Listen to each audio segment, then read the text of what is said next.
Hello everyone, and welcome back to another late night Pokemon card stream. It's almost Christmas, and it's me, the host of your stream, TCC. Are you guys ready for another late night stream? I think we're like 2 or 3 days away from Christmas, aren't we? Oh man, I was busy today. First of all, let me mention to everyone who is waiting for a response in the messages, I'm so sorry. I'm answering messages very slow right now. They're not taking a high priority. Shipping, of course, always goes out, but that's for anything that had a label printed. Of course, the easiest way to contact me is during the live. But yeah, I'm pretty slow with the Discord messages right now. There's just too many of them. But what I have been spending my time doing, though, is getting these cards graded. Wow, that's some graded cards. So this took me a while, actually. Card grading is not a fast thing. It takes a long time to do all of the steps and to do it very meticulously with few or no mistakes, right? And so this is what I got done after a good period of my regular work hours.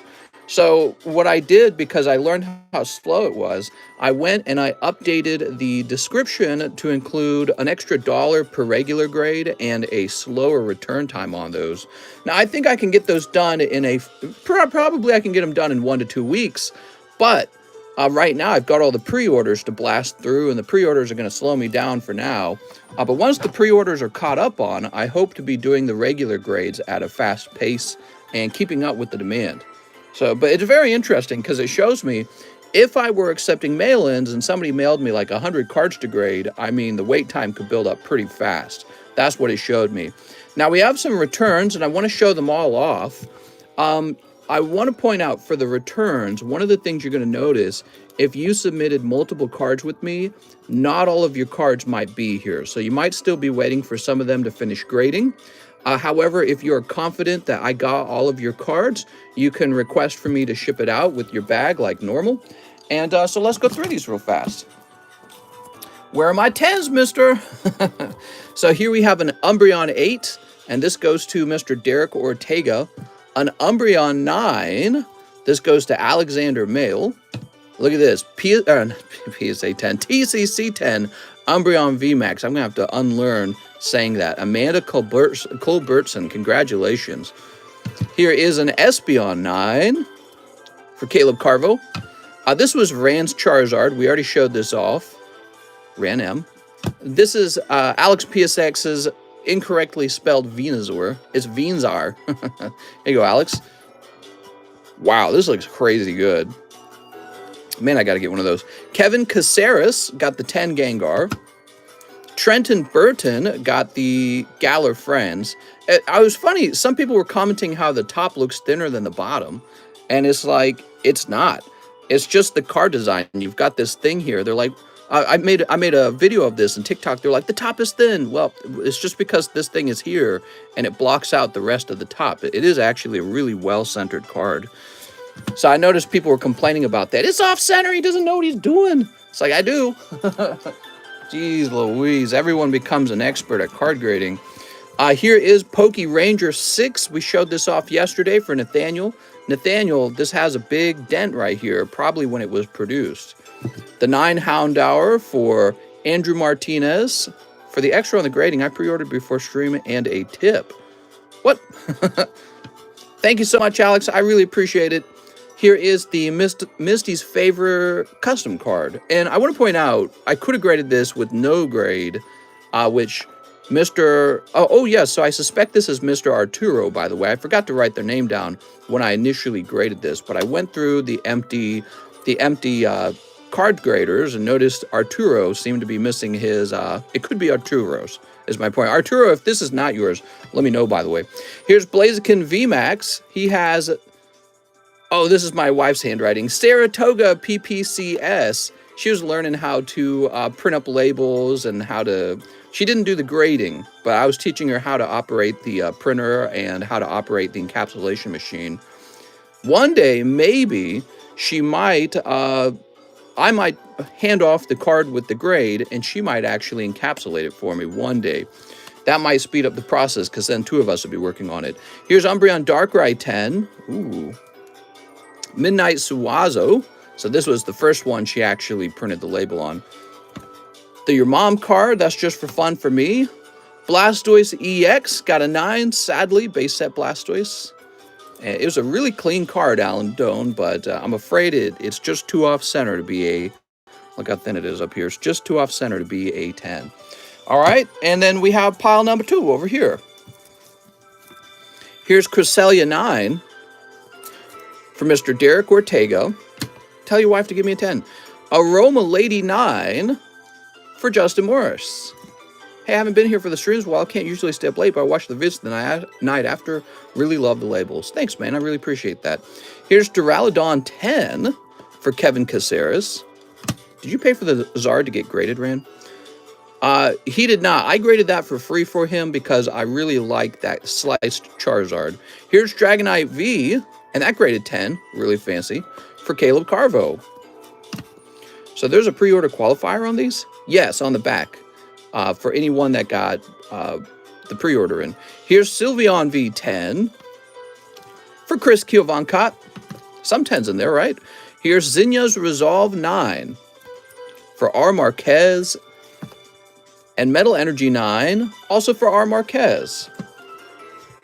All right, last quarter. You ready? I did pay for a TCC. It was a pre-grade. Really? Oh, I probably forgot. Are you sure? I don't remember that. Oh, I do remember it. I'm sorry. I have a short memory these days, Rand, because I got too much going on in life. I would have graded it for you for free, probably. So here's the Noivern for R. Marquez. And yes, it does say pre-order up in that corner. Pretty neat. So anyone who has these pre-order cards, you could be like, yeah, we were the first couple of people graded. Gotta keep waiting for my Unalesca. I don't think I did a Unalesca. Here's Sylveon. Wow, that Sylveon looks great for Midnight Suazo. James O'Brien's Blaine's Arcanine got a 9. There you go, James. These were express grades from yesterday night, so they're graded in one day turnaround. And as for Gregory Morin, they both happen to get 10, just like I thought. I was talking about that when I... here it is, Gregory Morin. I was talking about that when I opened up the God Pack. I was like, if I recall, those were in really good condition. Here it is, Jacob Kai. He pulls a 9 on the Rocket's Trap. Whitney 10 for Jacob Kai. And then finally, this lovely 10 Glaceon for Jacob Kai. All right. So those have all been graded up. I'm going to go move them out of the way now.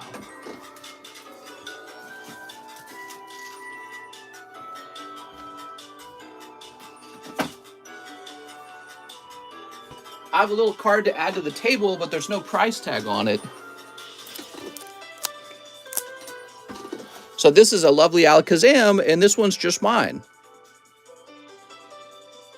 Man, I think that machine vibrates these cases really hard. It's pretty amazing.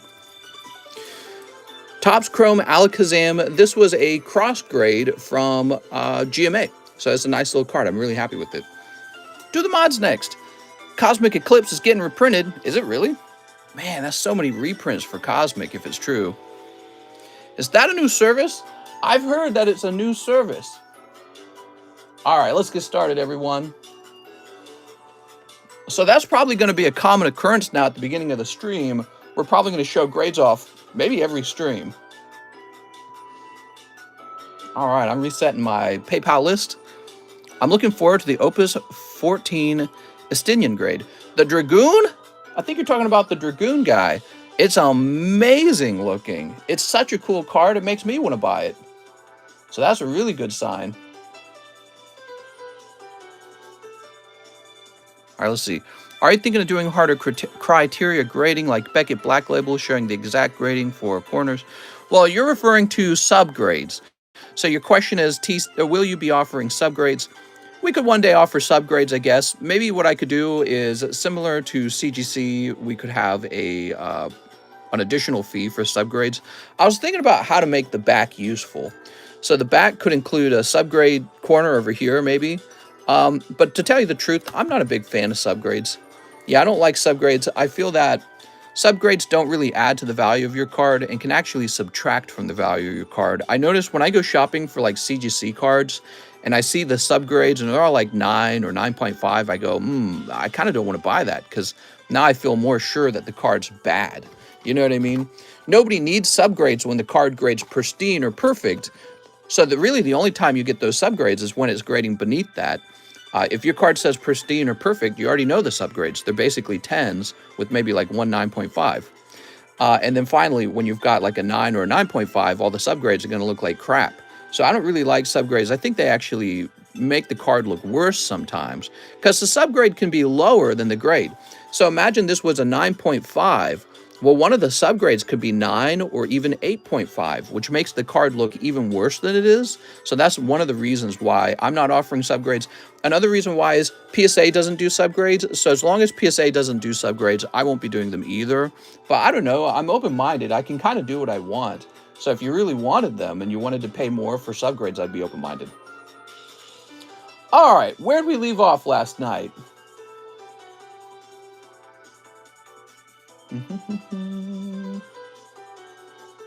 I remember oh yes, so for Rebecca Hope, we opened up her live custom booster. I remember that. Dylan Blake then had 5 Darkness. It says Eric Gonzalez, trying to get the Japanese Gary Charmander. If you don't have it, then let's go GX tag team packs. I remember that as well. Mark Assignation then says, can you grade my Shiva from Opus 15? So that would be the next order. So that's from Mark Assignation, and I sure could, Mark. Let's go find it. That's a great card. So Mark opened up some of this new Crystal Dominion Opus that we have, and he actually pulled very sexy Shiva here. Fantastic, man. I was talking about, look at this, he's also got Lady Lilith, or Lilith. And I was talking about how these sexy ladies in the Opus set will be a very cool grade. All right, there we go. Yeah, I was thinking about the volume of grades I'm receiving per day. And if it goes over a certain amount, there will be a backlog, and I don't know what to do about it. I don't want to raise my price as much because I feel like $25 is already the correct price. But I noticed today I was able to grade 20 cards today, but it took actually a pretty good chunk of my my work time. So I have work hours that I use. I use those work hours to get everything done for the stream. So we're running up against the issue of how will I manage both the stream and the card grading. I've determined that the stream really is the most valuable thing I do with my time. Wow, that is a great card. Is that a mistake or an updated price? It is an updated price, okay? So the price of grading went up by $1. It could also fall by $1. So it's really going to be demand-based. Next up, we've got Ivan Ramirez. 10 data live for Ivan Ramirez. How's it going, Ivan? 1, 2, 3, 4, 5, 6, 7, 8, 9. My wife was like sitting around doing calculations. She's like, let's see, how many grades would you need per day for me to quit my job? She's like, I'll just grade cards. All right, let me grab this. So we've thought about maybe one day in the future, she doesn't hand out the grade, but she handles the encapsulation process. The encapsulation process is a very mechanical thing. It's very much like data entry. You know, you're talking about printing a label, updating a database, and then putting a card into the plastic slab and operating the machine that encapsulates it. So a lot of it's tedium, but the most important part is handing out the grade, which I could just do that. There we go. Last night you did my order after I went to bed and you missed my large spot, says Big Mac. Big Mac! Big Mac, what's your name, your PayPal name? Can you help me with that? I'll get you your large spot. Quit touching my slab. Yeah, she did 2 today. She didn't grade them, she just encapsulated them. If I finish my God Pack slab away payment, can you open it on stream? Yeah, absolutely. Sully Schlegel, why didn't I realize it was you? I should have known. It's such a familiar name, but I didn't think that is Big Mac. I got to see that name Big Mac to realize it's you. Did you grade my Shining Magic card? Couldn't see it now. Are the grading pre-orders left to do? Yeah, there's actually a lot of pre-orders left to do. So if you didn't see your name, it's because it hasn't been done yet, okay? But if you keep watching and keeping track of the TCC return channel in Discord, we have a new channel, TCC. Wait a second, what is this? It's not in English. This is in German. This is a German Hypno. What? I didn't even notice. I don't think PSA noticed. They didn't call it German fossil. Oh my God. All right. Very interesting. But yes, so Silly Sluggle, let me get this for you real fast. You're right. You're not in here. Mister, you hiring? Eventually. Eventually. I don't know if I spelled that right. I probably didn't. Another PSA error. Yeah, I have an appreciation for the errors now because I understand how easy it is to make them. Let me turn my fan on. It's getting hot in here. It always gets hot in here.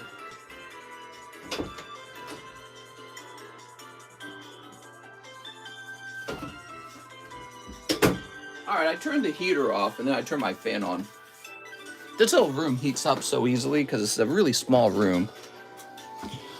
How much to have Quip slab my card? Well, I guess it's for free if she's available.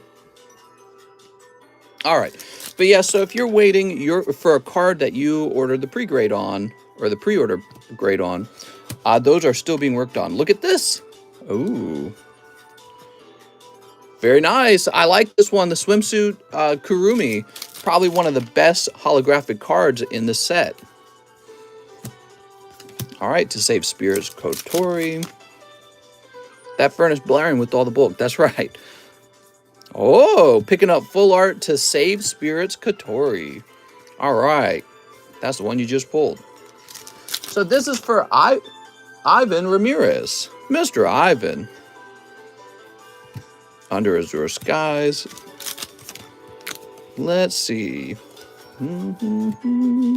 Mysterious Classmate. I can't buy cards today. Some chick threw up in my car, so I have to buy a cleaner machine. Oh, God.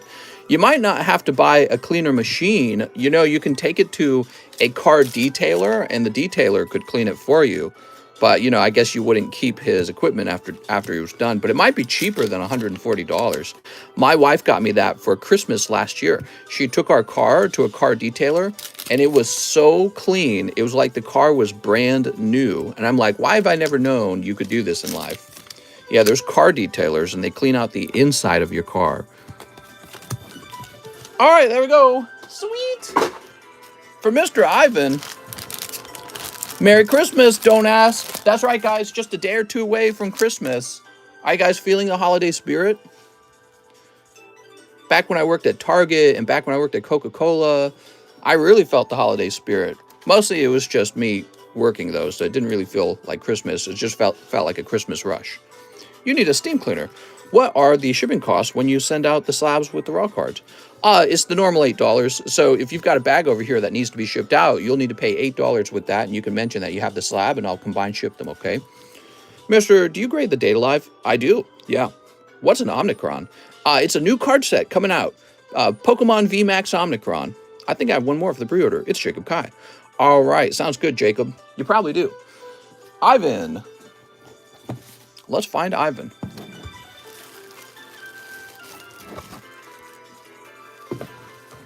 I'll make an announcement when the pre-orders are all the way done grading, okay? All right. I've got like 40 cards to grade for Tyler Matson, so I might just do him tomorrow and only focus on his cards. Because he's got a lot. All right, cool. Now we've got me sending all my money to my wife. And then an order for Gold Squadron Podcast. He says, shipping for my bag and TCC slab. Okay, let me think about this. Did Gold Squadron Podcast have a card over here? Because if he does, that has not been graded. Here it is. So I will say plus ship on this.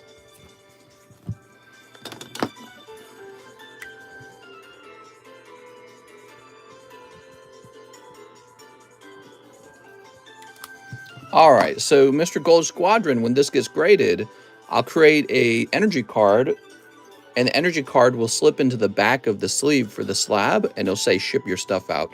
So when I bring it upstairs, this will go straight into the outgoing shipping pile. Can I have a free card? Oh, you definitely can. Did I read this donation, by the way? Mr. VR Slayer says, hey, mister, here's a donation to help everyone that is in queue to get a roll call. All right. You want me to use it now, though? Because we're very early on. You sure you don't want to save it till we're a little further along? Here's Daniel Gomez. 3 packs of the Ultra Prism. All right, Ultra Prism. That's right. Ultra Prism's a thing. Thanks, Daniel.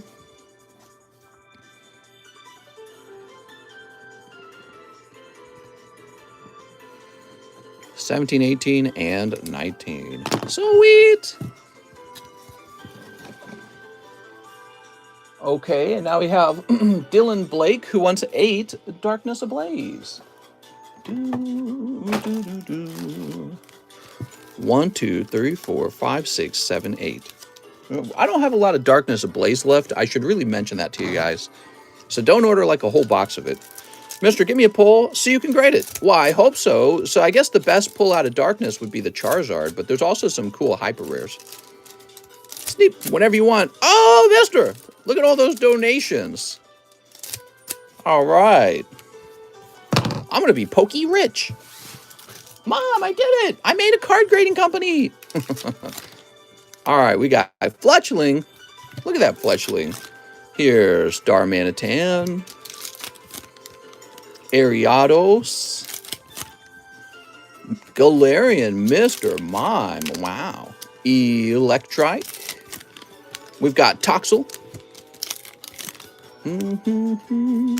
Dunsparce. And Sentret Mew. Look at that cute little Mew. So cute. All right, I'm sorry, mister. Nothing wild in those 8 packs. You do pick up 1 Mew V. I mean, you could grade the Mew V if you wanted, but he's not going to be a super valuable one. You know what I mean? Have you ever watched those pranks of a liquid fart spray in a bottle? I've seen the, what is it? The stolen package prank where they put out an expensive looking Apple product in a box, but actually it's a glitter bomb with the fart spray in it, so that if you steal the package, you get punished and recorded. Pretty amazing. Dylan Blake. Let's see.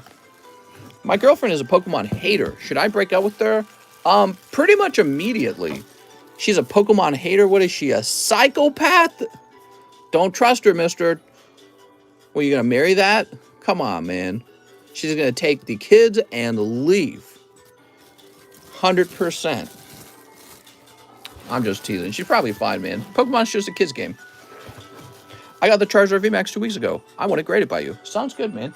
Kevin Caceres is here. He says Typhlosion on Slabaway. So let's jump over. It looks like you sent $75 for your Slabaway. Did I say 75? 95. 95 on your Slabaway. Kevin, oh, he's done. That is the end of the cost of the Typhlosion. Nice, Kevin. All right, let me go get that Typhlosion.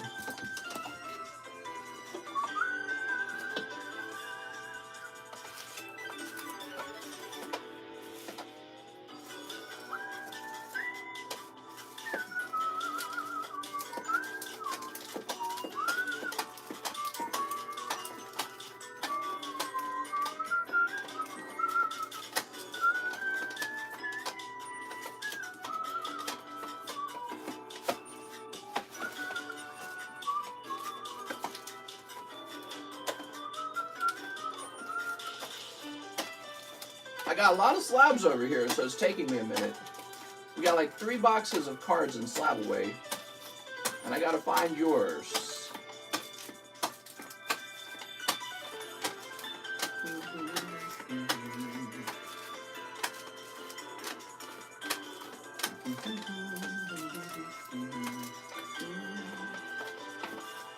All right, I've gone through 2 boxes now. You must be in the 3rd box.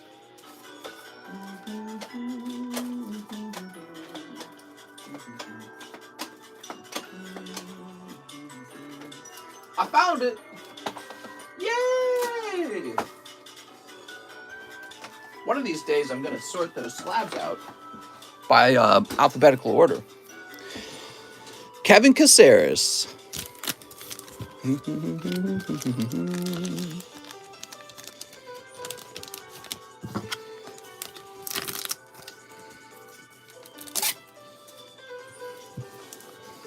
Where's this roll call?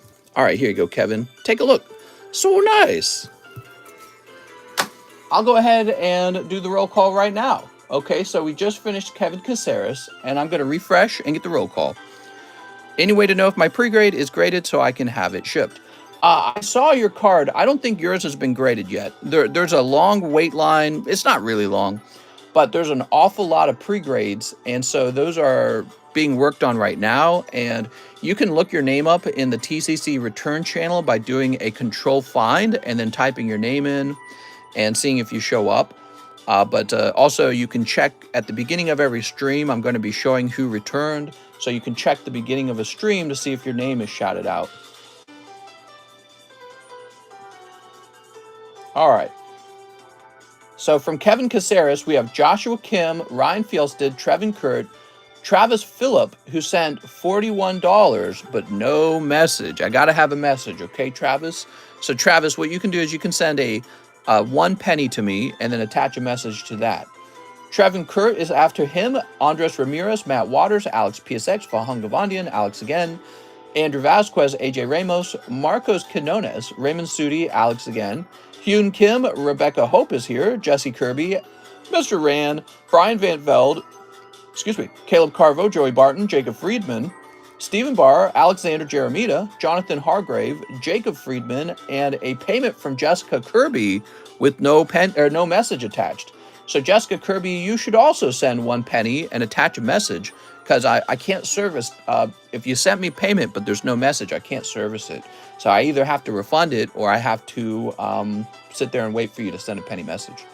All right, so we're going to start with Joshua Kim. He says 1 team up. Oh, excellent. I have a team up sitting around right here. Was I the only one to get a pre-order for My Little Pony cards? Actually, no.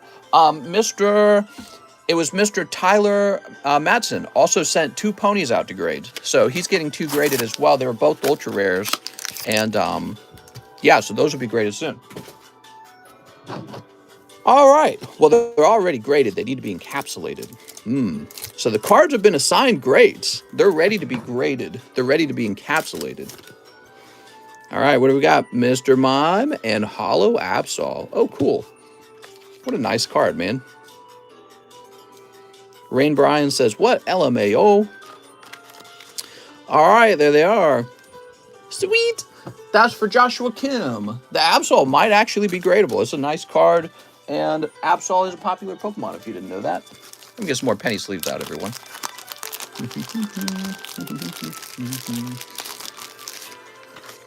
I did a ton of work today, guys. From the moment I woke up, I was cleaning the house. So much needed cleaning. There's this area that we really let go. It was full of cardboard, and I redesigned it so that our dumpster comes inside. So the dumpster for the cardboard is inside of the house now. And so when I'm breaking boxes down, instead of having them stack up in one location, they go straight into the dumpster. It's really smart. Send a penny message. Nice. Good job. Ryan Fjellstead says, this is for live shipping for my slabs I have with you. Thanks. Thank you, Ryan. Let's get you shipped out.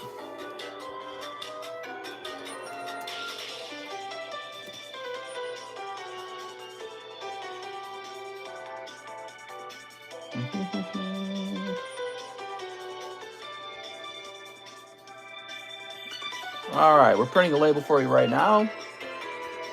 I think you had some return slabs. Pretty sure.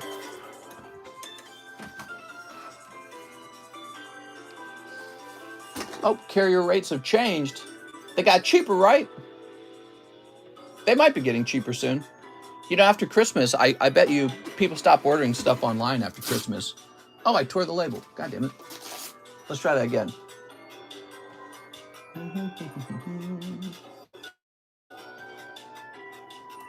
All right. There we go. And we'll write down all slabs.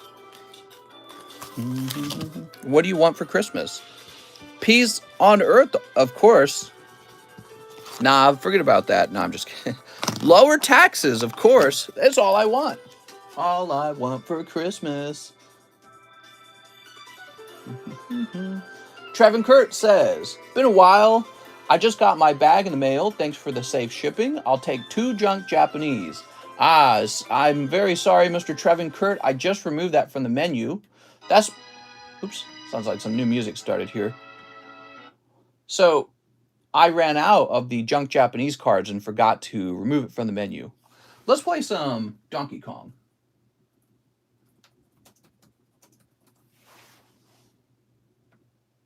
All right.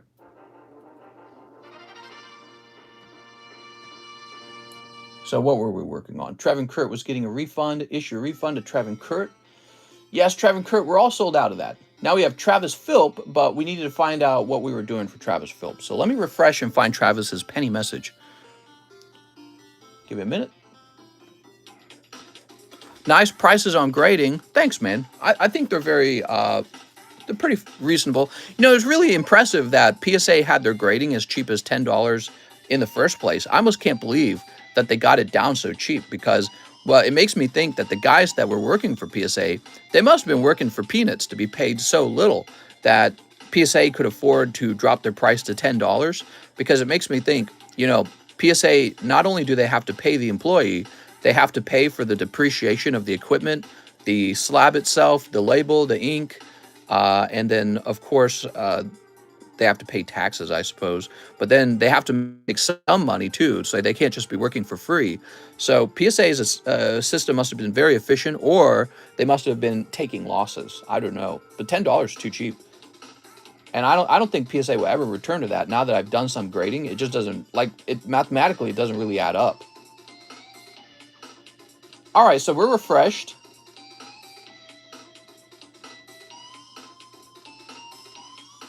Oh, here it is. Penny message from Travis Philp. He wanted one large and one live and $1 donation. Thanks, man. Found it. So that brings us to 1830. Wow, we're at 1830 on the Articuno, everyone. So this is the charity card. It's a $2,000 card, and we are down by $170 already. I know it seems like a long way off. One day this will reach zero, and we'll give away a $2,000 card to the audience, all thanks to the charity from the people who come here and open cards. So you guys are pretty amazing. Now, as for the live and the large, let's get into the large sublist. Who needs to see the new large? I feel like some people didn't see the new large. Travis Philp. There you go, Travis. Oops. You had to pay a membership fee to use the $10 grading. That's true. Yeah, that's true. But, I mean, if you were to divide the cost of the membership fee by the hundreds of cards that you were sending in, you know, this would translate to pennies basically being added to the cost of the grading. So anyone taking advantage of the membership fee really didn't care about the cost of the membership fee. But that's a fair point. Yeah, it probably added a little bit, but not very much from my point of view. Like, for example, when it hit $10, I think I sent off a couple hundred of my own cards to them. Maybe close to 1,000 cards. Maybe they didn't anticipate that. Oh, right, I was showing off the large. All right, let's get the large shown off. Here we go. So the new large. Mister just wants to charge more. I do. Here's Lieutenant Surge's Eevee. Ooh. You know, I got to make some money if I'm going to buy an office building one day, by the way. So the next step, guys, is to raise revenue so that I can have enough money to buy a business building. And I would like it to be a nice little building. And those are really expensive, by the way. So I have to turn a profit on the grading, or else I can't do that. I can't break even. Anyways, I don't want to break even because why do so much work if you're not getting paid to do all that work? This is in the large. Ooh. So this is a 10 slab from Ancient Origins and Japanese Neo 2 Tyranitar. So these are all in the large. And I believe there's 17 spots in the large. It's actually smaller than the previous large by one spot. But yeah, so that's the goal, is to raise enough money to buy an office, and then we can actually move people in there and start working on grading. It'll be really crazy. Have you ever thought about getting an online store website? Yeah, my wife are talking pretty much every day about a website at this point. But right now, since all of the grading is going to come from the table, from orders here, the website's not required. Think of it like this.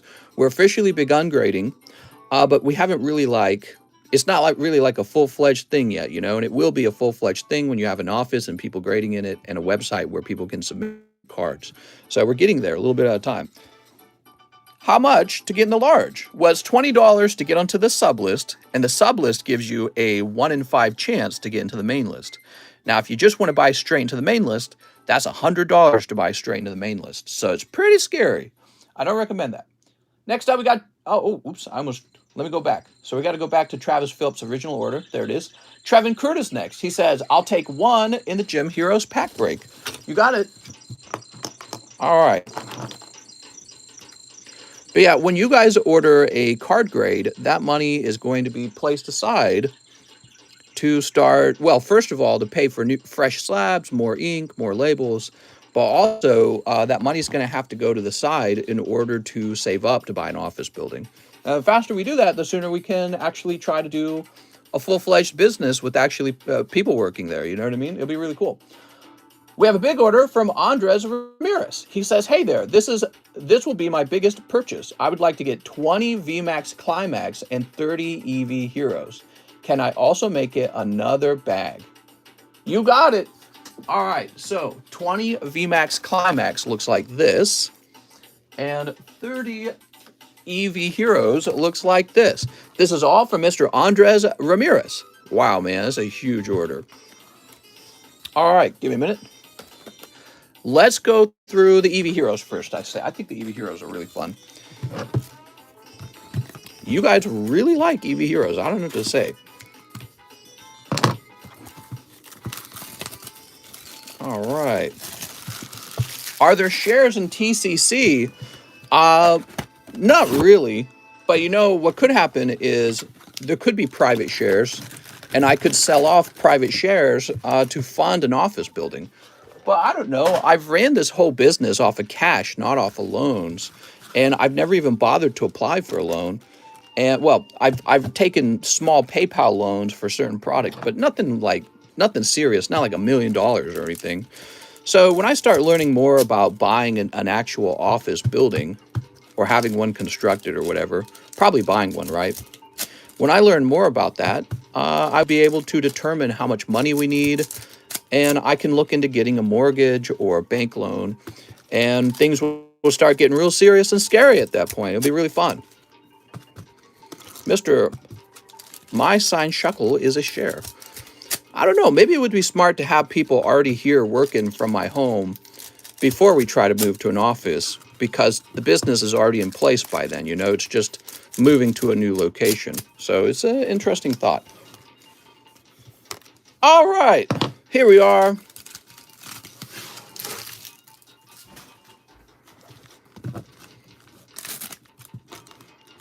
What's up, man? Congratulations on the launch of TCC. When will you be taking orders for grading? You missed my life. Oh, you're right. Travis, I'm so sorry. So many questions coming in, Travis. You, of course, get the first booster pack from the live customs. Mr. Travis, here you go. All right, you've got Nidoran, Dodrio, Poliwag, Starmie, Tapu Koko, and, ooh, a full art Ditto VMAX. Very nice, man. All right, how nice. I like that. It's a nice little full art and a number of vintage cards. Travis, let me grab your bag. Sorry about that, Travis. It's okay to spam when you're grabbing my attention, by the way, guys, for something for your order. Sometimes it can be hard to get my attention because there's so many comments, so many people talking. So we do like to use live chat to communicate. It's an easy way to communicate if you can catch my attention. Sometimes it's hard to do that. My eyes are always looking at something. The moderators can also spam in order to help you as well. I think I got missed, mister. Here we go. You missed my live. You missed my live. You missed my live. Here it is, Mr. Travis. You must be on a delay. We just opened it, okay? There we go. All right. Have you heard of the conspiracy of Ditto? Ditto... No, I've not heard the conspiracy. Here it goes. Mr. Andres Ramirez. We're starting his very large order. One whole box of EVA Heroes. Sweet. All right. Here is Zora. 10-4. Now, we're 40 minutes in. I think I'm going to go ahead and take a break until we hit 100 likes, okay, guys? So I'll continue opening these. Let's hit 100 likes, and I'll return, okay?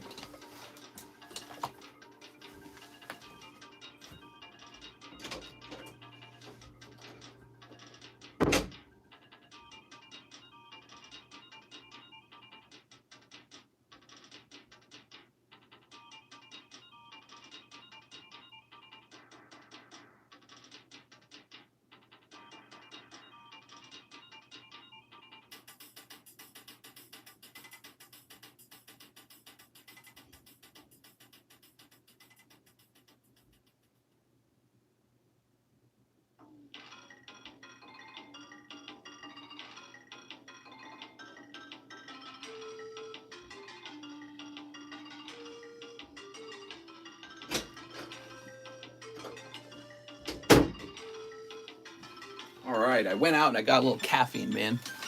Hey, look at that. We got 100 likes. All right, let's keep going. Sweet. Oh, there's the hit. So the hit out of this box is going to be this Espeon Full Art. Well, maybe it will be a double hit box. I hope so. Let's keep going. So these Japanese boxes always have a chance to have 2 pulls in them. And often the second pull is a really hot one. Oh, look, it's Flareon doing its little fire jutsu. All right. Yeah, I just stepped out and I had a little sip of caffeine. I've changed how my day works so that this stream is at the very end of my day. It's the last thing I do, and then I go straight to bed. What's up, Focus Scrub? How's it going, man? You're a little late. You didn't get the notification. What? Cold. Here's a cold one. Here is Sylveon. Ooh. What a lovely Sylveon. Can we get a Pika? Pika! Here's a cold one. We got Raytheon. Raytheon takes a big smoke and he goes, man, we need to decentralize it and put it on the blockchain, bro. Take a big puff. Bro, we need to decentralize Pokemon cards and put it on the blockchain. Can we decentralize this? Here's Swampert. Okay. Takes a huge puff. Oh my God, Snorlax. So which, by the way, from the mod's point of view, which butt emoji was better? The one we have now or the previous one? All right, here we are. Oh. Cold. Cold. The new one. Entei. Booty Cheeks. And Glaceon. So, you know, you didn't pull a Gordy, but you pulled Full Art Espeon as your hit out of the Eevee Heroes box. All right, so it's just an okay box. We're always looking for the really special boxes. Boop. Bing bong.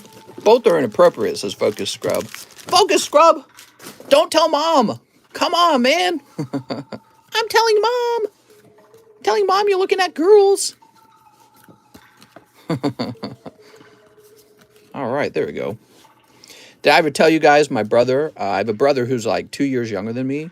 He got in so much trouble when we were kids because he got caught with the Victoria's Secret model magazine, right? The underwear magazine. And he was hiding it under his bed. And he had to talk with my dad, and my mom was freaked out, you know, because we were Catholic when we were younger. And he was in so much trouble.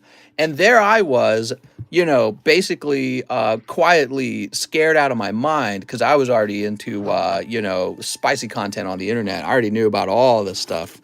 You know what I mean? So my brother, he's getting in a lot of trouble. And really, he's just looking at girls in their underwear. And I'd gone way beyond that already. So I was like, oh my God, I hope they never figure it out what I'm off to. Some of you guys might have had a similar experience growing up. I don't know. You all had a first experience with running into adult content. Yeah, I was way beyond magazines with bras in them. So I was like, oh my God. Sneep. I'm gonna get my head chopped off. Mister, I'm telling. Don't tell! Jenna Hayes. What? Oh my God. I wonder how they all look now. I'm gone forever. You don't want to know. Let's see. Orbeetle. All right, Mr. Andres. He says, can you make it another bag? I think I can. So we're going to keep your hollows separated from your actual pulls. Mom caught me on College Humor. Oh, no. I heard Alex started using the booty emote since he was 2. That's probably true. Not gonna lie, I feel like Catholic families act like you murdered someone when they find that kind of stuff out. My middle school friend got caught when I was over at his place. Never heard a mom scream so loud. Oh, well, I mean, there's good reason for it, too. Like, so if you're really into Catholic rules, they've got the whole mortal sins and venial sins. And sins of a lewd nature are considered mortal. And so that means if you don't confess your sin to the priest, who, when you think about it, a priest must hear so much inappropriate stuff, right? Priests probably hear dirty, filthy stuff their whole career. But yeah, if you don't confess it to the priest, you're going to hell. Whoa. So you are not going to heaven at all. You're going straight to the fiery place where you'll burn forever. Forever. What? So, yeah, it was a serious matter, especially for those who are really religious when it came to Catholicism. It wasn't like like, oh, man, he's grown up. He's grown up. He's curious about girls. It wasn't anything like that. It's like, oh, he's going to hell. You know what I mean? I must save his soul. My child will burn in a fiery hell forever. Ah, yes, burn me, mommy. All right. Actually, I like this Snorlax, too. Snorlax is cool. Well, I learned something new. Didn't know it was that serious for oh, yeah. Yeah, so Catholics divide sins by their nature. And whenever it comes to sexuality, sins of a sexual nature tend to be a lot worse than, like, let's say stealing, right? So stealing, you just confess that to a priest, and the priest is like, you're forgiven, and then you move on with life. But if you're out there with furry palms looking at something that's no good on the internet, you go straight to hell. And so you've got to confess it to the priest. Dear Father, today I was watching Jenna Hayes. She had this really good video out. It was a brand new one. Wow, look at this. Character secret rare, Corviknight, but just the regular Corviknight. Very neat. Let me give you all the details, Father. Right, that's what you had to call me. I had to call him Father. Well, anyways, yeah, so those were the serious sins. And it's so weird, too. Like, you would have to confess that to a priest. So you'd be in this little cubicle with them. The priest and you are sitting in this tiny, tiny little wooden room. And you're just telling the priest, yeah, like I was jerking it to blah, blah, blah. It's so uncomfortable. Oh, my God, this was a great box. Golden Pikachu, Mr. Andres. Well, this makes up for the cold Eevee Heroes box. We definitely got to clip this. This is definitely my favorite golden card, along with the Rayquaza. Congratulations, man. What a hot pull. So that's for Andres Ramirez. Yeah, I love pulling that card. Nice box, man. Okay, we've also got Zygarde there and Calyrex here. Zekrom, not Zygarde. Zekrom. They have similar sounding names. I confess you're my favorite PokeTuber. You got me. Going to be an interesting clip. Yeah, so you would be in the confessional, close enough to the priest that you can smell his breath. Dear Father, I've sinned, forgive me. He's like, all right, tell me what you've done. All right, so I was on the internet last week. Let me tell you all about it. There we go. So it's pretty bad. And yeah, I mean, depending on how Catholic your parents are, they probably took it more or less serious. They like little boys, shake my head. Yeah, I've heard sexuality is a pretty serious problem for the priests, and they do go after kids. Actually, have you ever noticed, just in general, people who have a job working with kids tend to have more inappropriate sexual relationships with kids? Like, I'm talking all these school teachers, right? You got all these school teachers, and you always hear about some sex scandal with them. All right, so Andres Ramirez, can I also make it another bag? All right. Oh, but wait a second, we're not done. Wait a second. Andres got 2 boxes of VMAX Climax. All right, let's keep it going, man. So, you know, priests actually work with kids all the time, and it's probably just the same thing. But also, you know, the fact that a priest can't get married is kind of a big deal, right? So you got, guys have needs, right? So you can't just go your whole life not having sex. I imagine it makes you all weird in the head. Not just that, but I often wonder if there was a job out there where the job requirements were that you have sex with no one. I almost wonder if that would attract, you know, men with maybe an attraction to children. I don't know, because they don't feel like they can have a normal sexual relationship in their life. So they go, oh, maybe I'm being called to be a priest. And so you would expect maybe it actually filters men out for their kind of stuff like that. You know what I mean? It's just a thought I had. I don't know if it's true, but it's certainly, it wouldn't surprise me if it turned out true. Weird conversation. How did we get here? All right, there we go. Ooh. What do priests and McDonald's have in common? I don't know what. Something, having sex with kids. Here's, oh. Anytime you hear a, what do Catholic priests and a blah, blah, blah have in common, you always know it's going to be a sex joke about kids. So it's a dead giveaway. Somebody ought to do a joke where it's just, priests and McDonald's are nice. The secret sauce is well known. What? Here's Calorex. He's loving it. Oh my God. 40-year-old me between 5-year-old buns. Oh man. Yeah, there's a lot of Catholic jokes revolving around the scandals that rocked the church. Sylveon. And now we've got that new Pope, Pope Francis, right? He's pretty controversial within the Catholic Church, is what I understand. He's pretty liberal. But most of the time, the popes are extremely conservative. So as a pope, he's a pretty liberal pope. All right, what else? We've got Charizard. Oh, man, you're killing it.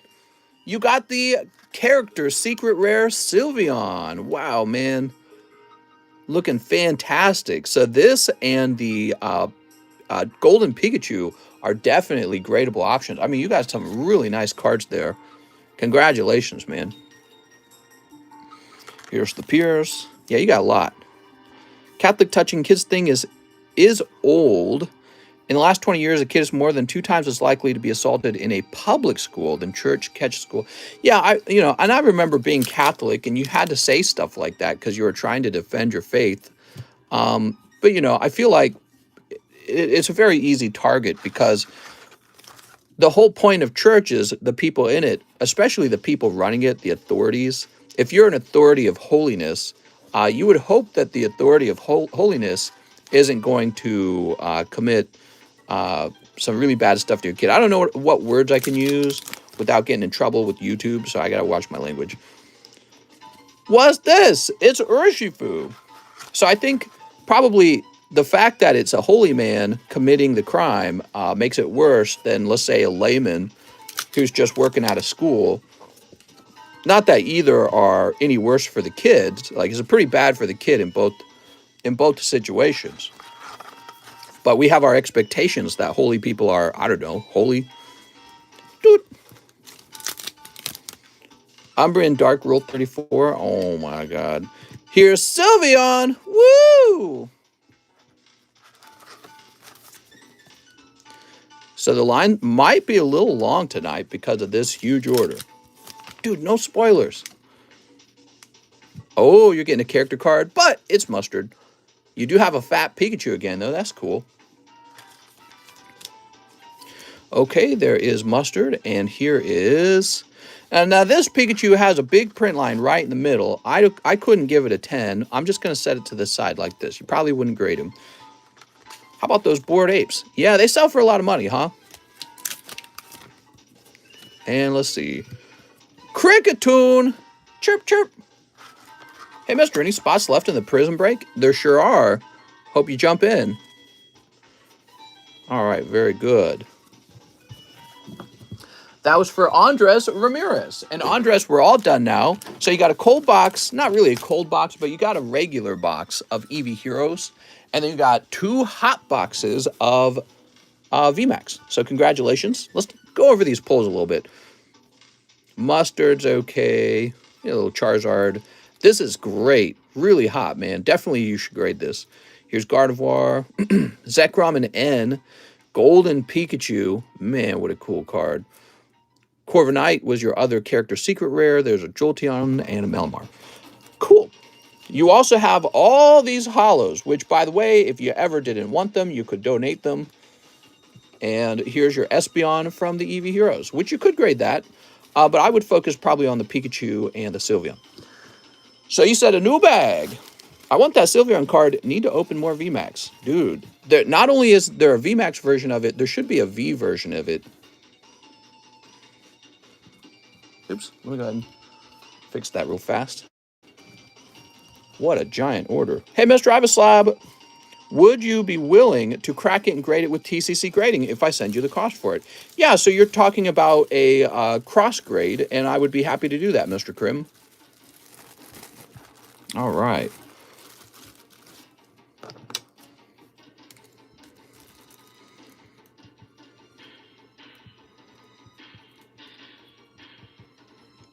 Now, Andres, I don't know if you already have another bag, so I'm going to write 2 question mark.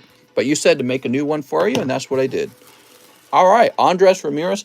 Andres, please note we're gonna place you in a special A box. So this is an A overflow box, and we're gonna put you up here with the Lexio Alvarez. And you know, next time you want me to do something with your bag, you might mention that it's in an A overflow to the left. That would help if you remembered that. Matt Waters says 1 pack break. You got it, Matt. Mr. Matt. So we're gonna start there. That's a fat new bag. TCC Slab's going to be on top 10 Pokemon. Maybe someday. 1, 2, 3, 4, 5, 6, 7, 8, 9. Maybe I'll bid up a slab to like some ridiculous number myself. Is that market manipulation? Am I allowed to? So like if you guys were selling one of my graded slabs and I came in and bought it, would that be market manipulation? It's weird questions, isn't it? Is the owner of PSA allowed to buy PSA slabs? I have no clue. All right, 10 Eevee Heroes. 1, 2, 3, 4, 5, 6, 7, 8, 9, 10. I mean, I don't see why I shouldn't be allowed to. Let's say you actually have a card I want. Like, let's say you got a vintage 10 on something, and I want that card. I might have an interest in bidding on that. 1, 2, 3, 4, 5, 6, 7, 8, 9, 10. Okay, and then 1 VMAX Climax. 1 VMAX Climax. That's going to be over here. Good luck, Matt. My engineering firm would consider that a conflict of interest and unethical. Mary's not here to see it. Sneep. Shh, nobody snitched to cheese. Yeah, it's a weird question because I am actually a card collector. I have, look. I have an enormous number of slabs over there. You see all those right there? I love collecting slabs. So, but maybe it's better for me not to bid on slabs. Yeah, I don't know. Bid on slabs that, yeah, I don't know. Maybe that would be a problem. Because what if I gave you a good grade knowing you were going to put it into auction? Yeah, I don't know. Maybe I'll think it over. It's so frustrating almost in a way because you just saw the slabs I have. I really do genuinely, authentically collect a lot of slabs, but I don't want to do anything that would actually be unethical. So, I have to not do anything. Oh, this is not engineering, says Drew. I have a degree in BOFA, and my BOFA firm would definitely find that unethical. Check what's on the menu in the description. Cold. Oops. Here's Zorua. Ooh. Are you grading any of your own cards? Well, I just regraded this Alakazam. This was previously a GMA 10 Alakazam, and of course, I looked it over very carefully. It's very, very clean, just like you would hope for it to be. And so I cross-graded it into my own slab. And so this is an Alakazam Vintage Topps Chrome card that is regraded for me. All right. So if I go to sell this, the important concept here is that a third party actually assigned it that 10. Right? So GMA is a third party. All right, Leafeon. But, I looked it over and I agree with the grade. If I didn't agree with the grade, I probably wouldn't cross-grade it. I wouldn't bother. Ooh, Fire Energy, so fancy. Was this a beautiful Abomasnow? All right. Mister, do you still have a glass display for your nice... I do have a glass display. I never really use it. So actually what I should do is find a nice big cardboard box and offer to sell it because I do not have a use for that. The problem is I just don't have room in my house to hang it up on any of the walls. And, I feel like the slabs are actually safer when I put them away rather than leaving them in a glass display. Weird. So it's a security thing, actually, I guess. All right, that's from Matt Waters. Thanks, Matt. Mr. Matt. If you're grading any of your own raw cards, then bidding on our sales wouldn't really matter. Mister, is there anything different about your quality versus any other small grading company? I guess you could argue about my qualifications. So I can't speak about any of the other people who are grading cards right now. But you guys know that there is ample evidence of the enormous amount of card grading I've done, because not only have I graded thousands of cards for myself, I've submitted cards to grade is what I mean. I've submitted thousands of cards to grade for you guys, and I see them all come back and I see all their grades. And so I've been doing this for the last 3 years, and I would say I have a pretty extensive knowledge at this point of what a quality card looks like, because when I have to use my own money to send a card out to grade, really I look that card over to understand, will this turn into a 10? And the more you do that, the better of a sense you get what's going to turn into a 10. But not just that, as the cards return, if you get like a funky grade, like a 9, 8, 7, 6, so on, you take a look and you go, all right, why did this fail the 10? And your brain starts to become kind of an encyclopedia of what fails a 10. So I would say I have a very good sense after doing this for about 3 years and submitting. Really, I have to be pretty high up there in terms of top submitters.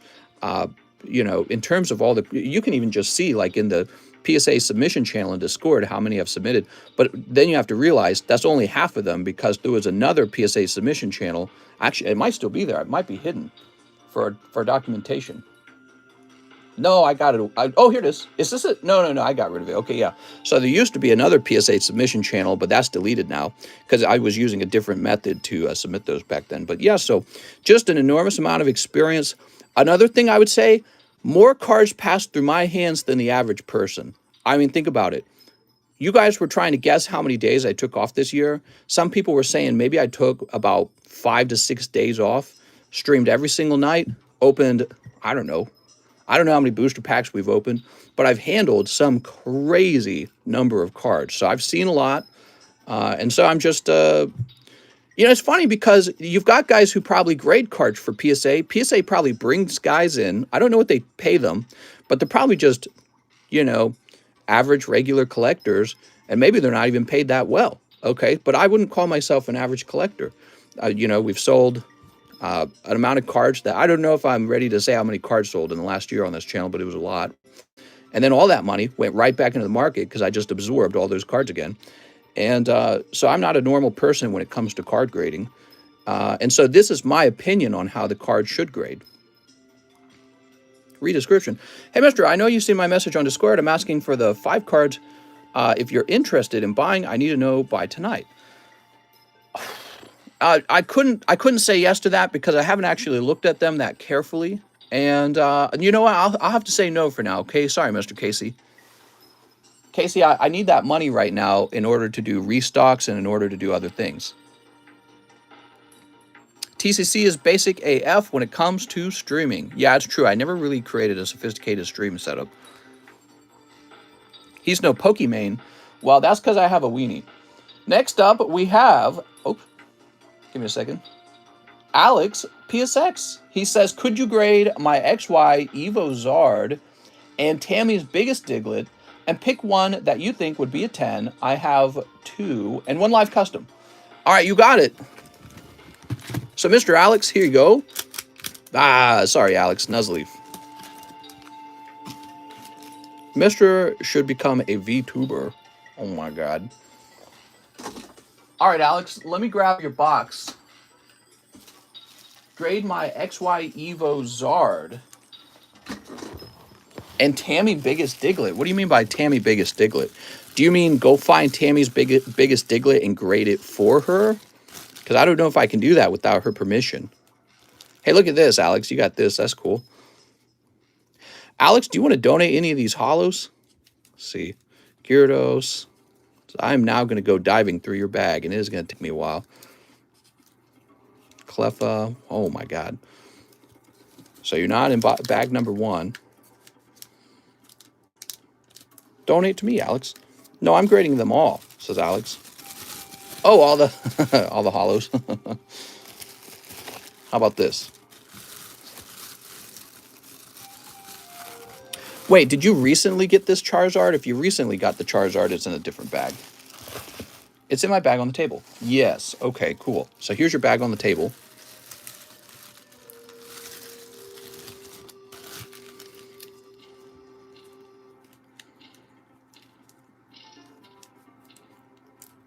There we go. Perfect.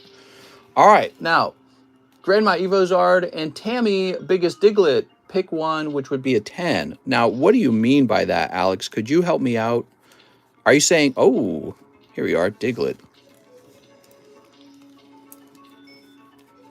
You have 2 Digletts, huh? Now, Alex, I can't guarantee you a 10 when we're looking at the cards from the table.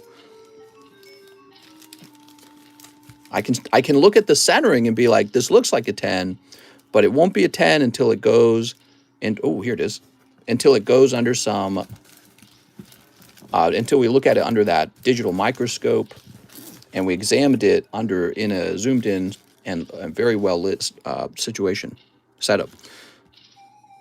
But I can tell you this one looks really nice right off the bat. And if we take a look at this one also looks really nice, Alex. So you might have 2 gradable Digletts. Okay. I'll put this one near the surface of the bag. And then here's your Charizard. We could tell that the Charizard's not going to be a 10, but he will look really spicy when he's done grading. It's not Tammy's typo. Oh, okay. Tammy's Diglett.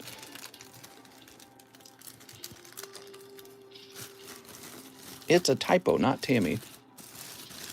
It's a really large bag. Alex, I may need to store all your cards on a whole nother shelf because you are actually taking up a lot of room. What a boomer, says NTB. Boomer! All right, and let's go grab 2 sleeves for you, Alex.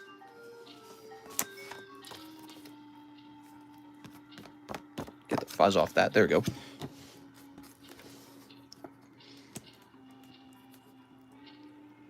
All right, there we go.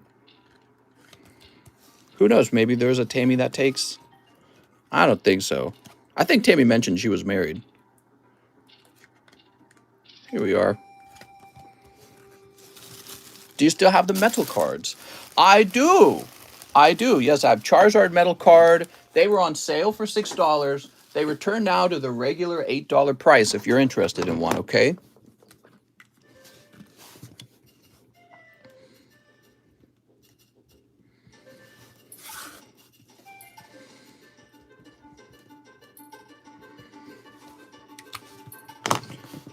All right, there you go, Mr. Alex. All right, looking great. Now, if that Diglett does grade 10, you can ask me to hand out the biggest Diglett roll to you, okay?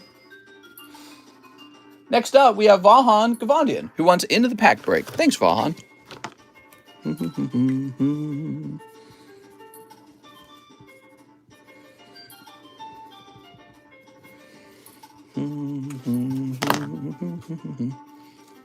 All right, 1, 2, 3, 4, 5, 6, 7, 8, 9, 10. All right, the pack break's beginning.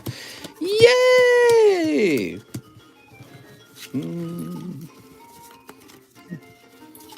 Any chance you plan to accept another form of payment besides PayPal? Not for now. Maybe in the future.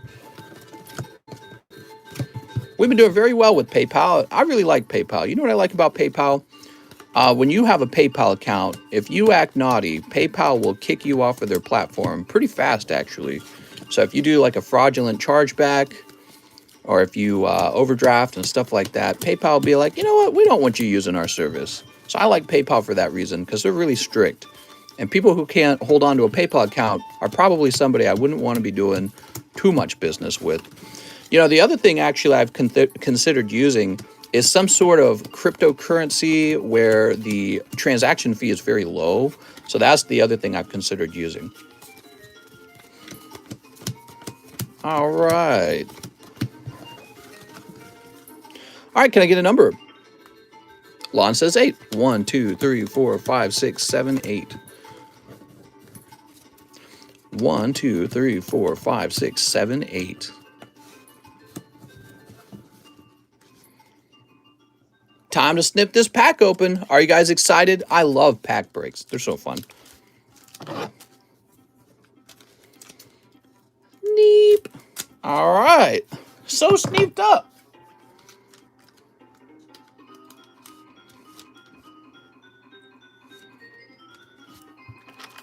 All right, we'll set that there. That's the hollow. That's the rest of the cards. and the empty booster. Mr. Brian Bedchart.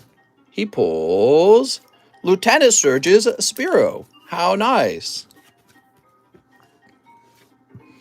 Now we have Andrew Flores. He pulls Brock's Geodude. Geodude, use tackle. I would tell him to use tackle. Haven't received an email for tracking for my shipping. Have no fear. Your label did print and I packed it up. So it could just be a delay. Be sure you're checking the right email too. It's the email associated with your PayPal. If you don't get an email in a couple days, contact me on Discord and I can give you the tracking number there. Looking for Andrew Flores. Does he need a new bag? Andrew Thompson, Amanda, Anthony Roberts, Andrew Taggart, Andrew Fulbert, Anthony Gilbert, Andraz Ratesh, Andrew, Anthony, Amanda Culbertson. Wait, does she have 2 bags? Hold on. I think Amanda Culbertson has 2 bags. Oh, she does. All right, we're going to do a quick bag combine for Amanda Culbertson. She clearly has 2 bags.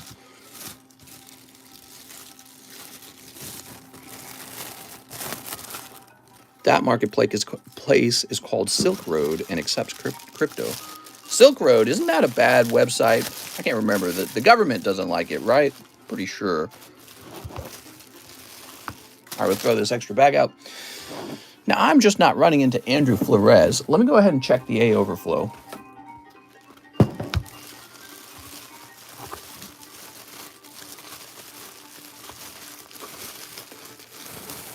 No, he's not in the overflow. I'm going to go ahead and create him a new bag. You know, if you guys order the pack break, be sure to let me know if you don't have a bag. Trevor Kurt will need a new bag. Just a reminder. Oh, thanks, man. I really appreciate that.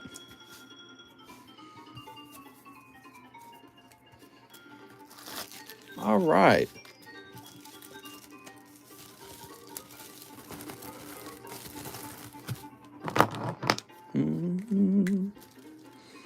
Trevor.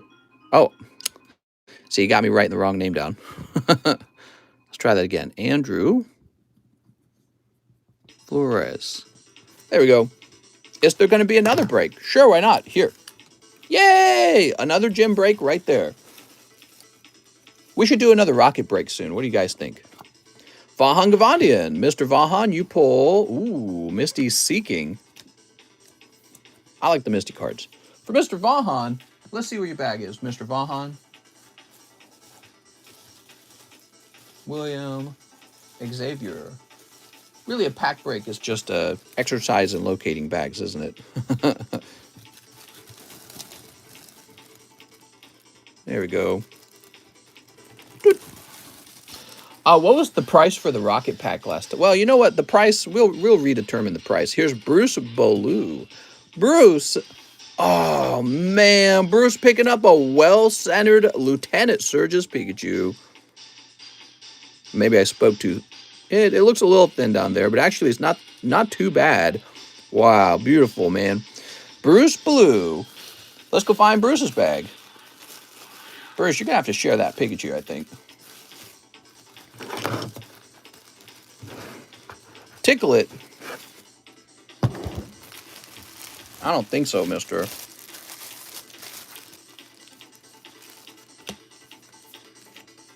Pick up. That's right.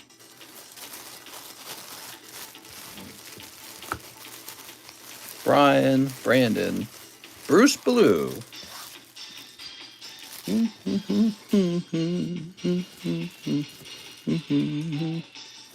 There we go.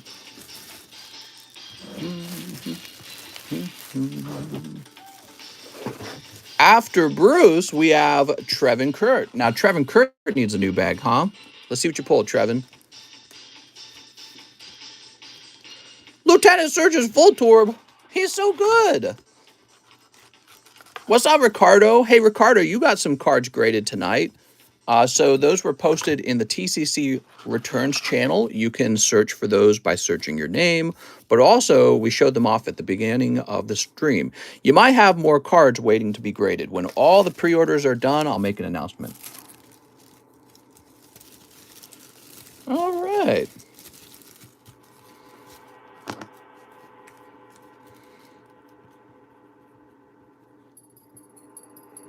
There we go. Mr. Trevin.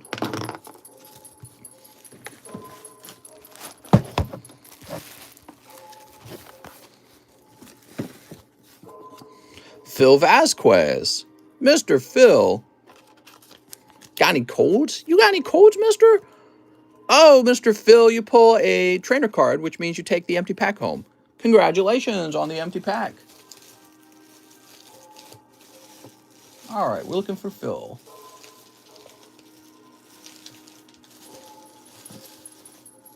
We actually have 2 P boxes, not 1, but 2.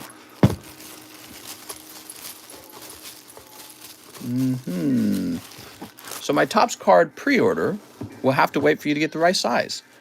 It could be graded right away. I didn't know you ordered grading. Was it that Pikachu? Patrick, Phoenix, Pokey. It was probably that Pikachu. Here it is, Phil Vasquez.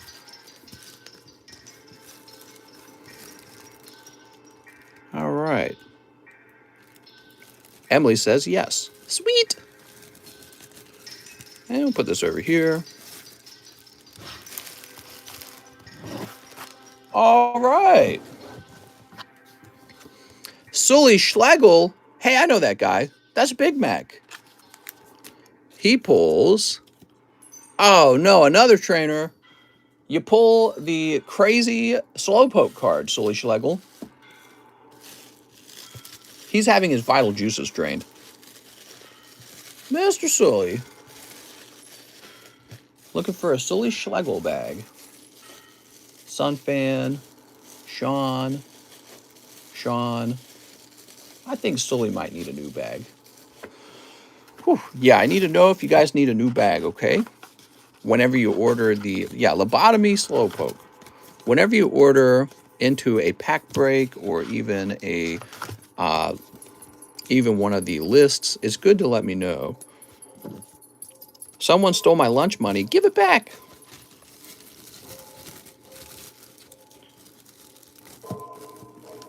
There we go. Like the TCC returns? Okay, good. Sully Schlegel. So you can see how your card graded pretty quickly, even if you haven't shipped it out. And you can even keep your cards over here and wait till you have a couple of them graded before choosing to ship in order to save money. Here's Phil Vasquez. Phil, you got so close to the end there, Phil. But it is another trainer card. Oof. That's a tough round, Phil.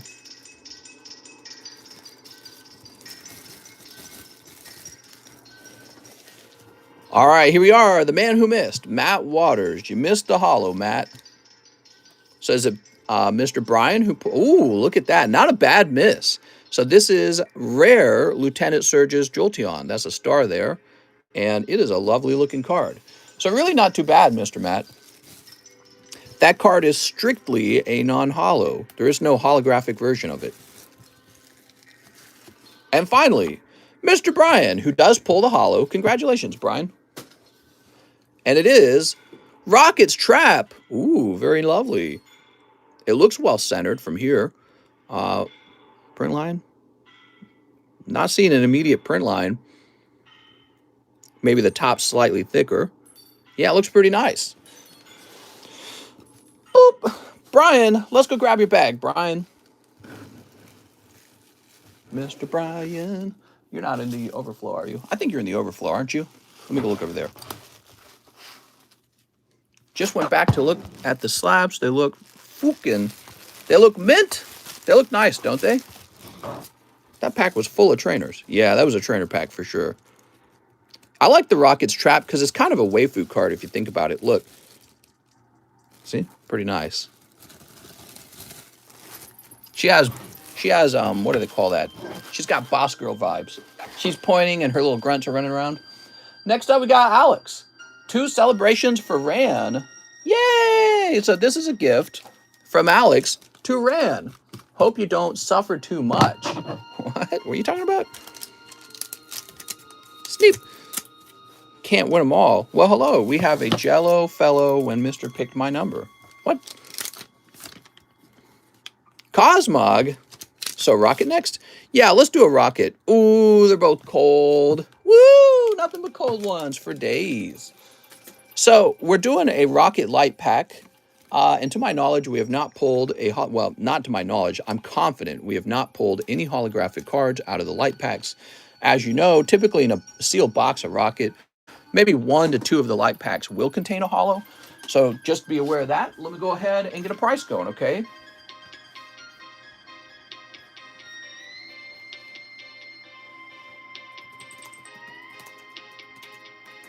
All right.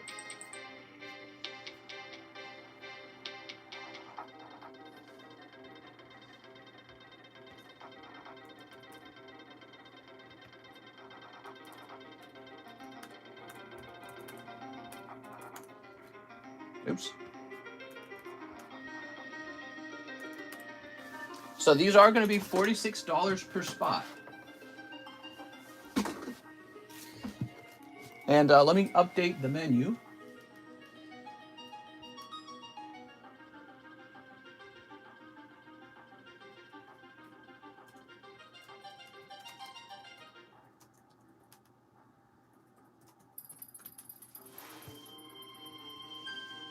Very good. Now, that was Alex that we finished. We have Andrew Vasquez, who wants 2 of the German cards. That's right, the German cards are a little bit cheaper. I almost feel like I'm wondering if they're too cheap, actually. Like, maybe I should just grade them. So we got 1 and 2. Ripa Stephen Yang. What? Yang Gang? What does SNS mean? It means sugar and spice. Oh, we got Mimitas and Zubat. Who knows Super Shawl and Blutsager and Perispore and Vampirisme. What? Or Vampirism? I don't know if the E is pronounced. Andrew Vasquez. Wow. Let's go find your bag, Andrew. You were buying earlier, I thought.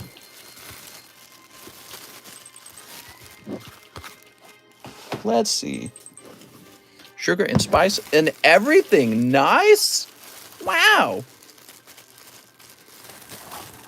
Anthony. Andrew Mercer. Andrew Vasquez. We bought on the last pack break, so we've got extra money on our orders, Mr. Oh, I see, Mr. Krim. Would you like me to refund it? AJ Ramos. 2 live customs, 3 evolving skies. So this is for AJ Ramos. 1 and 2. Oh, look at that, Mr. AJ. That's kind of nice. Let's see what you pull. 6 and G. What could that be? Oh, it's this cool thing. All right, so I put this into the live custom so I could show it off, something that you could potentially do. This is a custom card, and up here it says no grade. And so you can have me just give a no grade to your card. That's for AJ Ramos. How nice. It feels really cool, actually. It's quite heavy.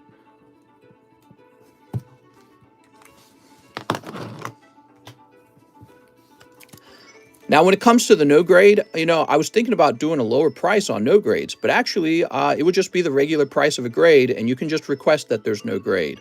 So you would think that not having to grade the card saves a lot of time. Not really. Doesn't actually save a lot of time. Most of the time goes into the creation of the label, and then into the encapsulation, and then all the raw materials are what? The slab itself and the label and the ink. Whereas giving a card a grade just requires somebody who understands card grading to look at it. So, but you can request no grade on your cards. AJ says 3 evolving skies. You got it. All right. 1, 2, 3. Sweet. We can meet up and fight this out, dude. The ponies belong to me. Sneep. Can we have you out stuff like happy birthday? On the slab, yeah, that might be possible. So maybe I could put a message on the back for you, and that would be like a custom engraving or something like that. Maybe that's what it would be called. Here's Pyroar. Here's Fleurges. And here's Hoppip Trevenant. So nice. Mister, are you worried about potential encapsulation damage like the PSA Cleffa? The gold Cleffa? I think you mean the gold Charizard, right? You know, this is not an authentic Pokemon card, and so I believe it's produced differently, and it doesn't really have paint on it. It's just metal. So the only paint on the card would probably be this portion, this lit up portion, that's paint. Whereas with the authentic Pokemon card, the authentic metal one, the whole back of the card is painted. So I'm not too worried about it chipping. But more importantly, it actually says no grade. So even if it did chip, it just wouldn't matter. All right, AJ Ramos. Yeah, it just wouldn't matter because there's no grade assigned to the card. Of course, I'm not looking to damage anyone's cards either, but I'm just saying. All right, let's see. The gold Cleffa that was stuck. Oh, you're talking about the Pokédoll. Am I worried about that? Yes. I'm always very careful because I don't want to make that mistake. But you know, it could happen one day. I totally understand it now. I get it now because it's a very simple mistake. And it's not like the owner of PSA did it. Probably just some rookie guy going too fast. And yeah, and then he smushed it. Next up, we have Marcos Canones. 2 Chilling Rain. All right, 2 Chilling Rains. Got the hiccups over here. Can you check my bag and let me know what cards would be worth grading? We can take a brief look. Sneak. Unless you have like a huge number of cards or something. Mr. Marcos. Here's Pianya Salabi. Mister, I sent extra for the Rocket Pack. It says Caden Wolf. Caden Wolf. I'm going to try and remember that, okay? Mr. Marcos, you got 1 cold booster and 1 Salabi. Now, then, Mr. Marcos, let's find your bag. Manuel, Mason, Marcos Rojas. I believe you were in here just the other day, weren't you, Marcos? Let's see. Matt, Matthew, Marco Madrid, Matthew, Miguel, Michael, Mitchell, Marco Gulian. Maybe you are in one of these boxes. Oh, you're right here. Okay, so Marcus, found your bag. We have Leon. You have Sonya here. Ladio CX. And even Whale Lord. So Whale Lord, he's from the Team Up set, Japanese. All right, very good, Mr. Marcos. I hope that helps. Raymond Sudi. 2 each. 2 of each Star Wars pack, please. I have a bag. 2 of each, huh? Okay, give me a minute. Big fan of the Star Wars cards. Whenever these sell out, I'm not restocking them, okay? So one day you will no longer see these. Yeah, that's an empty box. And where is Star Wars 2? I'll mention that the Star Wars 2 is really low. I don't have a lot of it. So that will probably be the set that will run out the first. All right, let's see what we got.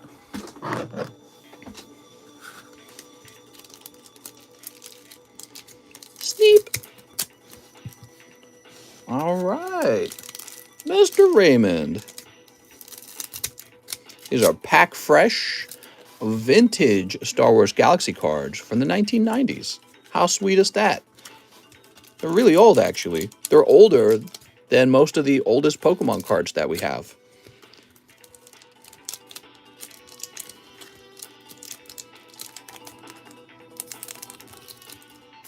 All right, cool. And we'll toss this over here.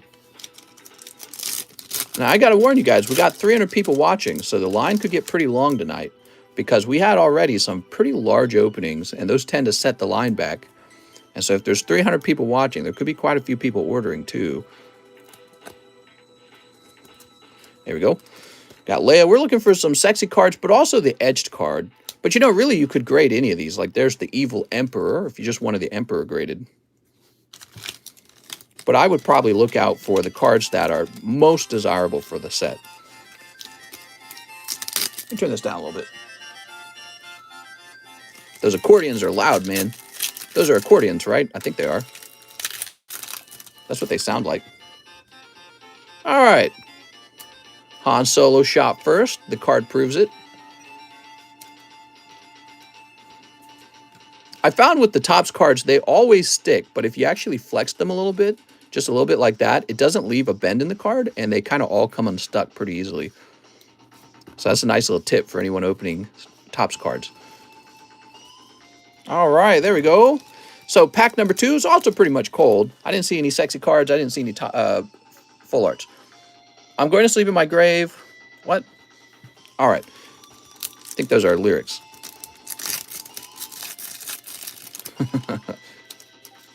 Let's go ahead and open this all the way. There we go. What do we got here? I really like the Series 3 cards. These would probably be the ones I'd open if I wasn't looking for Darth Vader from Galaxy 1. And that's because the Series 3 cards, ooh, look at that. That's the artwork for Series 3. The Series 3 cards, oh, there's an etched card. You got the Ewoks. Bro, look at that little spear. Very nice. Let's zoom in real fast.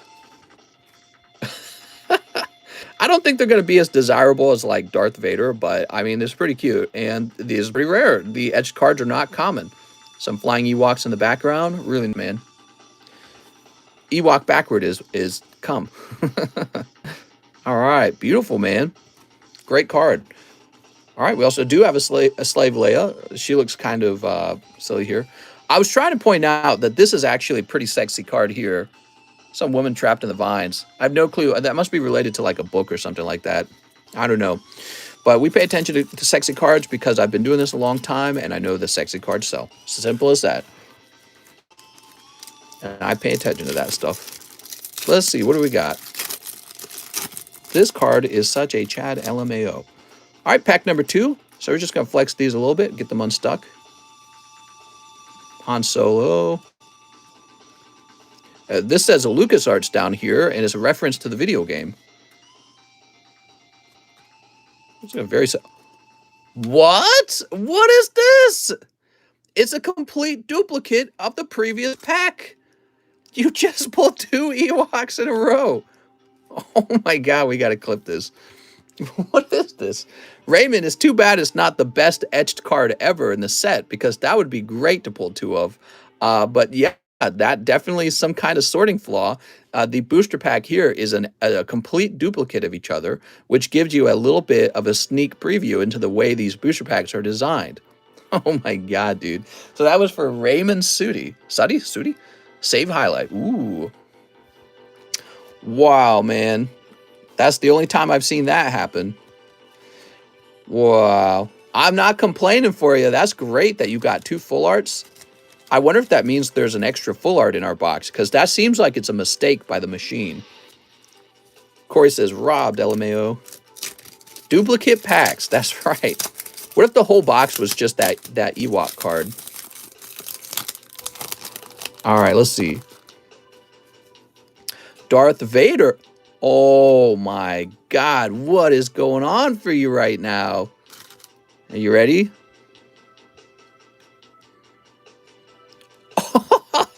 It's him. It's Pizza the Hut. You did it. You pulled him. Oh, but there's no sexy lady in this video. Or not video, this clip. This card. Look at this guy's cute little tongue. He's saying, feeling cute. Might post later. Look at his assistant. Oh my god. Wow, dude. You just pulled 3 of the full art cards in a row. That's extremely lucky. That's like... Oh, he's getting choked out. It's hard to pull etch card. Pulls 3. Yeah, well, as I'm saying, that's extremely lucky. I don't even know what to say. I mean, probably we should clip it. Look, so Raymond Suddy actually ends up pulling... Raymond ends up pulling the beautiful looking Slugma over there as well. Jabba the Hutt. Crazy. Oh, hold on. Let's put these back in. So now we know another one of the Series 2 etched cards you can pull is Jabba the Hutt. Now, the best one we've seen is the Boba Fett. The Boba Fett from Series 2 looks really good. These Star Wars cards take a long time to open, so they also slow the stream down quite a bit. Luckily, nobody orders whole boxes of these because it would take forever. Okay. The Rancor.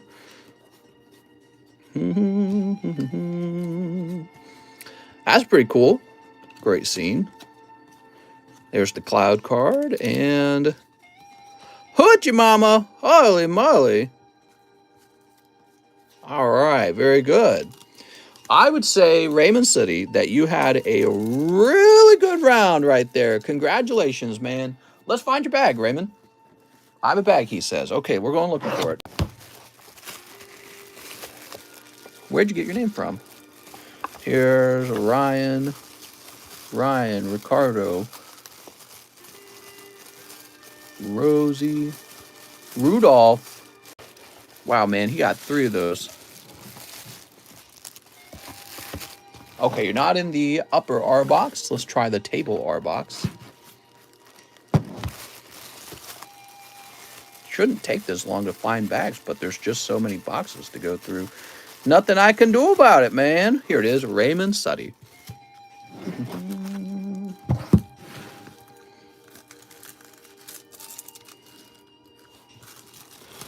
I bought so many of those Star Wars and got nothing, says Dion Gonzalez. I know.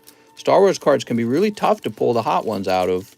And he just casually walks in and gets double Ewoks. Bruh. They were in there. The hit cards are in there.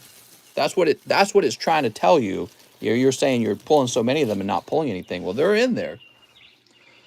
Alex says 10 Darkness Ablaze. You got it, Alex. Anything for Alex. 1, 2, 3, 4, 5, 6, 7, 8, 9, 10. All right. Let's get these open. Where's the Metapoo on the menu? Oh, my God. Metapoo. Oh, look at this, Alex. Actually kind of blew out on the side there. You want to take a look and see what was inside? If it's a good card, I'm going to count it as one of your packs. If it's a bad... Okay, it's a green pack. So we'll get you a fresh one, Alex. And it's Vanillix. So that's mine. Get you a better one. There we go. Have you ever actually lost someone's bag, maybe sending it to someone else? That has happened once in the past. I sent a bag to a guy who then claimed he did not receive it, but I knew he was lying.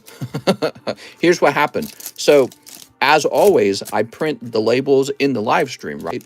So all I did was I looked back in the live stream, and when I live shipped the person's bag who went missing, I looked at the exact time in the live stream to determine what time I printed the label. And then I went into my software and I discovered I had printed it for the previous guy who had also ordered live shipping. So he got 2 labels. The first one was his bag. The second one would have been the next person's live shipping bag. And so I knew who had it because of when the label was printed in the live stream matched exactly when this guy's second label got printed, which of course it shouldn't have happened. What I failed to do is I failed to update the software for the next person's address. That's what happened. So I told him, I said, look, I know you got the second bag. I can see that you got 2 packages delivered in the same night, which makes no sense. That's, it just doesn't work that way. You only get 1 bag shipped to you. You don't get 2 bags shipped to you in the same day. That makes no sense. And then he's like, no, I didn't do it. I don't got it. Nope. So, yep. And then I had to replace that person's card who lost their bag. So that was kind of pricey. It took a while, too. We had to determine what was in the bag. And I threw in some freebies as well, so that it wasn't such a bad thing. And it was a loss. He was a sussy baka. Yeah, he was trying to say that, that he had not received it. But I'm like, look, here I am in the live stream at exactly this minute, at exactly this precise second, saying, all right, I'm shipping your label. And then you can actually hear the label machine make the noise. So you're like, all right, here's the exact second it makes the noise. And then I show them in the software. I'm like, look, here's the exact time in the software where you get printed a second label for no reason. You shouldn't have a second label because when I live ship you, you get one label, not two. So the timing in the software matches exactly when I'm supposed to have printed the label for the other person. And I knew he was lying right away because one of the first things he said is that he did not receive two packages in the mail. That was one of the first things he said. And I'm like, well, that's a lie because USPS actually shows that you did receive the 2 packages on the same day. So I knew right away. He just didn't want to give the cards up. It was a nice fat bag too. It was full of hits. So he probably just figured, hey, finders keepers. And yeah, that happened a long time ago. That was before I even moved out. That was for Alex PSX. Mr. Alex, you got 2 lovely cards, Scissor and Houndoom. Did you ban him? I didn't ban him. Oh, I did though. I think he later tried to buy more cards from me, and I said, look, I can't do business with you. Yeah, that actually did happen. I forgot about that. I'm surprised, actually. I'm like, what are you doing buying cards from me? All right, next up, we got Hyun Kim. Mister, I need my daily dose of live custom. He says 2 live customs and a Topps Series 1. You got it. All right, here goes. Swoobat and Hypno.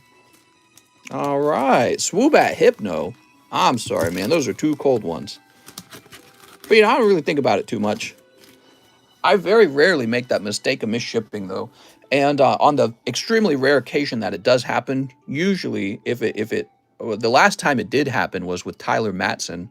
I shipped a bag off to a different guy. It wasn't Tyler Matson, and he returned it because he's a good person. So I really appreciated that. And as a result, I think I gave that guy, like, I don't remember how much store credit it was. It might have been like $200 of store credit or something like that. So as a reward for returning the bag, I gave him a bunch of store credit. All right, so you want a Topps Series 1. You got it, man. Here it is. Yeah, we have these vintage Topps cards you can open.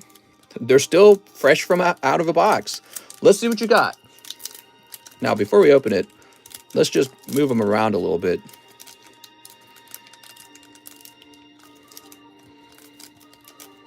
All right, cool. Let's see what he got. Hopefully, next time, stay positive. We'll never rip you off, mister, unless... Oh, great pull right off the bat. It is Charizard right out of the Topps pack. Hopefully, he comes undone. Any residue? Oh, that might be no residue. Beautiful. All right. Now, unfortunately, though, see that? You're going to fail the 10. And probably what happened was because this card was in the front of the pack, it's lucky to have no residue on it. But also as a result of being in the front of the pack, it has a bit of a bent corner. That sucks. All right. How much are the Topps packs? These are $60 a pop. Here's Psyduck, looking all confused. Very cute. But look, he's got the residue on him. Here's Machoke. Raichu. Oh, is this going to be the holo foil? Oh, it is. Ooh, Raichu looking great, man. Beautiful card. Really nice pack. The Topps cards are tricky because you really have to deal with the stickiness on them. And with this Raichu, what I'm seeing is a little bit of residue right there, right in the middle of the card. So close to having no residue on the front. That would have been really nice.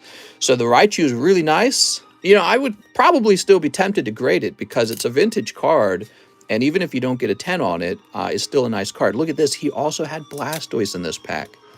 You could pull a holographic Charizard, by the way. It would look like this card here, but hollow like this. All right. Is there no way to remove the residue? You could experiment with that at home. I'm personally not going to do it for you because it's too risky, but you could experiment with it at home. If it was possible to remove the residue without damaging the ink of the card underneath, that would be pretty impressive, and it might help you get a better grade.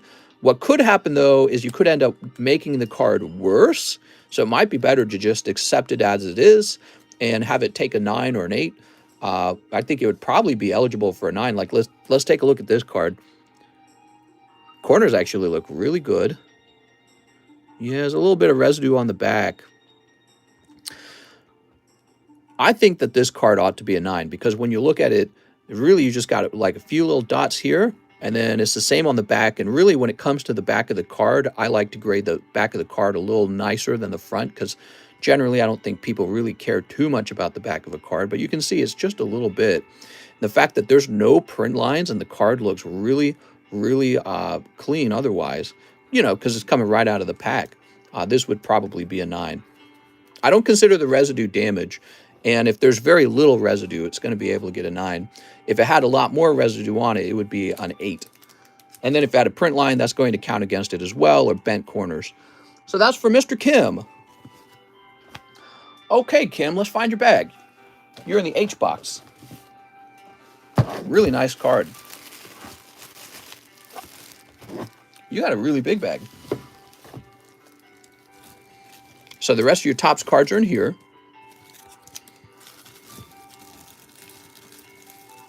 And these are your special Topps cards. Science, says Team Trubbish.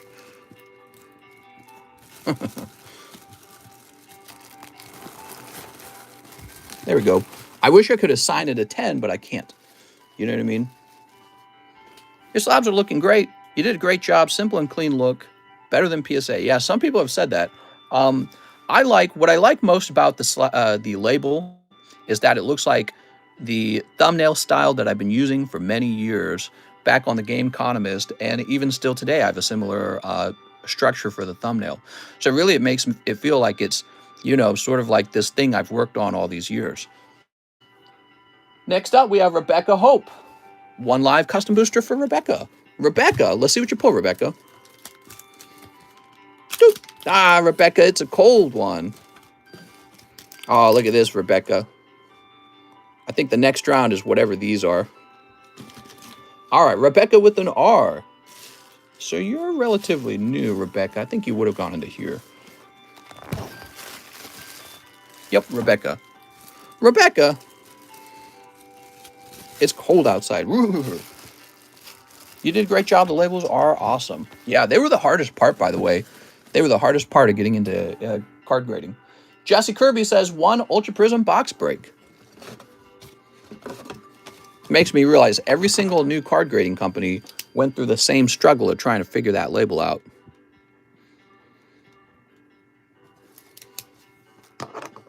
Two battle styles. All right, we need a fresh box. There's definitely no manual on how to start up something like a card grading company. Can't just go onto like YouTube and read about it and be like, all right, here we go.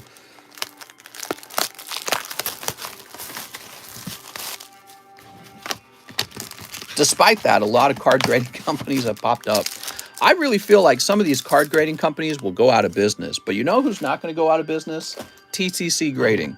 Because we have such a great live stream here. We got a nice community. We're going to hit 37,000 subscribers. We're going to go all the way to 100,000 subscribers at some point. And yeah, so it's very interesting. Although I suppose I should think about really hiring a successor, because what if I were to suddenly die in a car crash? That would be an actual risk. So we have to think about that.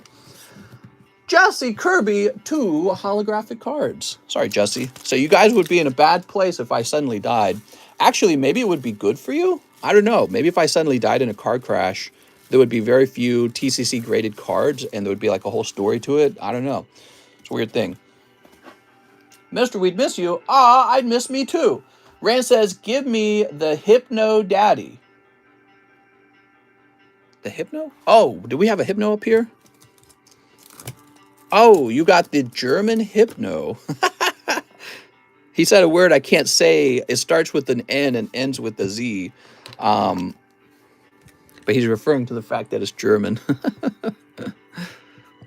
All right. Mr. Rand, thank you so much. Price is going up if that happens. Yeah, I suppose you would have like a limited collection of cards graded by a YouTuber who's passed away. So it would have an interesting story to it.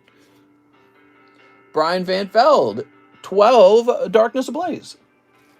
12 Darkness.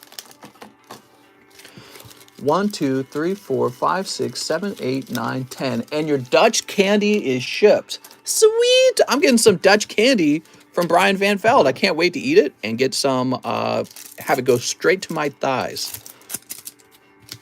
Can I have the Articuno?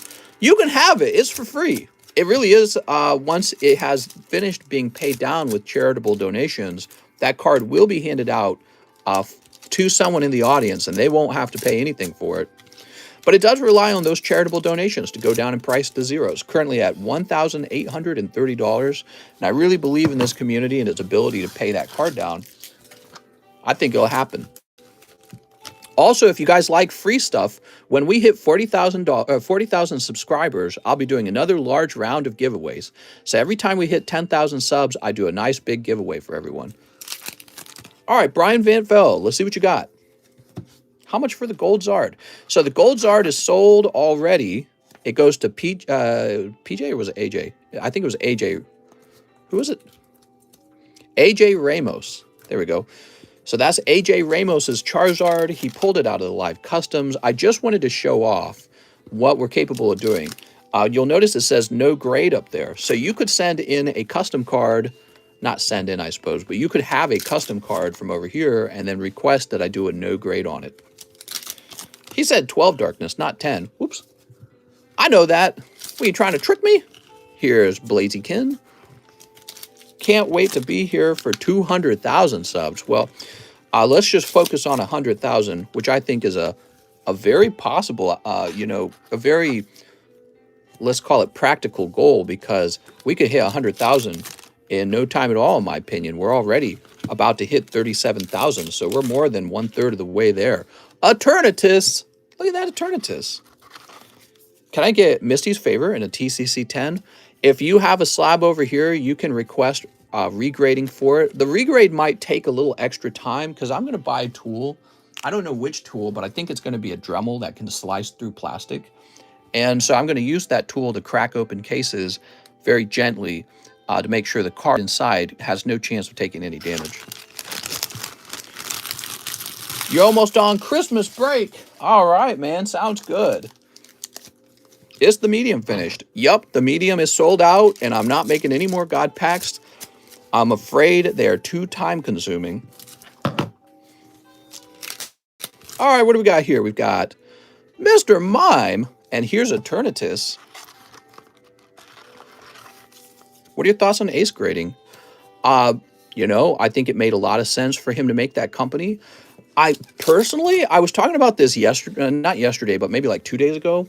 I think that if his name is like Randolph Pokemon or something like that, I think Randolph Grading would have been a better name. Ace Grading sounds like just some generic company almost. Whereas Randolph, the whole idea is you're being graded with your favorite YouTuber, and you want your card associated that way.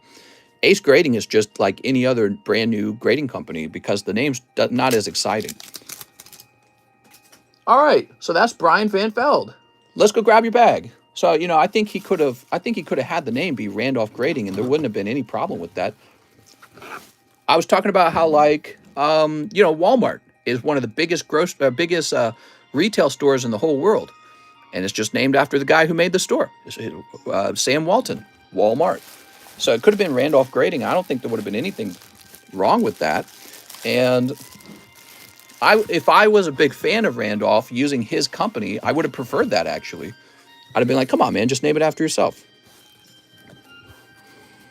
Are TCC slabs waterproof? I'm pretty sure they got to be waterproof. I tried cracking one, by the way, and it was like impossible. It really, really was very well welded. This sonic welder, it was a recently created sonic welder, and the people who Sonitech, they were kind of hinting that they do pretty much all the sonic welders in America. And so, I'm sure whatever I'm using is their latest model. Caleb Carvo says 5 packs of Evos, guys. Let's go grab it. Mr. Caleb. 1, 2, 3, 4, 5. Mr., what about security? PSA has with their labels. Are you going to do something similar? So that is on our goal list to update the label to have more sophisticated forms of security, because currently it is a label that I guess in theory you could copy it. You would have to figure out what printer I'm using, and you would have to recreate the label, and then you would have to recreate the slab as well. So we got the little logo on the slab. And then we'll keep a database of images of the card inside as well. So whenever you go and purchase the card, the goal is to be able to take this number here and go look it up on the website and then compare pictures to what you're buying off of. Let's say like you're on eBay. So you should be able to look up the certification number on a website and be like, all right, the images match. But listen to this, okay? So when it comes to security, I feel like all the security is sort of like security theater, meaning that I don't think that it would really stop a scammer. This is a subject that my wife and I were working on together and talking about a lot. So if somebody really wanted to sell you a fake card, it would not be very hard to scam you. All they would have to do is take a picture of the original card and then ship off the wrong one, or just ship you an empty box. They could just ship you an empty box if they wanted to scam you online. So you're not truly protected from a scammer in that way. But let's say they really wanted to scam you with a PSA label. So PSA, oh, they got all this security, right? Well, really all you would need to do to scam people, let's say you got like a card worth $20,000. Go buy a sonic welder. If you're going to scam for that amount of money, go buy a sonic welder, and then locate a slab manufacturer and just have them manufacture a slab that looks like PSA slab. They'll send it in. I mean, look, you'll see that my slab looks very similar to PSA slab. All right, so it would be hard to notice the differences, although there are differences, but they're not really easy to tell. But what you would do is you'd crack out the original PSA card, and then you'd put it into the new fake slab. You would add a different version of that card to the slab, and then you would take a picture of the original slab. Of course, that's what you're going to use for your eBay auction, right? But then you would take the original card and ship it back to PSA for regrading, right? So PSA will regrade the original card. You'll have the new fake one with the original picture. So even all that security feature that PSA features does not protect the slab from being counterfeited or faked. So, if you feel safe with PSA when it comes to security, what I've learned from getting into card grading is that you really should not feel safe. You are not protected when you buy a card off of the internet. You are not protected from having that card swapped out with another card. Really, the best way to counterfeit these would be to manufacture PSA replica slabs. There's companies in China making these slabs, right? Well, maybe somebody who has knowledge of making those slabs says, well, we're going to counterfeit some PSA cards, So it would be very easy for them to do that over there. And in fact, maybe one of those companies, the provider to PSA, maybe they just sell some PSA logo slabs to somebody who wants to do counterfeiting. They're like, yeah, go ahead, buy some. Right. And so it wouldn't be that hard to obtain. And then again, the sonic welder's not that hard to obtain either. So you would just crack out the original label, put it in the fake slab, regrade the original card, and send off the fake card to the buyer who might not be able to tell the difference. And it would appear to be the original card, but the counterfeiter effectively has two cards. So yeah, it's never, the security features on PSA really will not protect you from a counterfeiter who's very determined. Caleb Carvo, let's find your bag. Mr. Caleb. Caleb, here we are. When you crack the slabs, it becomes white and murky.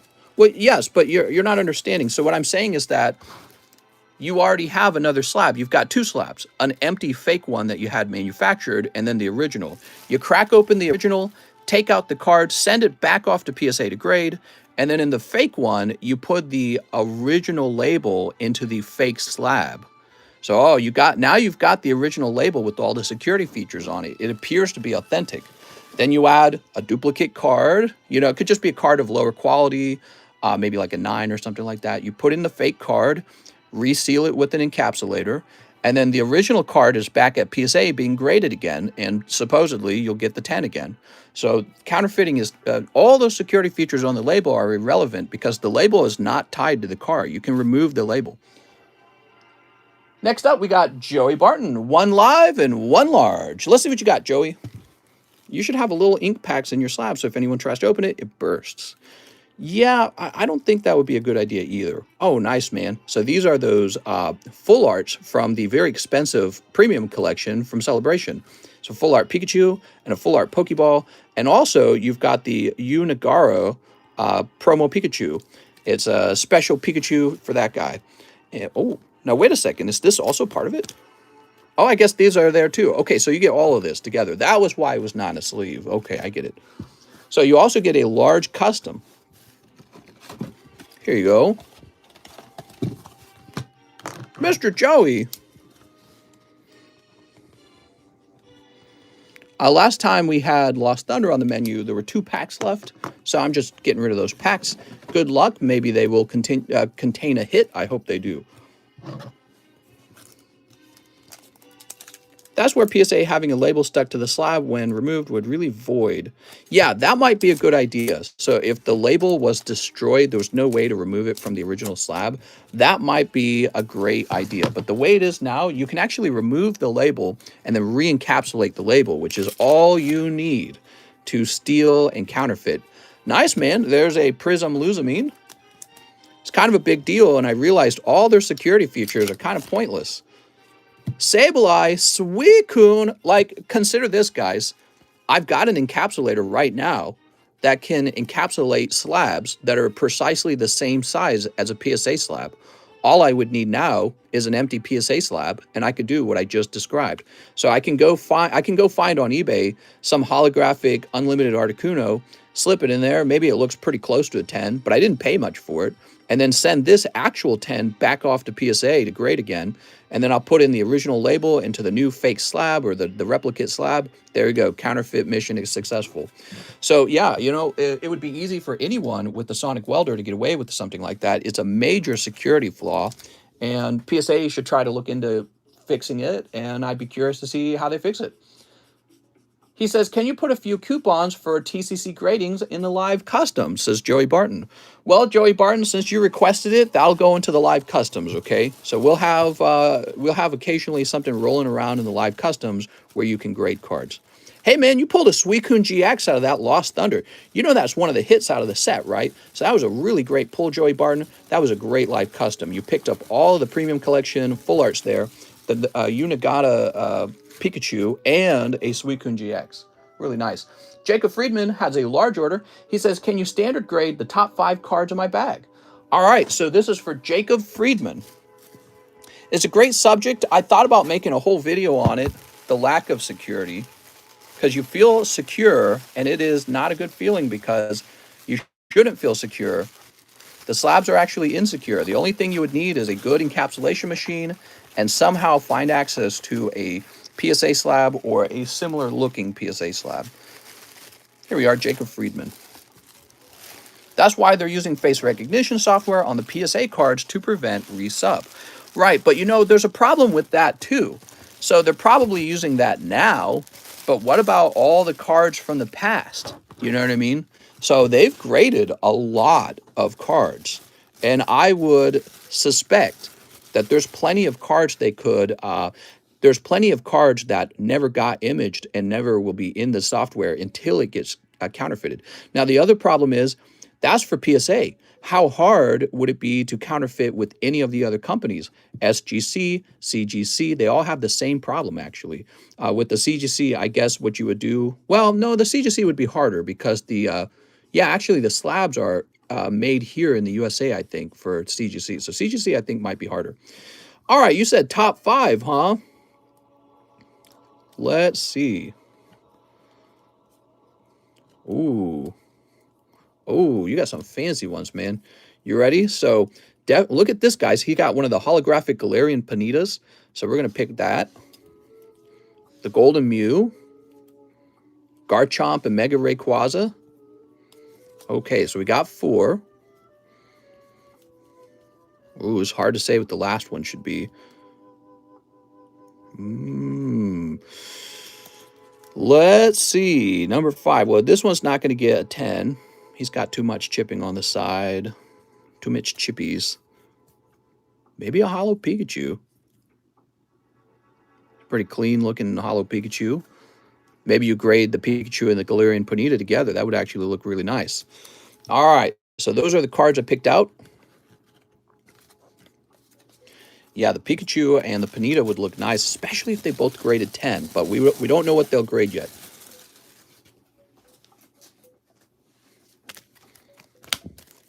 I feel like there's so many grading orders at this point. It's really impressive. And again, I spent a lot of time grading today. I only got 20 cards graded. So it's a very interesting issue. I think over time I'll become more efficient, but you don't want to go fast on the card grading. Especially the whole encapsulation process needs to be done slowly so there's no errors. My guess also is that PSA has custom business software for making the labels that helps prevent mistakes. But also documents in a database what is being typed into the machine. Say there's two jobs that could be done at the same time. The database documentation can be done at the same time that the label is being updated. I suspect they're using software for that. Ooh, looks great, man. Look at this, guys. All right, so all these are going to get graded.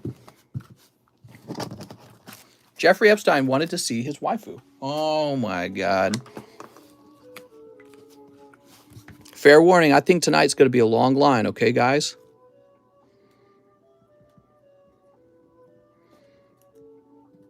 Jacob Friedman. And to save time, I'm going to put these all in a bag together. They'll get graded together, too. What's up, Jack? Your card savers look clean, don't they? They're nice. Now, he says, not sure, might be something better. I'll defer to your judgment. Hope this isn't too complicated of an order. Shipping for my bag and slabs. So it sounds like when your slabs are done grading, you would like them to be shipped out. And we can do that. What I'll do, we'll say plus shipping plus bag. All right. So when these are done, I will make a note of them to ship them out and to have your bag shipped with them, okay? We'll put your bag back in the JA box. Very nice. Stephen Barr says 10 packs of Opus 15. So this is the new Crystal Dominion. 1, 2, 3, 4, 5, 6, 7, 8, 9, 10.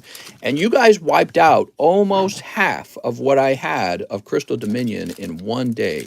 So the price per pack went up by $1 because I'm going to place a restock on it. And when that restock comes in, we will probably drop it back down by $1. That's kind of how it works on this channel. You can put your logo on the card grader as well. I don't want it on the card grader because the card grader, I like them to be perfectly clean like a penny sleeve. You know, there's no reason putting your logo on something so generic. I think it's really silly that Card Saver does it. It ruins the top notch of the top portion of the card grader, which means now you can't write stuff there. So I don't think that's a good design. I think a better design is to have a perfectly clean Card Saver. People don't understand how hard you have to concentrate on everything has to be centered. And then, yeah, so it's the real struggle with card grading, encapsulation process. You don't want to mess up the label. Ooh, Lila set, more like Hoochie Mama set. You don't want to mess the label up. It's very easy to create a typo in the label. Or like, for example, maybe you forgot to update the certification number, which my wife did that on one. And, excuse me, Sky Samurai, well, this is basically also a Hoochie Mama, so she gets a sleeve too. But the other thing you don't want to do is when you're encapsulating the card, you don't want to leave like fingerprints or anything like that. And you don't want to accidentally crush the card inside. Remember that Rayquaza and the Lily doll or whatever it was? Those got crushed. And I can see how that happens now. It's possible. It's probably very rare, but it's possible. So you just got to be really careful. Oh, there's Shiva. All right. Oops. We got Rufus from Shinra something something company. Can I get a high? No. Shiva. So nice. Kais, he's just a common. Lady Lilith, that's a legendary. All right, we'll sleeve that up then. I hate this song. Skip. All right, here we go. Actually, you know, one of the problems I was running into, ooh, Kites. Kites rare. He looks pretty cool. Wow, that's such a vibrant card. One of the problems I was running into today, I was sitting too much. I was sitting all over again. So all the label creation required me to sit on my butt and work on card grading. And I was thinking to myself when I was working, I was like, oh no. So I already sit for 5 hours in the live stream. If I have to sit for an additional hour prepping labels, that's no good. Bart's, ooh. So I'm a little worried about that. I'm going to end up ordering another office chair and placing it with my whole grading setup so that we have a nice grading setup where I can sit comfortably. But we just used a simple chair for the setup we have now. Hilda, Efrida. Oh my God, we have not pulled a hollow Efrida. We need one of those. But yes, I'm worried about oversitting. I already worry about oversitting all the time. We do way too much sitting down. And when I start creating labels, I'm going to be sitting down again. Get an adjustable desk. I don't want to be standing when I make the labels. I want full concentration. All right, so that is for our friend Jacob. Oh, I'm sorry, Stephen Barr. Mr. Stephen, he says, I have a bag. Let's go find it, Stephen. Sitting allows you to concentrate better, in my opinion, than standing up.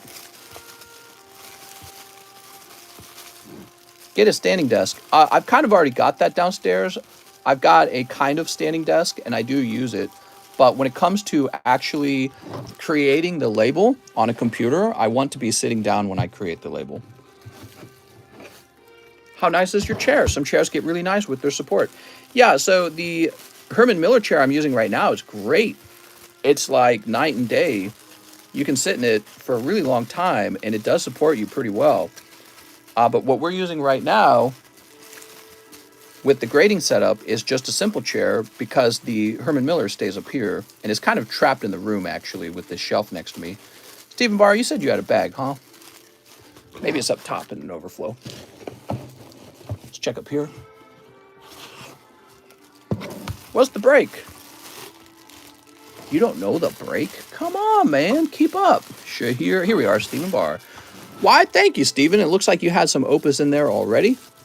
Very cool, man. We have 3 S boxes. Alexander Jeremita. 5 EV Heroes. You got it, Alexander. Okay, 1, 2, 3, 4, 5. 1, 2, 3, 4, 5. I was chair shopping today. My favorite one was like $500. Yeah, you know, if I have to buy another Herman Miller for downstairs when I'm doing the card grading, I don't know, man. It's going to cost me a lot of money for that. I wish I could just carry this chair around between 2 locations. Pretty sure this chair is trapped in here. I don't know. Would it fit by the shelf? Maybe it would. All right, cold. You forgot part of my message. I sent you a PayPal message. Oh, Roma lady. What's up, Andrew Vasquez? All right, so I have to take a quick look at that, Mr. Andrew Vasquez. Congratulations. That's a snipe, Mr. Alexander. Let's find your bag. He doesn't mention if he has a bag, so I'm going to go hunting for it. How's the stream going? It's going pretty well.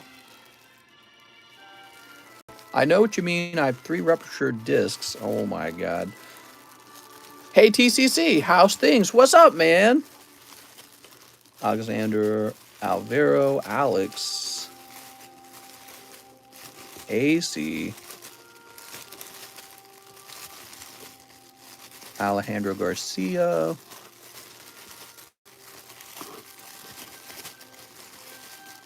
All right. I didn't see him there. Can we get Mr. to 200 likes? Can I find Alexander Jeremita's bag? See, I don't even know if he has a bag. I'm assuming he has one. I'm going to go ahead and create him a new bag. If he has a bag, he can tell me. I'll go ahead and grab a new one. If any of you guys need maid service, oh my God, I'm going to need some maid service. Most people say all day, my old job would be work 10 hours a day, all at a desk. Oh my God. Well, that's kind of how my life is right now. It's pretty bad. It's pretty bad.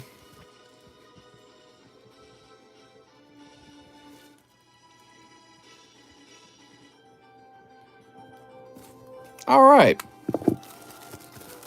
I will place this over here. Next up, we have John. Oh, now Andrew Vasquez says I missed part of his message. He says, and one pack fresh Japanese. Oh, okay. Sorry about that. So here you go.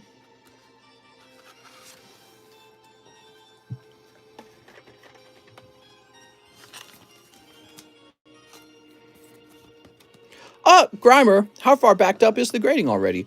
So, yeah, it's kind of backing up, and I'm working on the pre-orders right now, including yours. Yours are in the box with everyone else, ready to be graded. The grades have been assigned to all your cards. All that's left is the encapsulation, but the encapsulation is a really slow process, so I'm going to get as much as I can done as fast as I can. Once the pre-orders are done, I can then start working on the grades that are being accumulated right now. Andrew... Mr. Andrew, let's find his bag. Just head on over here, Tyler. I'll show you how to do it. You can help. You can encapsulate your own cards, and then you'll be all excited. You'll be like, wow. I'm joking. I talked to my wife about having people work from our home, and we decided it would be very uncomfortable. All right. Jonathan Hargraves.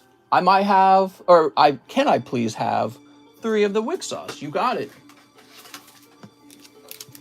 Oh, there we go. 3 Dragon Ball Z. You didn't specify which Dragon Ball Z. I'm assuming you mean the new Dragon Ball.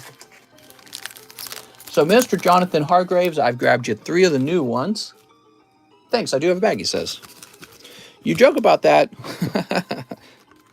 Oh my gosh. He's like, I'm on my way. Sneak. And sneak. All right. Sneak. Sneak. Very nice, Mr. Jonathan. Let's see what you pull. How many spots for the box break? There's always 36 spots for a box break, right? Because that's how many spots are in a box. Do I watch Animu? I watch all the Animu. I'm a huge Animu fan. My wife watches all the Animu, and occasionally she'll have me watch with her.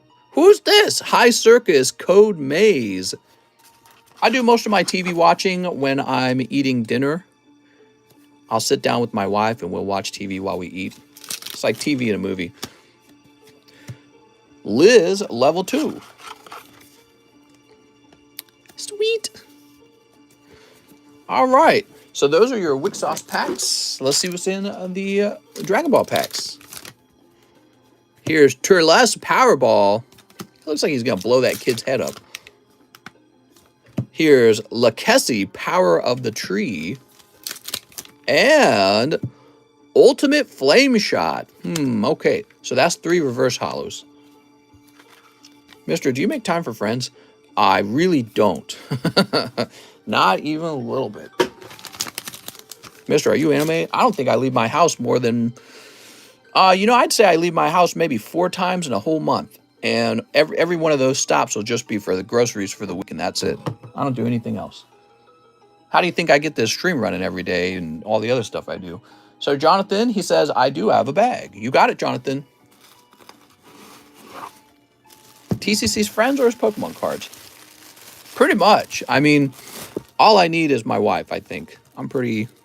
My wife and my girlfriend, and then that's about it. And chat, that's right. All right, there we go. Next up, we have Jacob Friedman again. Meant to say ship it once the grading is complete. That's what I assumed. Now here's the Jesse Kirby order with the penny message.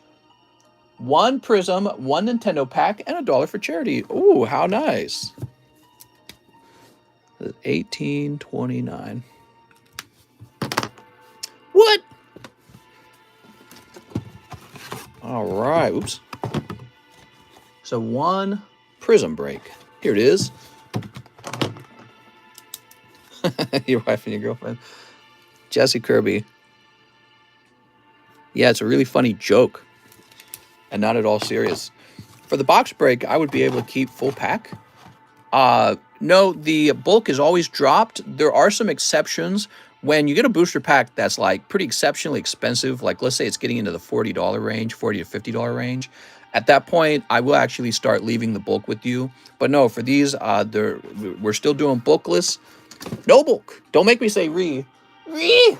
I hate bulk. He doesn't have friends. He doesn't need friends when he has family. Yeah, my wife keeps me sane. All right, we'll log in here.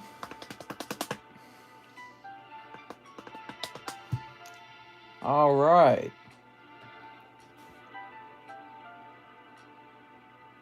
Sweet. So we just refreshed. Now I'm going to scroll down.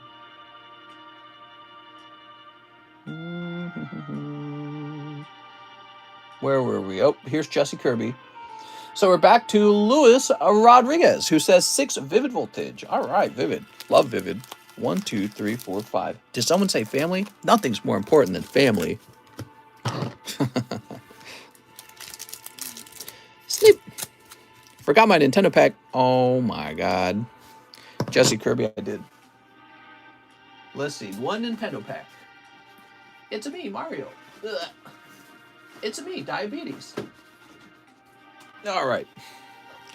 Yay! Need Pikachu. You want fat Pikachu?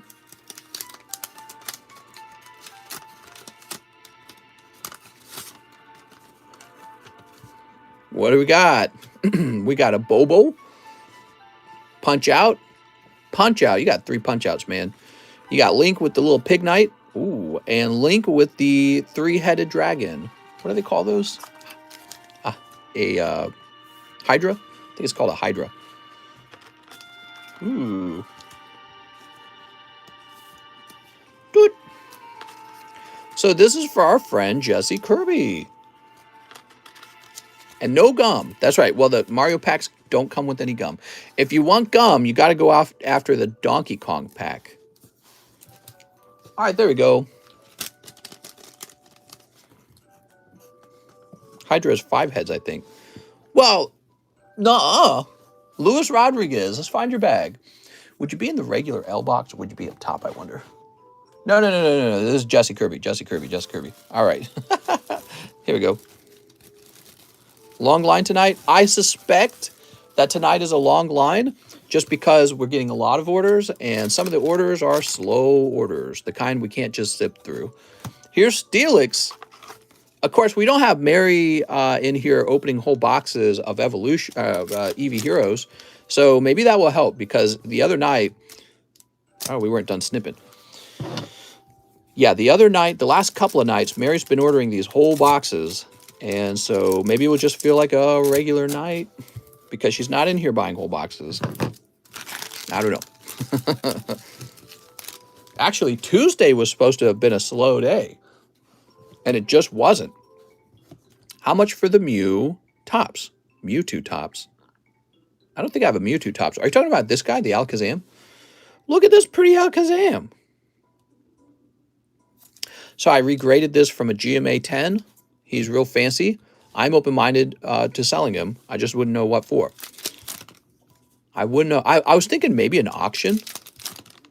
What if we held a live auction in Discord? Here's Slugma and Shaman. Slugma balls. And Zarude. Oh, looked like a Mewtwo at low quality. Wait a second. We're going to go ahead and sleeve this up with a penny sleeve. There we go. Zarude's a nice pull. Now, there is no hyper rare Zarude in this set. Only the regular full art. Pretty cool, Lewis. Congratulations on your fancy Zarude. Let's go find your bag. Mr. Snag the Alakazam for $1,000. Wow. Yeah, I mean, I always keep my eyes open for whatever I determined is the best value. And I know that this beautiful Alakazam isn't just a desirable Pokemon, but it's hard to grade because it's 20 years old, and the Topps Chrome packs sell for almost $600, right? So occasionally you find a mispriced item, and this would be a great example of that. All right, so Luis Rodriguez, and it's my skill as a Poke buyer that helped me find it. All right. It's my whole job if you think about it in a way. My whole job is understanding when there's a price problem. Oops. Let's see. Let's see. Let's see. We'll pop this in here. There we go. Mr. Lewis. Next up, we got Hunter Brady. Hunter says, hey, mister, can I get 2 VMAX Climax? 2 VMAX Climax. You got it. 1, 2. And a spot in the Gym Heroes pack break. I have a bag. All right, now, I don't know if Hunter Brady updated that for the Rocket pack break. Let me go ahead and refresh. And we're going to see if that was updated for the Rocket pack break. If it wasn't, I'll go ahead and offer him a refund. Okay. Hunter Bari, right? Hunter Bari? Sunfan made a huge order. Oh, my Lord. Hunter Brady. And no, he didn't update it. So, Hunter Brady, I'm going to go ahead and send you a $31 refund.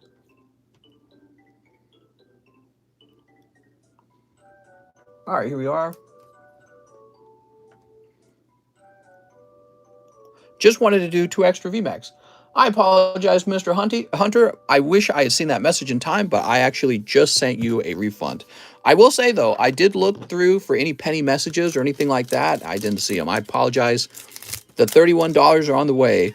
Oh, man. Hunter Brady, I apologize. I really look for penny messages for communication when it comes to orders that need to be adjusted, okay? It's fun to use the live chat. Sometimes the live chat works. Really, penny messages are the way to go. It's the very best way to adjust an order. I apologize. I didn't see that in time. Here's Zapdos. I have to keep the stream moving. I have to understand. I'm on a timer. So you need to send a penny message for the orders. But don't worry, Hunter. You didn't actually lose anything. The $31 is back on its way to you. And but I apologize for that. I would have opened them. Yeah, I like opening more cards. I apologize. Yes, that's true. I only see 2 messages at a time.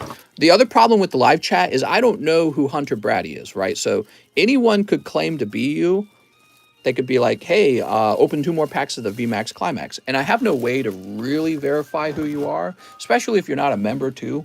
So if you're not a member, that makes it even easier for somebody to pretend to be you and tell me what to do with the money. So penny messages are the way to go. Anthony Shime says, Mr. 10 Evolving Skies. You got it. 10 Evolving Skies. For Mr. Anthony.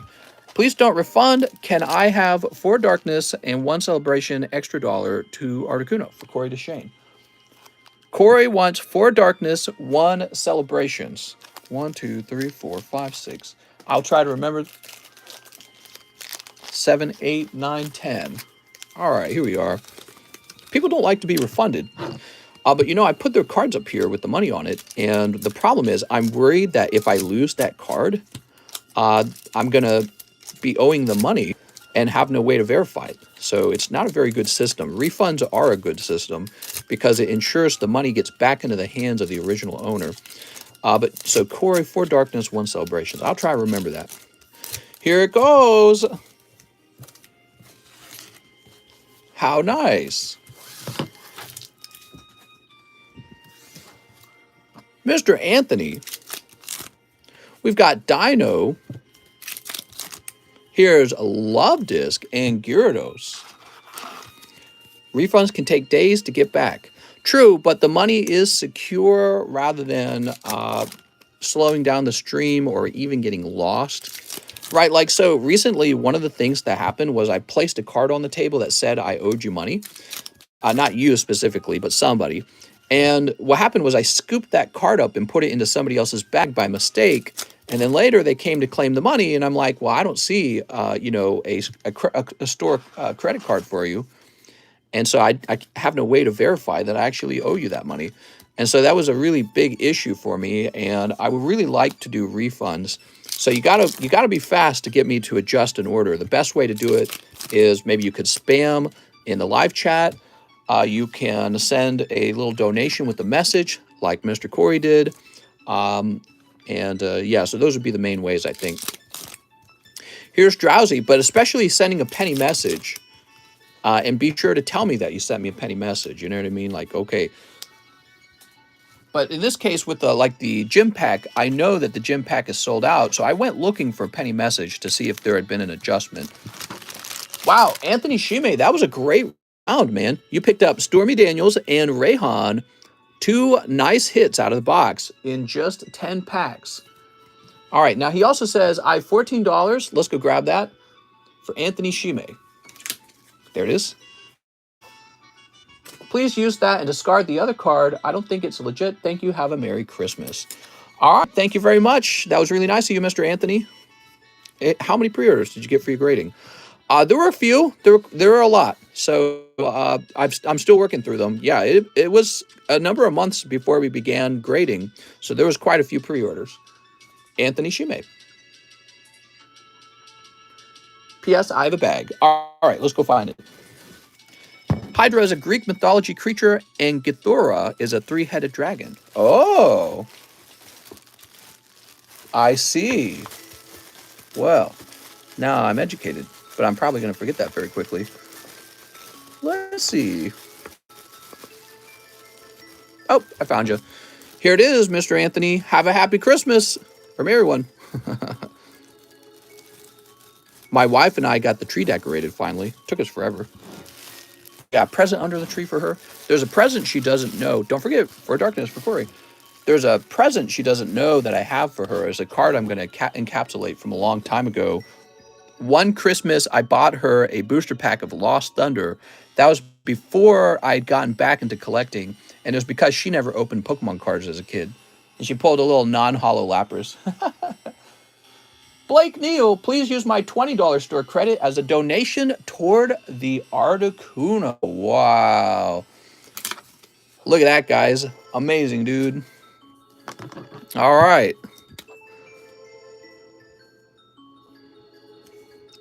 Blake Neal with the big great balls. What?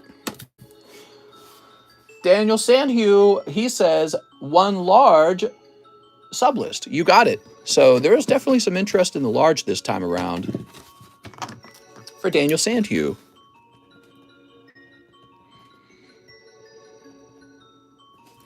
There we go. Oh my gosh, I pulled a Rainbow Charizard VMAX. And then he also wants 1 in the pack break. If sold out, just put me in the next one or take from Slab Away. All right, now I'm going to look for any kind of penny message for that as well.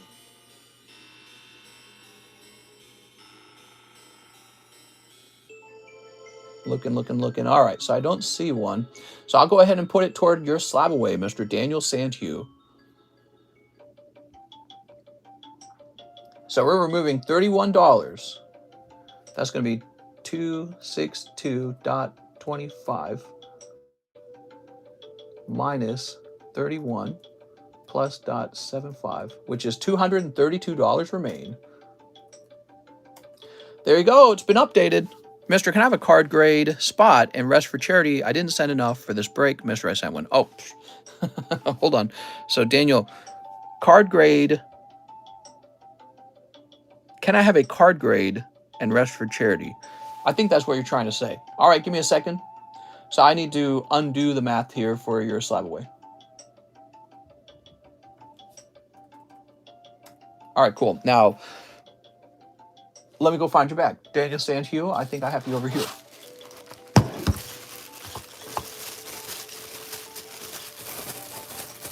No, I don't. Oh, Daniel, you're not an overflow box, are you? I feel like you've got your own box almost. Tammy Lowe, Alex, nope, you do not. Okay, let's check over here real fast. Now, are you wanting me to pick a card out of your bag and grade it, or are you just wanting me to write down on your bag that you need a card grade? Gold Pika, please, Mr. Daniel Sandhue. Sounds good. Oh, you're right here. I found you. Okay, cool. You do have a fat bag, just like I thought.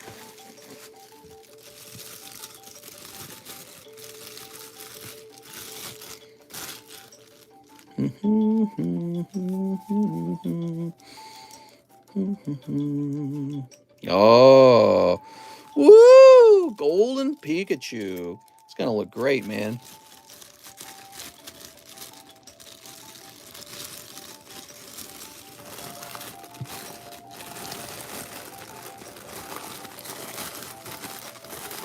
Yeah, that's a fat little baggie. All right, thank you so much. You said the rest toward charity, huh? So that would be 26. I think it would be $5, right?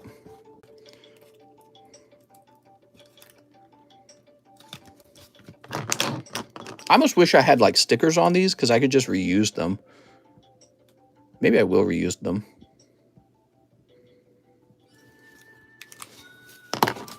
All right, Daniel Sandhue.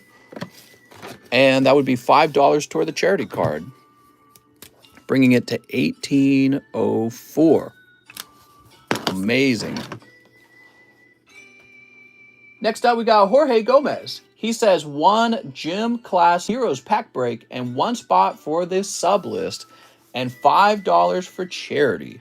All right, so a lot of people try to jump into that gym pack break, it looks like, and they missed it. And so I almost could have just ran a second pack break of the Gym Heroes. So I'm going to remember that for next time because it would have been more efficient to simply run another round of the Gym Heroes. Yeah, there were like 3 or 4 people who missed it that wanted in. All right, let me refresh.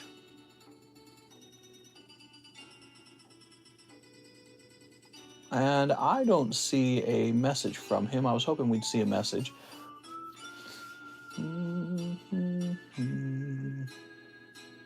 So Jorge Gomez, let me get you into the sub list. And that ends the sub list.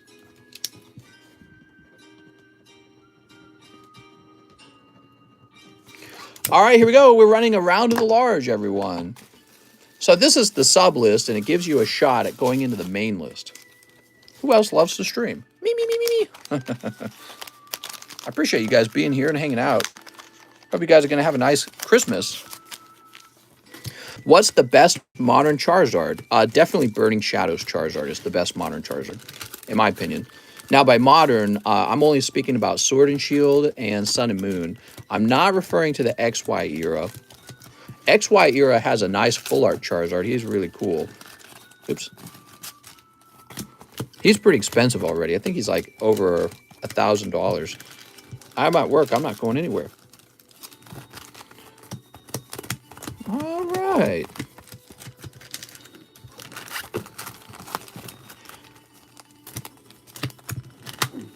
Can I get a number?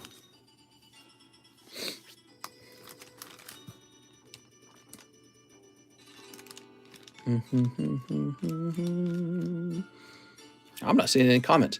Okay, the last number over here is 4. Let's just go with 4. 1, 2, 3, 4. All right, and then this gets inverted. 1, 2, 3, 4. And we'll put this on top. All right, so we just get this going. So Daniel Sandhue. Oh, Cold. Joey Barton. Travis Philp. Sully Schlegel. Sven Jansen. Oh, Sven Jansen again. Wow. Jonathan Ceruzzi. There we go. Jonathan Ceruzzi. Cesar Rodriguez. Donald Cheney. It's going to be Jonathan Ceruzzi and Donald Cheney. Congratulations, you guys.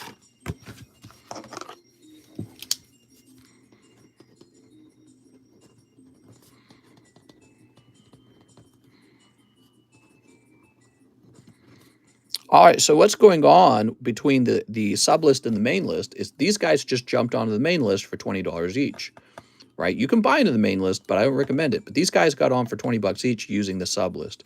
Sub list gives you a chance for the main list. Main list gives you a chance for some really hot pulls. That's how the large works. And the pulls are known ahead of time, and there's reserve spots and all that, so that's how the large is operating. It's like a different kind of live custom. It's very different from the live custom, but it's similar in its idea, custom booster pack. Now, Mr. Jorge Gomez is owed a $31 refund, and I think what I'm going to do is I'll refund his charity donation as well, since he didn't get his original item that he was going after. 31 and 5 is 36.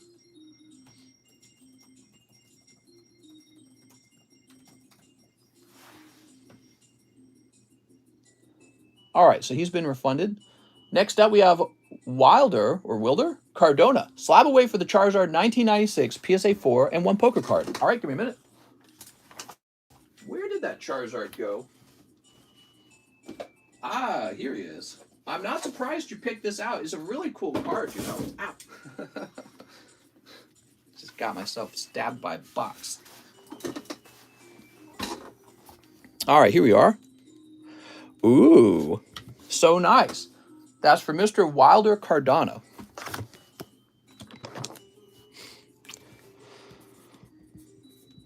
Wilder? It's Wilder.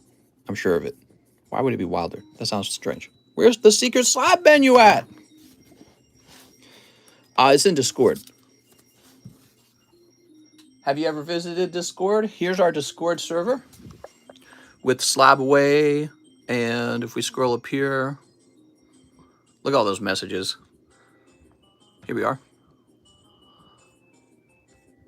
So a whole list of slabs for sale in here. Speaking of which, we got to remove that Charizard from the list. So that's the next step.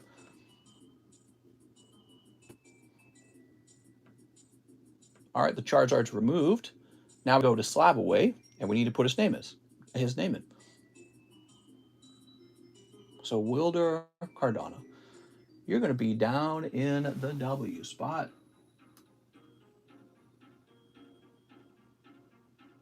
You're going to be right after Wes. I'm going to put you down for January.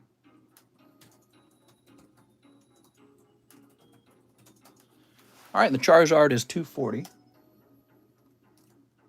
All right, good luck, Mr. Wilder. Let me go put this away now. Slab away allows you to reserve a card for yourself and then make small payments toward it over 6 months. So it helps you focus on a card. Next up, we got Caden Wolf. Oh, wait a second. Wilder needs his poker card. Wilder, you pull. Oh, a Tangela. Look at that cute boy. From the green deck. All right.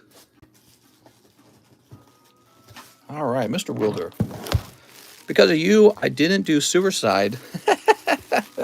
Suicide. So that's the same as self-destruct or explosion. All right, here we are. Isn't suicide on the rise? I think it is. I think that's really sad to hear. Especially during the pandemic. During the pandemic, divorces are on the rise. Just violence in general. Really sad. Caden Wolf says 1 in the pack break. All right. And 5 darkness. Now, I don't remember. Did Caden ask me to do something? I feel like he did. Here it is. Caden says, okay, for the extra. Here we go. So Caden's the first one into the rocket pack break. Thank you, Caden.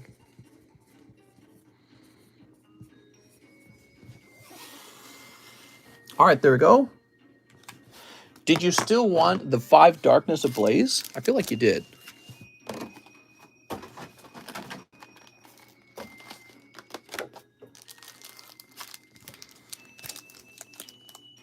Excuse me, I'm dying.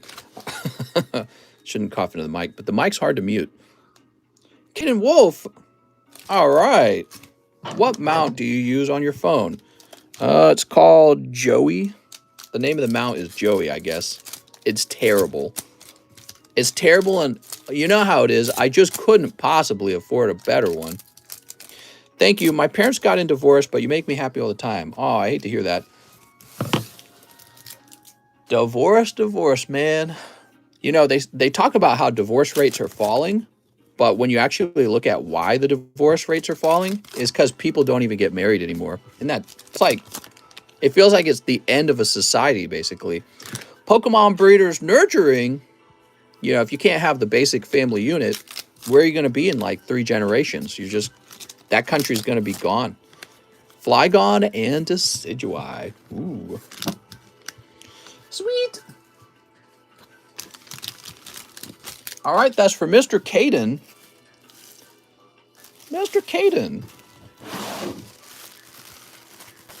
Caden Wolf. We got Kyler, we got Carol, Kyle, Kara, Kevin, Camille. Did you need a new bag? He says, I have a bag. All right, let's keep looking. Kevin. We have a K overflow. You're probably in the K overflow. Here's Kip. Here's Kevin O'Neill. Ah, Caden Wolf. Sweet. Picking up that hyper rare. There we go. Very nice. You know, I saw the list and it's not looking that bad now. Maybe people stopped making orders when they thought the line was going to be really long. Sunfan, though, he has a really large order. He wants 10 of the Ultra Prisms. Damn, Sunfan. 1, 2, 3, 4, 5, 6, 7, 8, 9, 10. So this is all going to be Sunfan. How's it going, Sunfan? Welcome back, man. Wow, so that's almost done now. He also wants a Gym Hero and 3 Live.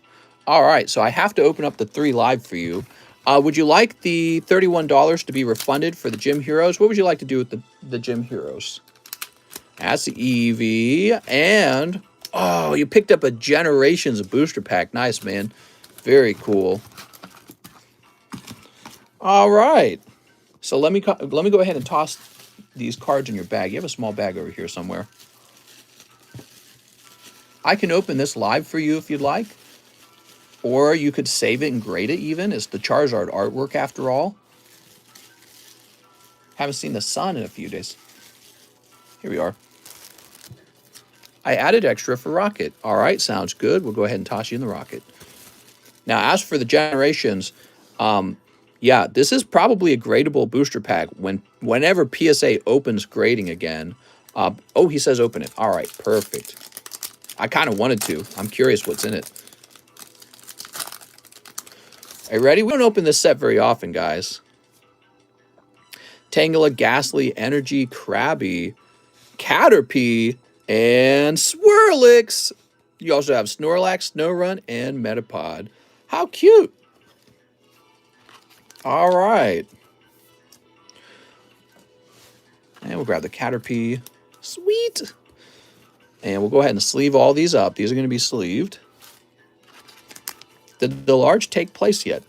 Not the new large. The old large is done. The one with the reverse holo Pikachu, that one is complete. Mr. Sunfan, here you go. Never opened Generations. Yeah, it's pretty neat, isn't it? I do have a video of myself opening Generation booster packs. Thank you, Mr. Sunfan. And then let's add you to the Rocket pack.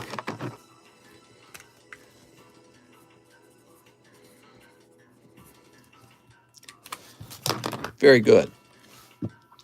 Jonathan Ceruzzi sent 20 bucks, but didn't leave a message. Let's see. Jonathan Ceruzzi.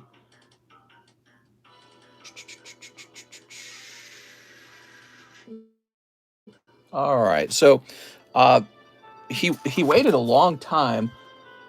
Jonathan, I'm going to just set this on the table for 20 bucks. Okay, Jonathan?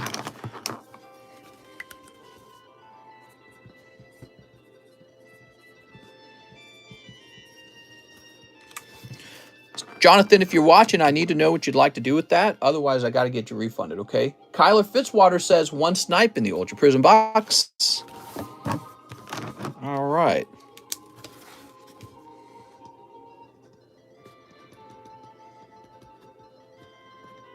Here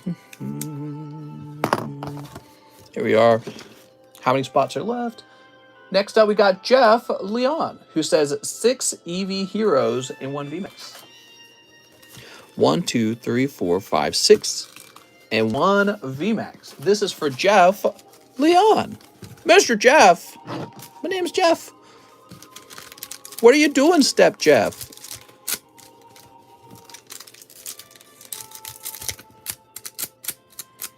What do you think the best set of 2021? Probably Evolving Skies is my favorite. All right, Jeff. What do you got? Cold. Pack number 2. Florges. Pack number 3. Cold. Pack number 4. Flareon. Ree. All right, a beautiful Flareon. We also have a wonderful Calyrex on his pony.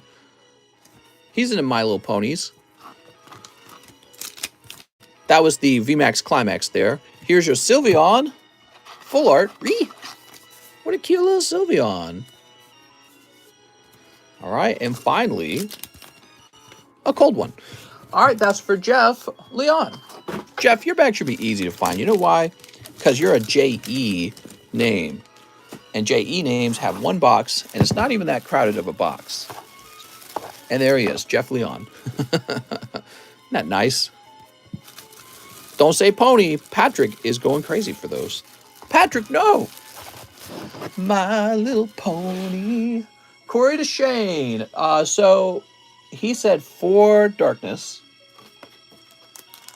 2, 3, and 4. We are nearly sold out of darkness. And a celebration snipe, right? Here we are for Corey DeShane. Good luck, Corey. Sneep. Sneep. And Sneep. What a wonderful Sneep. It's kind of like Wonderful Life, but with Sneeps. Ponies like to glop glop. Oh my God. Just sent my God Pack payment. I'm so excited. So if you just paid for your God Pack, what happens is you actually jump the line. God Packs get to jump the line. The God Packs are sold out, so the only ones left are these ones that were put into slab away. Why did I put that there? Here you go. Here's Puppy Tar. It's Puppy Tar. And Gato Rita, she's so cute. All right. That's for Corey DeShane. Corey says, Corey, no! Don't say, Let's see, Christian,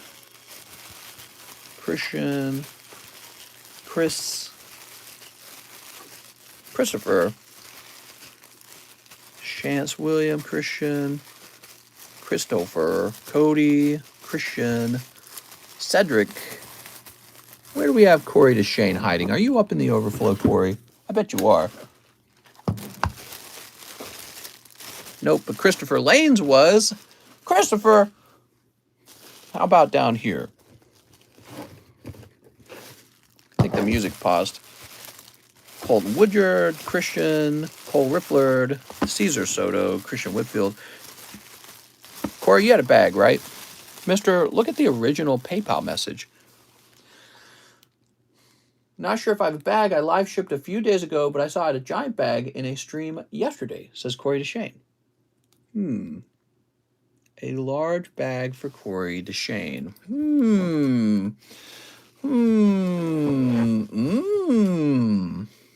Corey, if you had a large bag, where would a large Corey DeShane bag go? So you're saying you saw one in the stream, and you're confident that that one had not been shipped out. Is that what you're saying? Because if you ordered live shipping, it's possible that I did just ship that one. Let's see, where would we have a Corey bag? Let me go ahead and get this music running again. All right, there we go. Corey says, no idea per usual.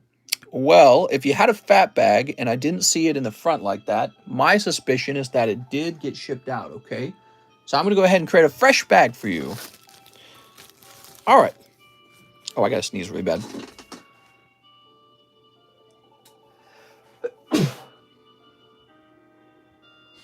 Just sharing my Omicron with you. Is it Omicron or Omicron? I think it's Omicron, right? All right. Mr. Corey. Corey's in the house. See, this card sits up the whole day. I don't like that. I think we're going to go back and refund him now. There we go. I'll donate the books, mister. The books? You mean the hollows? Thank you so much. I love books. Remember when COVID started? A lot of people were worried that I would get COVID on the cards. They're like, if you sneeze, you'll get COVID on the cards. All right. Johnny Ceruzzi is getting refunded. Yeah, we can't have the card sit there the whole time. All right, very nice. After Corey, we have our good friend, Stephen Yang. He says 3 in the Gym Heroes pack break. I have a small bag. Now, he sent me an updated message. I can't believe how many people try to get into that pack break. Now, he says, updating my order for 2 rocket pack break spots and $1 donation. You got it. This is for Stephen Yang.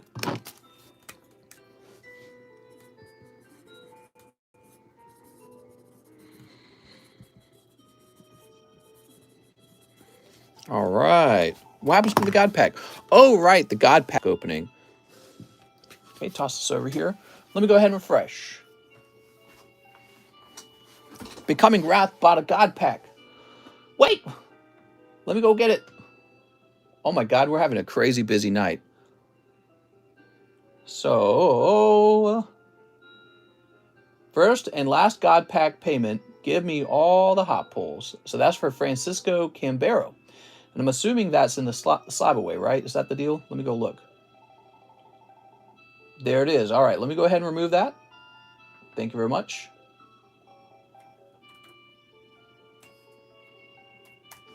Are you ready to choose? You must choose. Which pack would you like? The one on the right or the one on the left? To-do, to-do, to-do, to-do, to-do, to-do, to-do.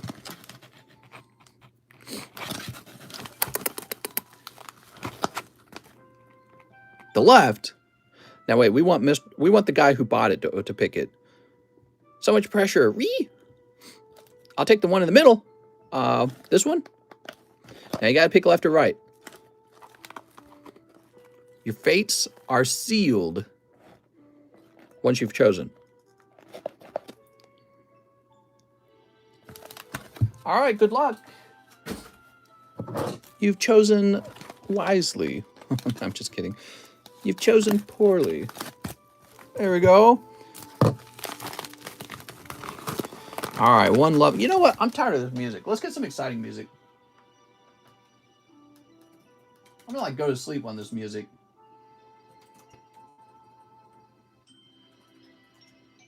Super Smash Ultimate. How about menu music extended?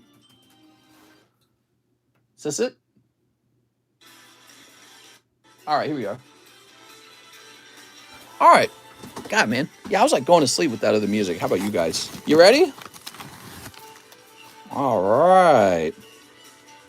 We're starting with the holographic Blastoise and holographic Raikou. Then we have a code Pikachu. This is gradable, and so is the Charizard. We recently saw a pristine Charizard at CGC. Here's Mew V, Tag Bolt, Pikachu and Zekrom, unless that's Tag Team. That might be Tag Team.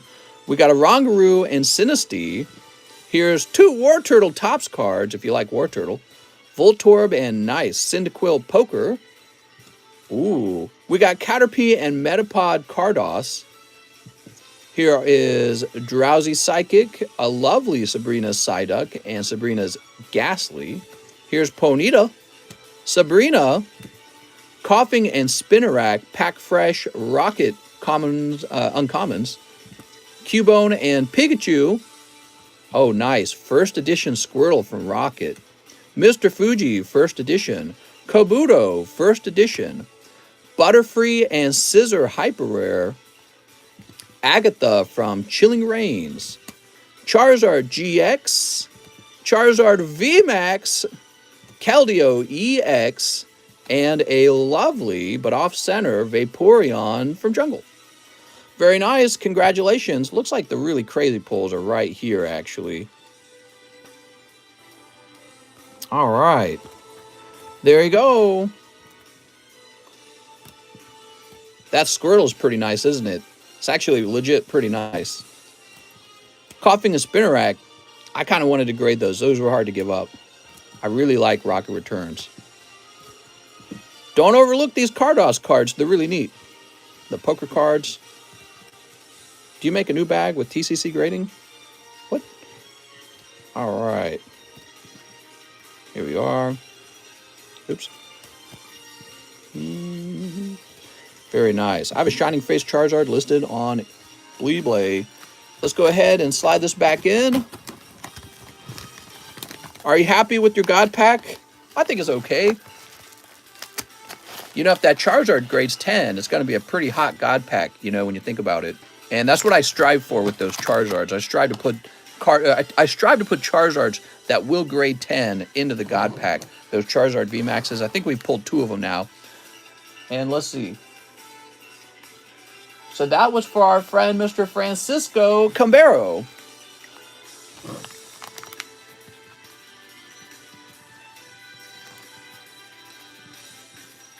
There we go.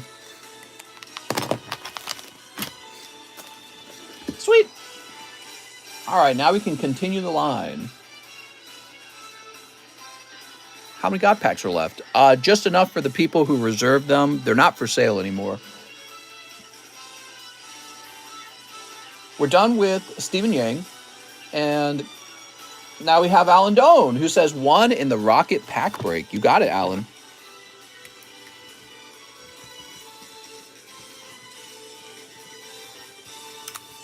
Your card that you chose, does it go into a new bag or the same? I have no clue what you're talking about. Alex says 1 in the Rocket Pack Break. You got it, Alex. You forgot the $1 donation. Oh, I'm sure I did. I'm sorry.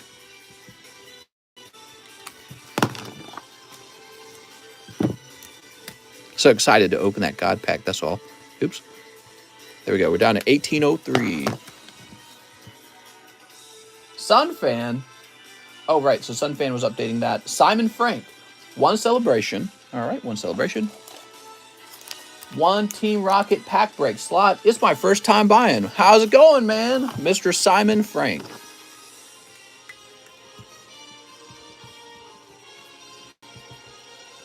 Oops. Write it correctly.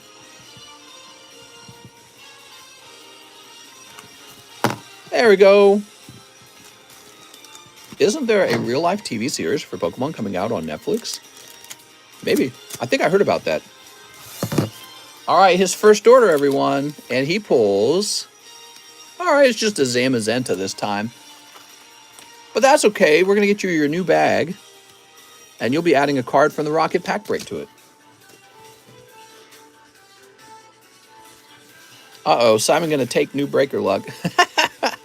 Doesn't that seem to happen a lot? I'm sure it's just coincidence. But I've seen people who are new get really tough pulls, too. Finally pulled the shiny Mew. Oh, my gosh. The heck? Did you hear that? Laptop kind of messing up there for a minute. It's because the FBI is trying to spy on me. They got those radio waves going. Next up, we got Brian Bedchart. 2 in the pack break. Brian.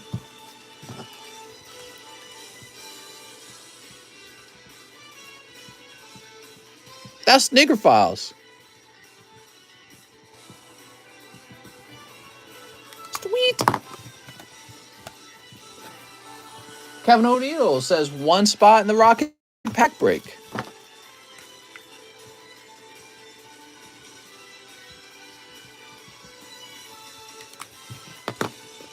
Oh. Now we have Mr. JC. He says 3 in the Rocket Pack Break. I think the Rocket Pack Break might be about done. Let's go ahead and count it up. 1, 2, 3, 4, 5, 6, 7, 8, 9, 10. All right. Backup plan, a box of Climax, and I'll pay the other $12 in another payment.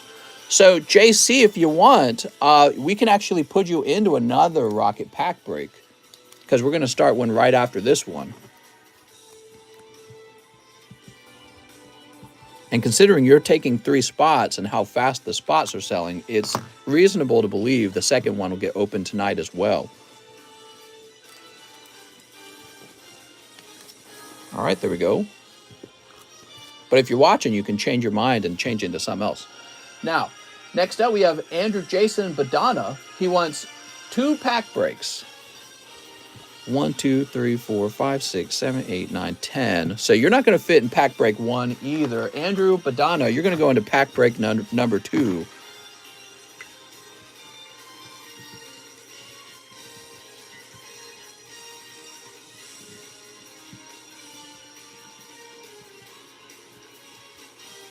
There we go. Another break. I didn't miss my little sports order, did I? Probably not. It's a busy night. I've been looking at the line pretty carefully. Now, Andrew also wanted 2 Star Wars 2s. All right, that's confusing. It's a confusing order, but I see what you ordered. So we're still working for Mr. Andrew here. Let's get him 2 sport packs. 2 Star Wars packs. And he wants 2 of the German French vintage cards. I think they're actually all German, I suspect, so I could probably remove the French from the listing. And $1 to charity. Thanks, man. All right, what do we got? What do we got? Kleinstein and Energy. Wow, you got Kleinstein, man.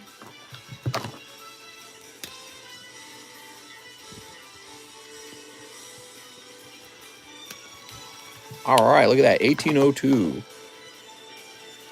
You ready? Kleinstein. Kleinstein, use Steinhagel. Sneap. All right.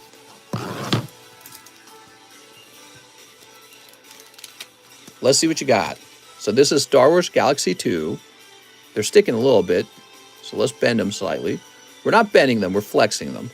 And flexing will unstick them very safely. Here's Chewbacca.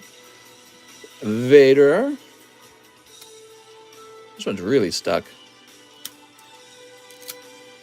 There we go. All right. Making out with the homies. Chess, I like that drawing. It's pretty good. All right, these are kind of stuck together. This must be from a story.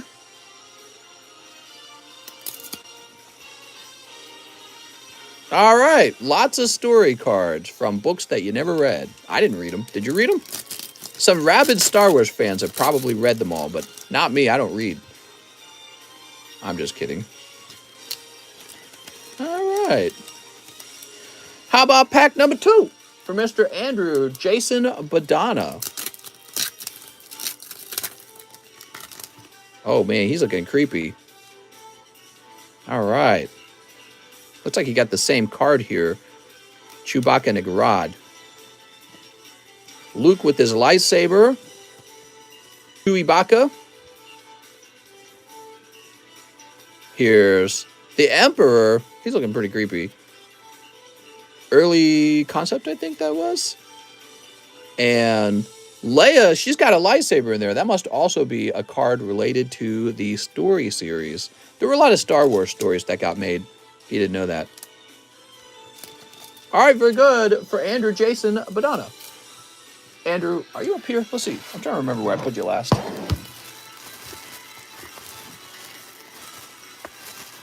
Anthony Badaway, Adam Mundorf.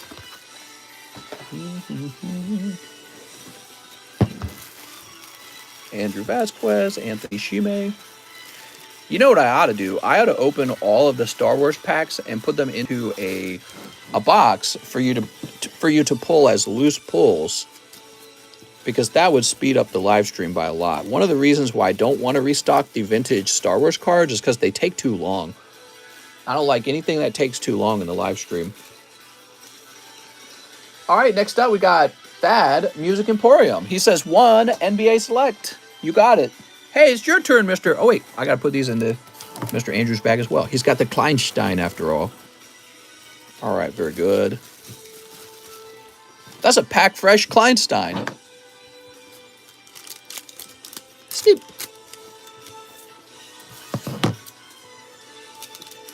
Mr. Thad is our sports guy. He comes in and picks up a pack or two of sports, so we can all see Malachi Flynn. Put me in the new pack break. Sounds good, JC. We got you over there ready to go. Here's Bojan Bogdanovic.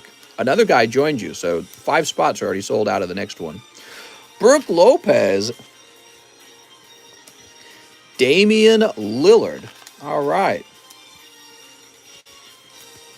I love Kleinstein. I do too. He's my favorite. I would say Kleinstein is my favorite one. Kleinstein. Use Steinhagel. I'm just joking. Did you know Germany is actually one of our largest viewing audiences right now? Germany and the UK watch a lot of this channel. Joseph Bowie says 3 VMAX Climax. You got it, Joseph. 3 VMAX Climax. I need a new bag. I actually have a pre-order for TCC grading that hasn't been graded. Was hoping you could swap that card out with one of the hits in here. 2, 3. Oh man, Joseph, I don't want to do that. Joseph, you think it's going to be like that? Let's see if you actually get a big hit, Joseph. Maybe if there was like a... Oh my God. Joseph Bowie just got the God Pack. You know this is going to show up in one of Mike's Side's shorts now. Hey, so for you guys watching the shorts, Mike's Side, you should add a little PayPal donation link in the description. And you guys watching the shorts, you should make a donation to Mike's Side. So anyways, here's Opal. Hot Mama. Yeah, we got to get Mike's Side some donations for all the shorts he makes. I don't make the shorts, Mike's Side does. Look at this Opal. So nice. Here's Piers with this dusk ball. All right. We have, it's Bay. Is it Bay? Or is it B? Or is it Bo? I don't know. Here's Rayhan. He's got 2 balls. What an alpha Chad. We also have Kabu. He's a what do they call that? A silver fox? There we go. He's a silver fox. He's older, but he's really stayed in shape. Here's Milo with more of a boy face. A lot of boy gym trainer cards here. Where's the waifus? We've got Gumby here. Wow, Gumby. And Alistair. He also has the dusk ball. Kind of makes sense. Hey, here's Boobany. And finally, Nessa. It's Nessa, right? Yay! We did it! Nice, man. That's a huge order. All right. How nice are these? Wow, that's a great pack. So many gradable cards in here. 1, 2, 3, 4, 5, 6, 7, 8, 9, 10. It comes with 10 full arts. Crazy. All right, let's see what else you got. I like that we're pulling so many God packs. We've pulled 2 of them now, right? Here's Urshifu. Wonderful Urshifu. And Duraludon. Yay! One of these days, we'll pull 2 God packs in a single order. I think it'll happen. Because what happens is I get 1 full case and another full case, and eventually 2 boxes from each case meet as one runs out and the new one begins. And so if each box is containing a God pack and it's the last and the first God pack in each case, well then suddenly somebody, in theory, you could get an order from both of those boxes, from both of those cases, and then pull a double God pack. That would be pretty crazy. And no one will believe it happened, by the way. They'll all be like, it's fake. Fake. Joseph Bowie says new bag, right? All right, Joseph. As for swapping cards out, Joseph, I'd have to say it's pretty much beyond that stage, man. So I kind of don't want to do any card swaps because it will allow everyone to do card swaps. And so every time somebody comes back to the channel, oh, here, let me clip that, by the way. There we go. Every time somebody comes back to the channel and opens up new cards, if they pull a better card that day, they'll have me run out, locate their cards, swap the cards out. Then it's got to be assigned a new grade. So I kind of don't want to do that because you're increasing a lot of work for me. And so there has to be a cutoff point. So let's say you picked a card out tonight, and then later tonight you get a better card and you want to swap it out. I can do that. But not after a certain point, after like a couple days or something like that. There's got to be a cutoff. All right, Mr. Joseph, congratulations on your crazy luck, though. We're going to put you in the J.O. box. The J.O. Overflow. Emily Paris is next. She says 1 Topps pack. You got it, Emily. Emily, I hope we can pull you like a Charizard. I'd love to see that. That's a 1 in 4,000 chance. All right. Emily. You ready, Emily? Just flexing the card a little bit. We want to try and get these unstuck from each other.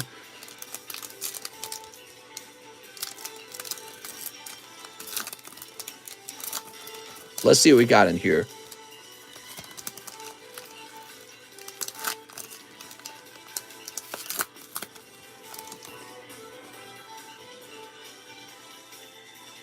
It's not a Charizard.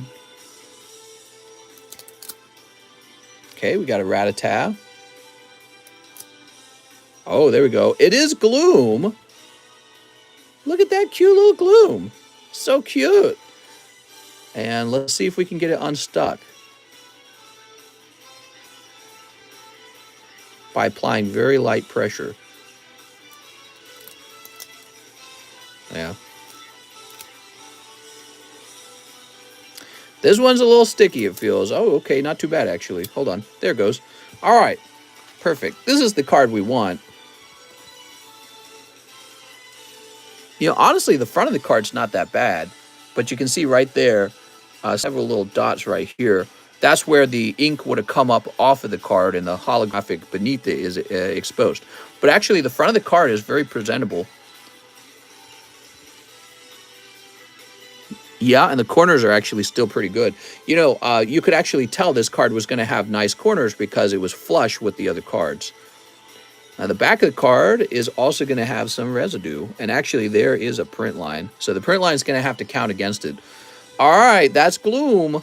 You got really lucky with that Pikachu, by the way. When you pulled that Pikachu, that was a really nice pull. Let's get the rest of these unstuck. You've got Kakuna. You've got Machop and Golduck. Oh, Topps packs, why you do this to us? All right, there's Golduck and Meowth. All right, we got Jigglypuff is really cute. This Jigglypuff looks decent, actually. But you can see, like, some dents there. I believe that is caused by sticking. Yeah, actually, Jigglypuff's kind of clean, but the back of it also has some residue. All right, there you go, Miss Emily. Wow. That Meowth is a cutie. He is a cutie. All right. You know what? We're going to go ahead and sleeve these up because that booster pack's not going to protect them. We opened your booster pack so much that the cards aren't going to be held inside. Thanks, Mr. Oh, well, thank you, Miss Emily. All right, here's Golduck. Honestly, I kind of like Gloom better than Vileplume. Am I the only one who feels that way? I feel like by the time the Vileplume is fully evolved, it's just like this big, almost like Barney the Dinosaur type character. But look at Gloom. Gloom has so much going on for it. The droopy eyes, the drool. Gloom's a little more distinctive. It's almost like a... It reminds you of like a certain type of person almost, you know what I mean? Like maybe like a hippie or something. I don't know why I came up with hippie. Do you message us? Do you message us when you're done? There is a channel in Discord that you can go to and search your name in, and your name will show all your cards that have been graded, okay? Eric Lee, Ethan, Ernesto. We're looking for Emily Paris. Where would we have placed Emily? I feel like you might be in a special box or something.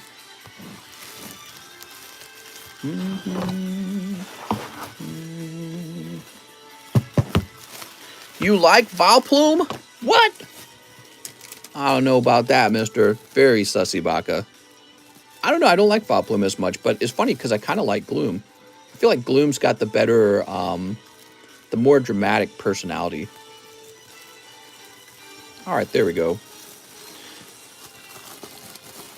Gloom is like the angsty teenager. That's what it is. That's String Shot. Oh, my God. You did not say that. Next up, we have Michael Reganin. Box of VMAX Climax. Mr. Michael, here it is.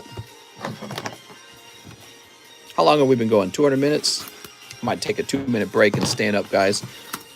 All right, Mr. Michael. Gloom is depressed, so it's relatable. Maybe that is relatable, especially these days, you know?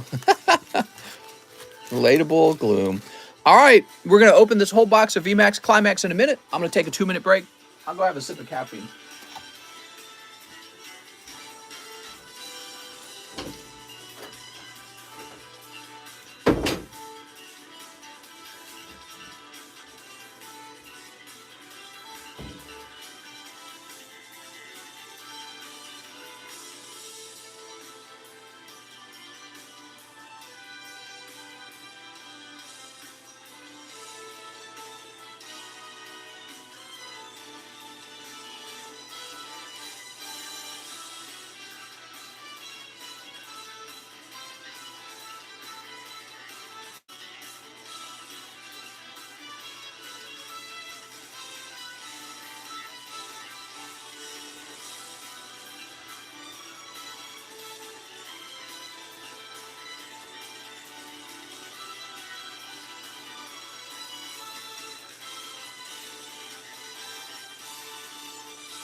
Dude, it gets so freaking cold out there, man. The family rooms are freezing. Here goes Michael. All right. Maybe some more back support for your chair. This chair does really well. Actually, the only thing going wrong is just that you're not supposed to sit for 5 hours. So this chair is great, but sitting for 5 hours is just really unhealthy, guys. There's no way around it. Like, even the most supportive chair is not going to help you if you're sitting for 5 hours. And then the other problem is I'm already sitting when I work on those labels when I grade. So I might end up buying a second Herman Miller chair, and that's going to cost me like $1,200 if I buy it. But, you know, if I buy it, I suppose if I ever do move over to an office, well, I've got one really nice chair already, and that chair can go over. All right, here goes Michael Reganin. Michael. Ooh, here, Michael, let me grab some more of these excellent deck protector sleeves.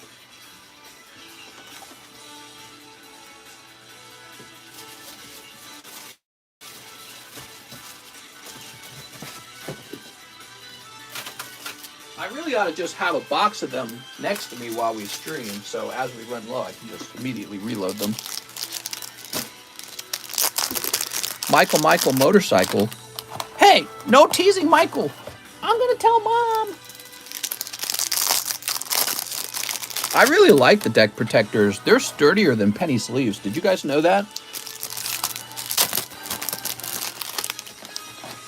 Almost makes you wonder if your best cards should go into deck protectors. But they make it harder to grade a card because you can't see the back of the card. So that's the problem. All right, here goes. We've got, who's this? A wonderful Cali Rex. My bad, it's called Start Deck. Wait, I want Start Deck. Let's try some other music now.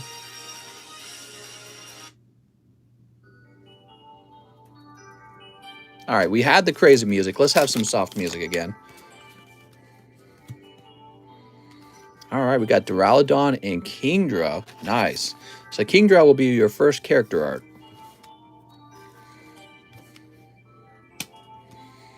They warp the card over time. Not from my experience. I got a bunch of cards in. I've got a bunch of cards in these, and they don't warp my cards. Maybe you got like an older version or something. Mister, anything you would recommend me to open along with my bath? I feel like I would make the experience something if I get something nice. Along with your bath? Guess whatever you want. What are you trying to collect? So if you're trying to collect evolutions, you could continue going after, well, there's Sylveon VMAX and Umbreon VMAX. You've never pulled those out of the Eevee Heroes. However, if you want them in English, then you go after Evolving Skies. Now, if you want to try some of the evolutions in VMAX Climax, there are some nice evolutions in here too. So those are all evolutions. Pokemon cards, right, you can't turn down Pokemon cards. They're way too nice. I want that Sylveon with the girl. Yes, so that Sylveon is in this set twice, both as a V and then also as a VMAX. So there's two different versions of it. Urshifu, I don't know. You got Urshifu and Honey. And here's the old man and the cream pie. There we go. All right, we've got Cali Rex. What a cutie. Lovely Calyrex. Okay, we got Snorlax, Calyrex, and Zekrom with N. I never played that game, by the way, with the Zekrom in it. Black and white, I guess. I guess when they remake that game, I'll be playing it for the first time, so that'll be exciting. Is that the next game to be remade, black and white? I think it is. Lol, mister. What? What'd I do? I want the one where he stands behind Pikachu. Me too. Okay, let's see. Orbeetle. It was all worth it for the Orbeetle in the end. All right, Orbeetle. And finally, is this content? No. This is Patrick. Duraludon. All right, Duraludon. Black and white are the best in the series. Oh, okay, cool. So I'll look forward to playing that. All right, very good. I don't know, man. I don't see how it could beat red and blue, because that's where the Pokemon worldwide hype was from. Hard to, I mean, if you're too young to have experienced those days, see, I'm an old geezer. But if you missed out on that experience, I doubt anything else was crazier than that. You ended up with so you got 4 of the character cards and the secret rare, but there were no like extra full arts like trainers or golden cards. So I think we would call this kind of a cold pack, right? Or cold box. I think gold and silver was the best. Yeah, Pokemon was still hype when gold and silver came out. It was still doing extremely well. It was running off of the success of red and blue by that point. So everyone was anticipating the crazy sequel. Michael Rigonon. What? Rigonon. What? I'm trying to say your name right. Rigonon. All right, Michael. Thank you so much, man. All right. Red and blue were crazy. It felt like there were 1 million Pokemon, not just 150. Well, you know what was crazy to me is it felt like somehow everyone knew about Pokemon without talking to them about it. Like everyone just knew about it. So it was like this, it was a viral phenomenon before the internet. There was no internet. And there might have been like AOL, but nobody was really using it for anything viral. And so, yeah, it was a really bizarre thing that everyone just did know about it. You know what I mean? All right, here we go. You know it was a big hit when they were claiming it was the devil. Exactly. Mr. Kim, Hyun Kim says 1 more tops, 3 live customs, and a $5 donation. Wow. All right. So we're at 1802.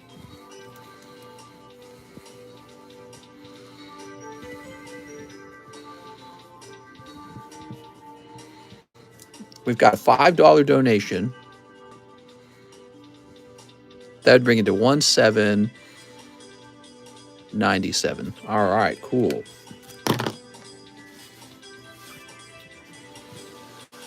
I'll make sure all that comes off. All right. Buy last spot in the pack break. All right, here we go. So 3 live customs. Let's grab that as well, actually. 1. Oh, the bummer card. Damn. Okay, bummer card ticks up by 1.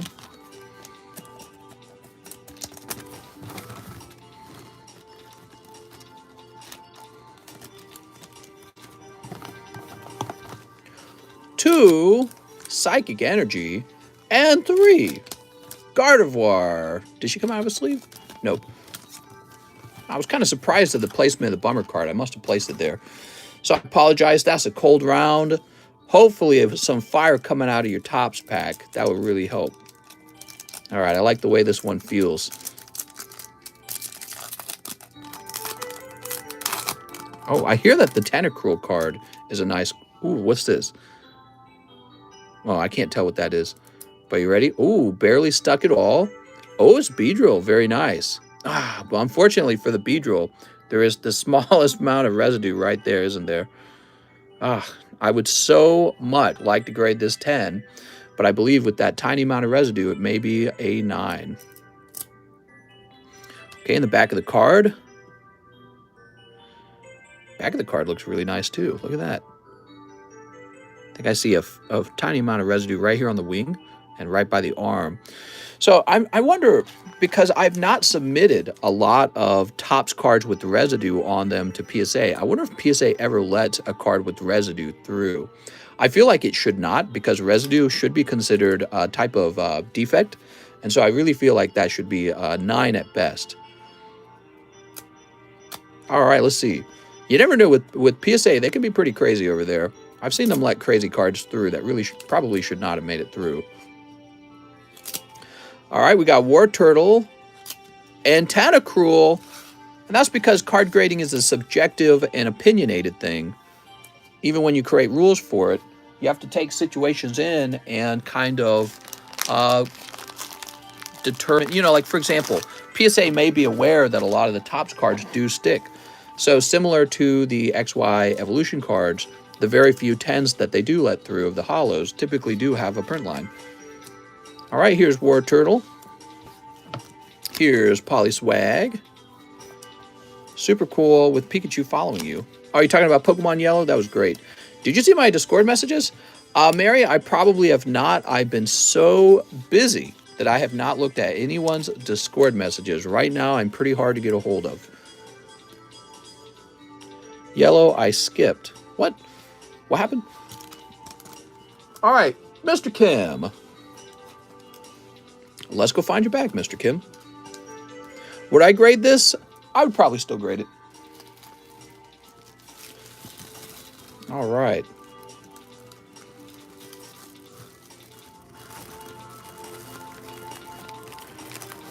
Here we are. Yeah, Mary, I've been so crazy busy. And we'll grab some sleeves and put them back into the box. Wow, man. Thank you so much, Mr. Kim.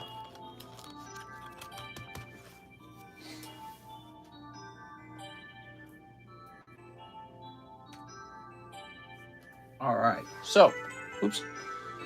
Next up, we got Hunter Bosk. 6 packs of Evo Skies. You got it, Mr. Hunter Bosk. The Beedrill had a bad print line. Oh, did it? And I missed it? 1, 2, 3, 4, 5, 6. I might have missed a print line in it. If it did have a print line, you'd have to question at that point. The Team Rocket tops, what? Team Rocket tops are sick. Oh my gosh, I'm on a delay. Corey! How can you be on a delay, Corey? Sleep. How many spots left in the Ultra Prism? It's pretty close. The Rocket Break is 1 pack away. Yeah, we're pretty close. You ready? Here goes. We got Tentacool. He's very cool. Here's Rabombi. And Copycat. We've got Thievul and Dialga. Ooh. We also have Arctovish. Look at this silly Arctovish. All right, 1 Arctovish. And finally, 1 Espeon VMAX. Look at that Espeon. Espeon, calm down. Oh my gosh, I really don't want to. Alex, what if somebody already got it? Somebody did already get it. Oh no. So we're going to get a new bag for our friend Hunter Bosk. And we're actually struggling with boxes right now. We might have to create a 3rd box for H and I to be divided into the letters H and the letter I. Oh, you know what we'll do? We'll start using the GHI box up here. That's what we can start doing. Let's see. What do we got up here? Gregory Smith, Airless, Garnett. Okay, so this is basically unused. We'll turn this into the I box. All right, cool.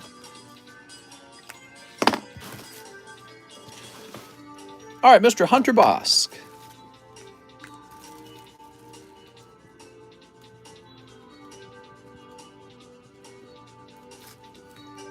What a charming Slowpoke. Ah, yes, what a good boy.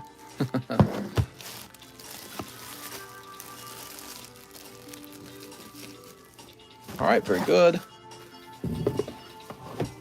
Next up, we have Brendan Anastasia. 1 live custom snipe, 3 Volt Tackle. Snipe! Ah, that's not a snipe. That's a cold one. How about that Volt Tackle, though? 3 of them, huh? I got 1, 2, and 3. All right. Good luck on your Volt Tackles. This is for Brendan Anastasia. Mr. Brendan. Cold. Machoke looks like he's on steroids. He really does. Mister, I have a bag. I forgot to mention. It looks like you've got 1 lovely Orbeetle, Mr. Brendan. So let's go find your bag. He's mad because PP shrank. No! Not PP shrinkage. Why haven't the world's scientists discovered how to fix PP shrinkage? God, man. Can't we work on the things that matter to society? Oh, my God.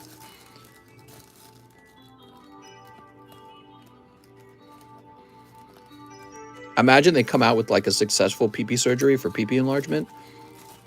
Literally every guy's walking around with like a 12-inch wing. Oh my God. Michael Cusick, they probably already have. He needs 3 Ultra Prisms. You got it, Michael. So guys, the Ultra Prism is probably sold out, okay?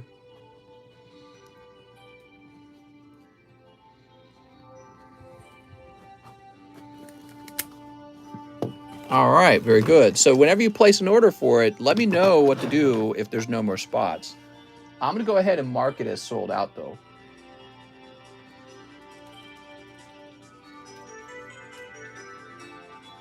We could actually start advertising the next box break. Maybe Ancient Origins, Evolutions. How about Breakthrough? That'd be cool. Maybe Breakthrough? Give me a minute.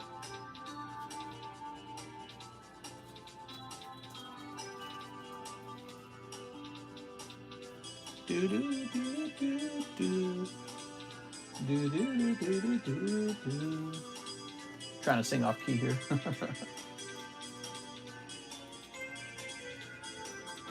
All right, so the next box break will be Breakthrough, okay?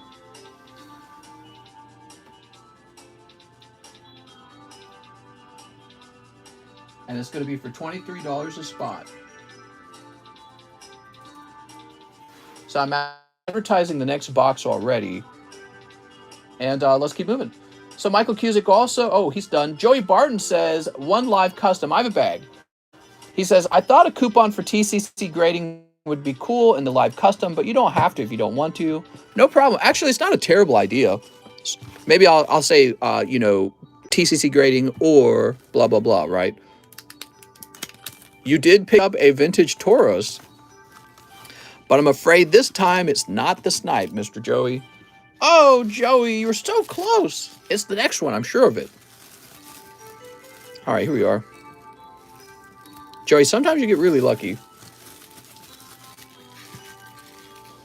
Next up, we have Andrew Vasquez. You forgot my pack fresh Japanese card. Right, we fixed that. He says, also, may I have a Topps Nintendo? Right, we're going to go after that waifu, the Linda card. But there's also Mario and Bowser. I really like that card, too. And a few cool Zelda cards. So we got Billy Lee. Billy! Lovely little Billy. I mean, Billy the little bitch. Here's Hammer Bros. Ooh.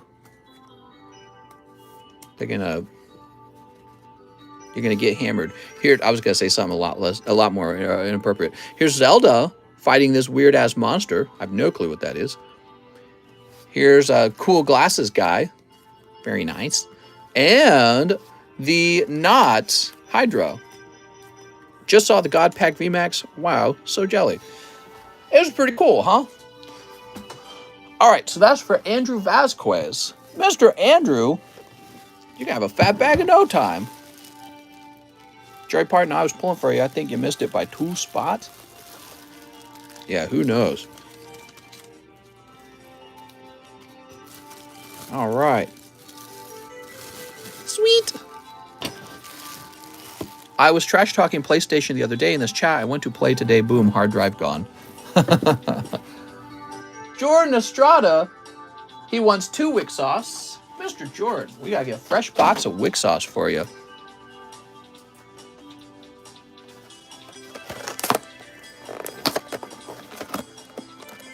I wonder what the sexiest card in the Wick Sauce set is.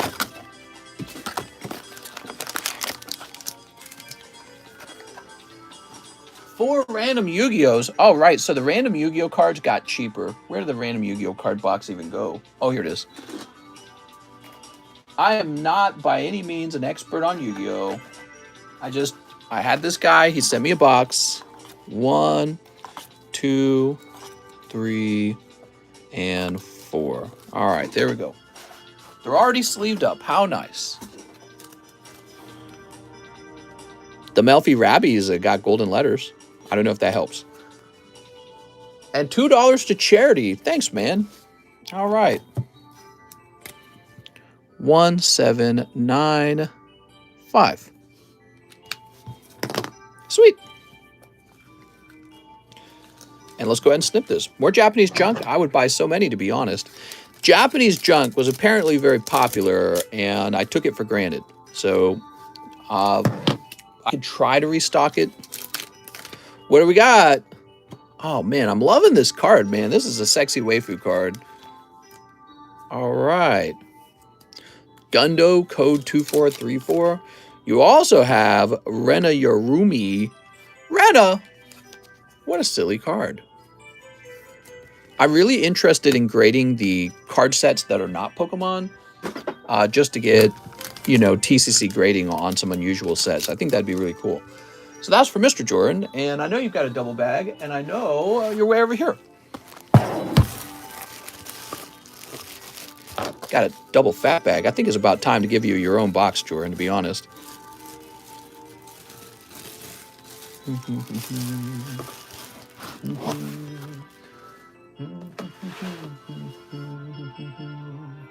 Yu-Gi-Oh! Card Shop says, hey, mister, 2 on the box break. You got it. Yu-Gi-Oh! Card Shop. What's up, mister? Now, I bet you know all about Yu-Gi-Oh! Because it's in your name. You're a Yu-Gi-Oh! Expert. I think it's cool that there's so much stuff out there. You're never going to have time to be an expert at all of it. Jesse Kirby. 3 of the Nintendo packs. All right, give me a minute. Jesse Kirby. That's going to make your bag real fat, real fast. What a great time to grade my pre-order Sephiroth. All right, we got Williams. It's William Dafoe. The company that publishes Disgaea games sends some cards with their orders. Here's Punch Out. Let's see if we can use these deck sleeves. It's a closer fit. We've got Mario, Super Mario. Wahoo! All right. Jumping over the Spinies, right? Here he is in Super Mario 2. Of course, Peach was the real MVP because she could float over everything. And an ugly Double Dragon card. Last spot in the pack break sold? Not yet, but probably. But there's also a second pack break going. So if you're just wanting to be in a Rocket pack break, if you ordered a spot, you'll be in the next one. The next one's already got 5 spots sold. All right, we got Super Mario Brothers. Okay, there we go. Here's a Bobo. Damn, look at that. Hips to shoulder ratio. What a Giga Chad. Mario with the bullet bill.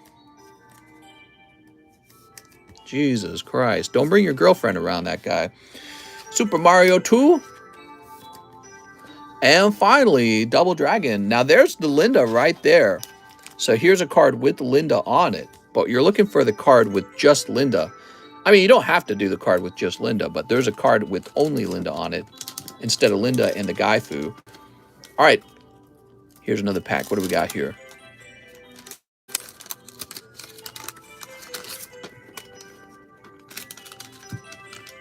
Corey's like, oh, mama.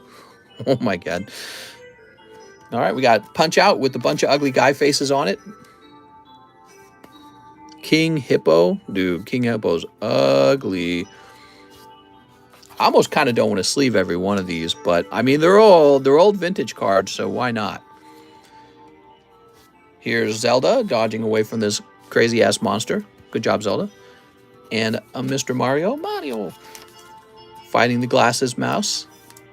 And finally, Zelda. Link dodging a giant scorpion / anteater. Sand monster. All right, there we go. That was for Jesse Kirby. Jesse, you got a lot of cards in here. Let me see if I can pick out my favorite one. I like this Spiny Shell one a lot. I like any of the cards that are really good Mario cards. So you got a number of Mario cards, but that Spiny Shell one especially looks good. But, ooh, here's the Bullet Bill one. But, you know, you're looking for that Bowser Mario card from my point of view because it has Bowser, it has Peach, and it has Mario all on it at the same time. It's a really great card. Let's go find your bag, Jesse. Jesse, you're easy to find. You'll be right here. Yay, Jesse Kirby, you got a fat bag now. Those are the Mario game packs. They're pretty old. Stephen Yang says, updating my order. All right, we already read that.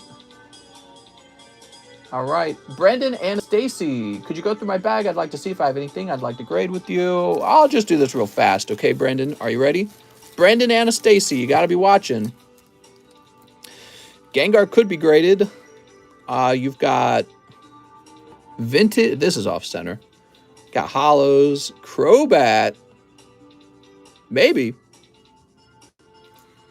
and Raikou. He could be graded. Claydol. All right. Is this sealed? No, that's open. There you go, Mr. Brendan. I hope that helps.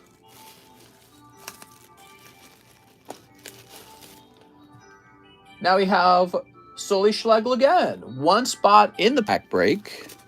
That's going to be the end of the pack break, everyone.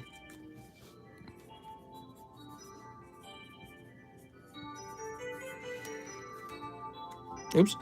Send it all, grade it all. Someone will buy it. Maybe. One spot in the large. I think the market's got a lot more competition now. Oops. Oh, we're done with this sublist. So let's create a new sublist. I think we're ready to change the music again. Let's get that music changed.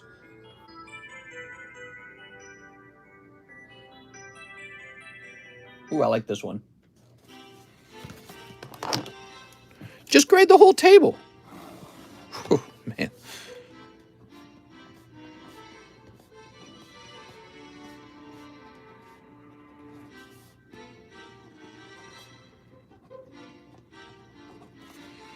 All right, there we go.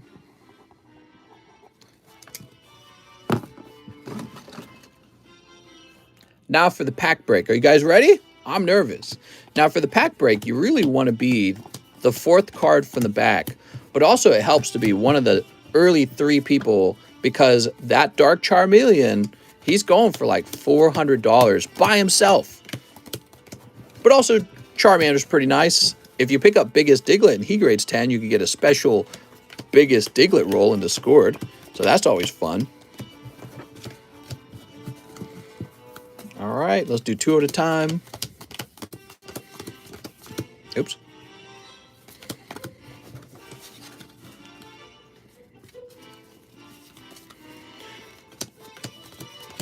You sitting on a bunch of first edition raw cards? I'm sitting on a bunch of cards. They're all various cards. What's the count on the rocket pack? What?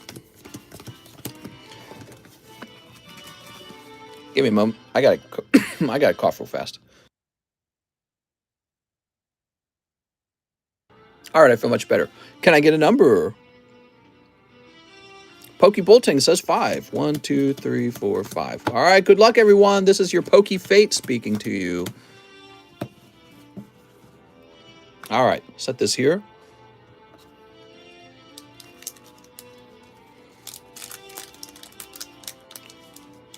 One lovely vintage rocket pack.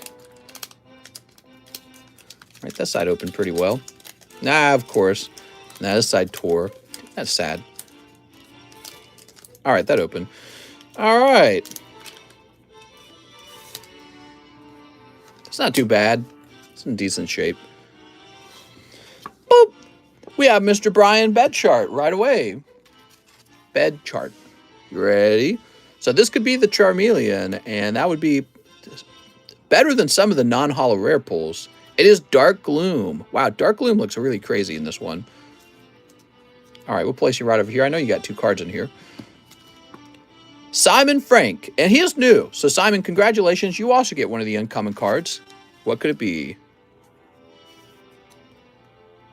Dark War Turtle. Very good, actually. All right, Simon. That's great. Hot pull, actually. All right. So we got a Dark War Turtle out of this booster. Want to trade Glooms? Stephen Yang from the Yang Gang. All right, Stephen Yang, you're going to pull. Whoop. Porygon. All right, Mr. Steven. Let's see if we can find your bag, Steven. So we got to go diving for Stephen Yang's bag, I think. Does Stephen Yang have a bag? I don't even remember if he said. Spin. All right, if he does, it's not in there. No way. Topps Gloom is OP. I like all the Topps cards, to be honest. Sean. Not gonna lie, they could make some Fire Gloom arts. They probably could. I mean, that one's really good already. It's oldish. Oldish, you say. Okay. Let's keep looking for it. Actually, you know what would really help is knowing how large it is. Like, is it a really large one? Is it a really small one? It looks like Sully Schlegel actually had a bag too. Okay. So did Sully Schlegel have a little bag over here? He did. So we're going to combine that real fast. Sully Schlegel, I see you have 2 bags, and we are combining them right now. Very small, says Stephen Yang. Oh, okay. So that tells me where it's going to be, actually. So if a bag's really small, it never gets placed into the overflow boxes. At least it shouldn't, because that would be me breaking my own rules. We like to place the small bags in the small bag box, and that helps us locate it faster.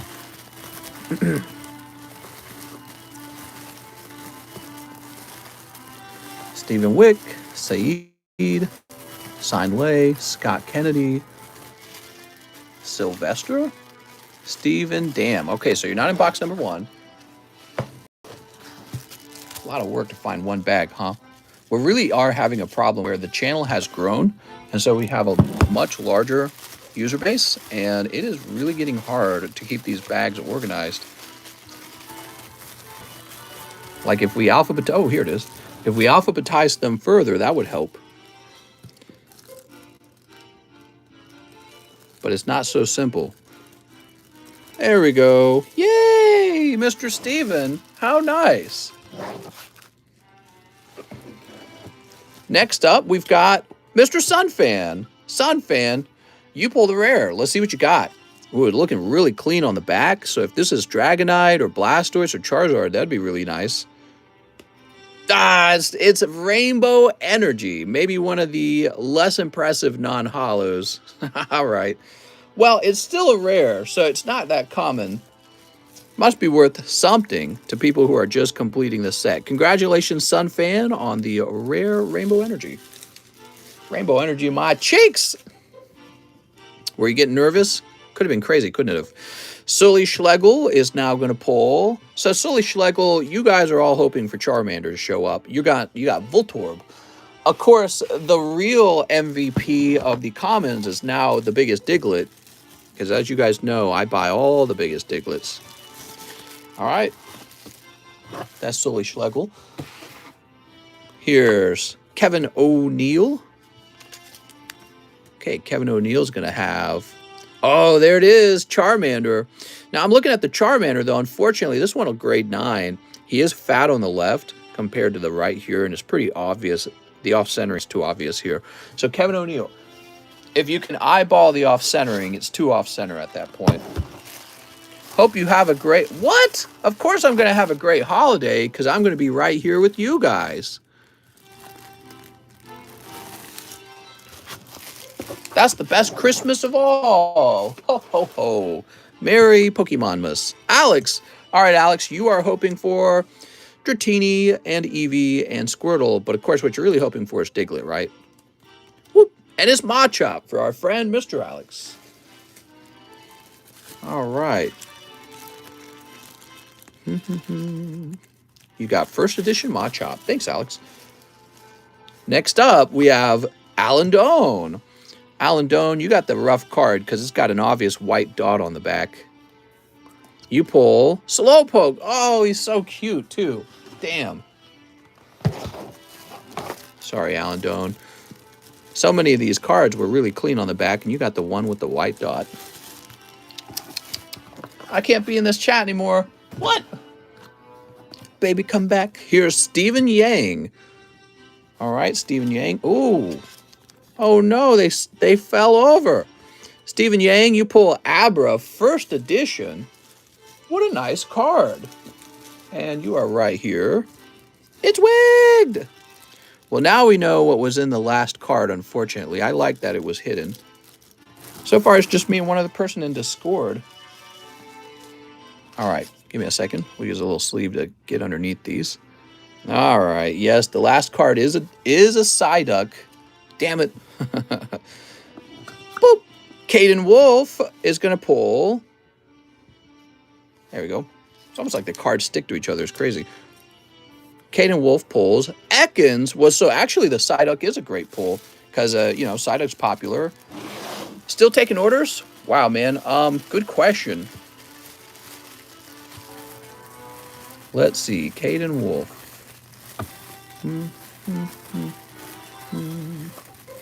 Caden Wolf in the K Overflow? Probably in the K Overflow. Here he is. Mr. Kevin. Mr. Caden. Why did I want to call you Kevin? Hey, mister, how do I get a bag? You go, me, me, me, me, me, me, me. And finally, it's Brian. Brian, you pick up this lovely Psyduck. And by the way, he looks really clean on the back. And we look at the front. Yeah, it's a nice little Psyduck, isn't it? All right, nice, man. Mr. Brian, it's hard enough to pull a desirable card. Then you got to try and pull a desirable card that's in good shape, too, you know? It's so hard to do that. Congratulations. Can I order one panty grading? I'm for real. You really could, actually, yeah. You could order a panty grading. I won't stop you from doing that. Oof. All right, very good. Seems like it got darker in here. Am I going crazy? Oh, it's my laptop. There we go. The laptop fades out, and then it looks darker in here. All right, here we go. We're done with Sully Schlegel, and we're moving on to Sven Jansen. He wants one in the Sublist. Mr. Oh, now wait a second. Nobody got the empty booster. You know who gets it, though, right? It's Mr. Brian, because he's the last card. No trainer cards were pulled. That's not true. Oh, but we don't give it out on the rare. So the rainbow card is counted as a trainer, but since it is a rare card, it does not get the empty pack. All right, so it does go to Mr. Brian Bedchart. Now, Sven Jansen. It's actually nice that we only pulled Pokemon, isn't it? Charlie Dane, 6 Evolving Skies, says Charlie. Nice to meet you, Charlie. Should have a bag, which I will be paying for delivery for soon. 1, 2, 3, 4, 5. It's not a rush. If you're doing international shipping, you guys especially will want to make sure that you're ready to ship out. You know, like you got nothing else. All right.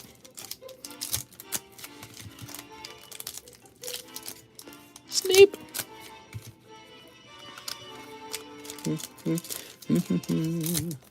All right, very good.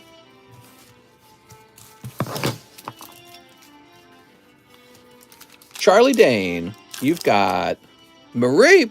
Meh. You also pull Petalil. Here's Regieleki. Hippopotas. Oh my God.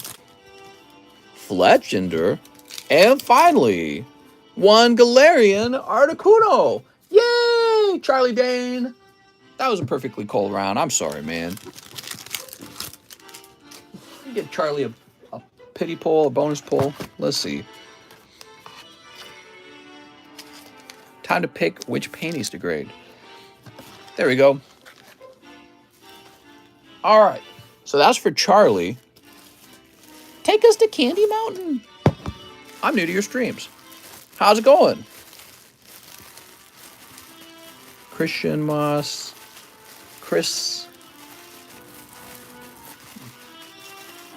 Possible we already moved you to the overflow.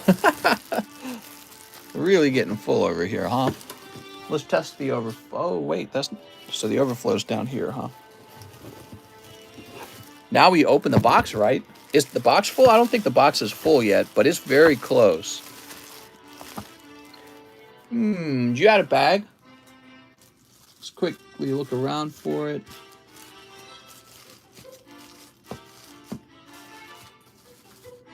All right. Should have a bag, which I will be paying for delivery soon. So he's saying he's got a bag. Let me just go looking for it more. Maybe your bag was further back than I realized. I'll send whichever I want. It's my grade. What? I watch your stream highlights on the shorts. Oh, nice. Glad to hear that. He had a stash of them. What? We're looking for Charlie Dane. Chance William, Christian Charles Barucker, Christian Kim, Cody, Christian Cedric, Charlie Dane. Here we are. You do have a larger bag, actually. Sweet. Oh, Charlie. We're going to have to change this music again. Hello, everyone. Just got off work. How's everyone doing? Thanks for asking. I'm doing so well. So well. I was just hoping somebody would come in and ask. Yeah, this bag's pretty large. Let's place it right here. Let's drive myself crazy. Next up, we got Sully Schlegel with a huge order. Give me a box of Shiny Star and a live custom, please and thank you. Here you go, Mr. Sully Schlegel. 1 box of Shiny Star and 1 live custom. It's a cold live custom. Woo! Oh, no. That means Joey wasn't even close. You got 2 more hours at work. Just got an order. I hope I was in time. We need some Streets of Rage OST. Streets of Rage. What's a music we haven't played before that you guys think would fit this stream really well? I'd like to hear some ideas for music. Did I snipe, says Alex? Alex, you totally sniped. 3 minutes, then I'm off. Streets of Rage. Mr. Streets of Rage OST. Oh no, the stream broke. Oh no, our stream. It's broken. Here's Rashiram. Ooh, there is a Lapras V in the box. There we go. Here's Dartrix and Boltund. How nice. All right, we'll get that Boltund. Kirby music. That's a thought. Yeah, I think we did have calm Kirby music the other day. The stream did break. I was concerned. Uh-oh. We're having stream problems. I'm going to keep plowing through these, okay, in case we break up. I don't want to... I'm going to try and get as much of this done as possible. So we got Colossal. Okay. And now we have Venusaur. Who's this? Look at this beautiful guy. How do you always get hit in every packs? Oh, because he's just that good. That's how. Okay, Eldegoss. Very good. All right. Here's a Sobble. Mr. Rhyme. I hope my note actually came through this time. I hope so too. Urshifu. Eternatus. Come on, man. We need one of those Charizards. We got 3 packs remaining. There's Grookey. All right. Well, it's looking like it's going to be amazing rare Kyogre. So no Charizard. I suspect no Charizard in the box. I think that you got no more full arts. There's a Blastoise code card. Got to pay attention to those code cards now. Mortal Kombat music for pack breaks. Get the blood pumping. Still opening?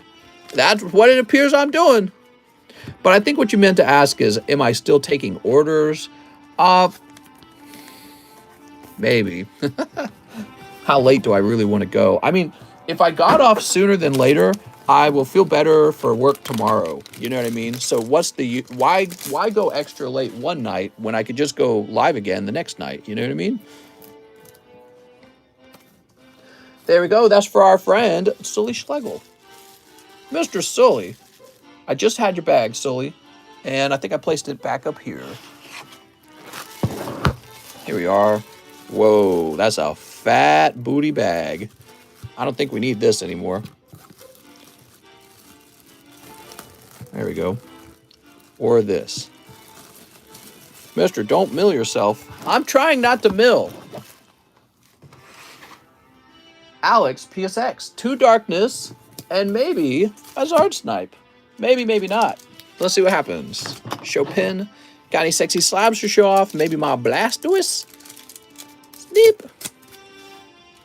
I would have to go grab them from the other table. I probably could, though. Here's Wishy Washy and Scissor. I got a Coup. All right, there's Scissor. And finally, a cold one. Gato Rita. That's for Alex. Alex, you're doing so well with those scissors. You're just pulling them left and right. Here's the Alex bag. Alex, you're out of control, man.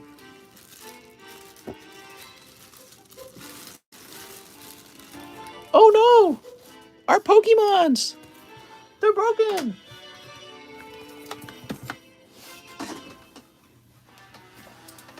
Alright, give me a second.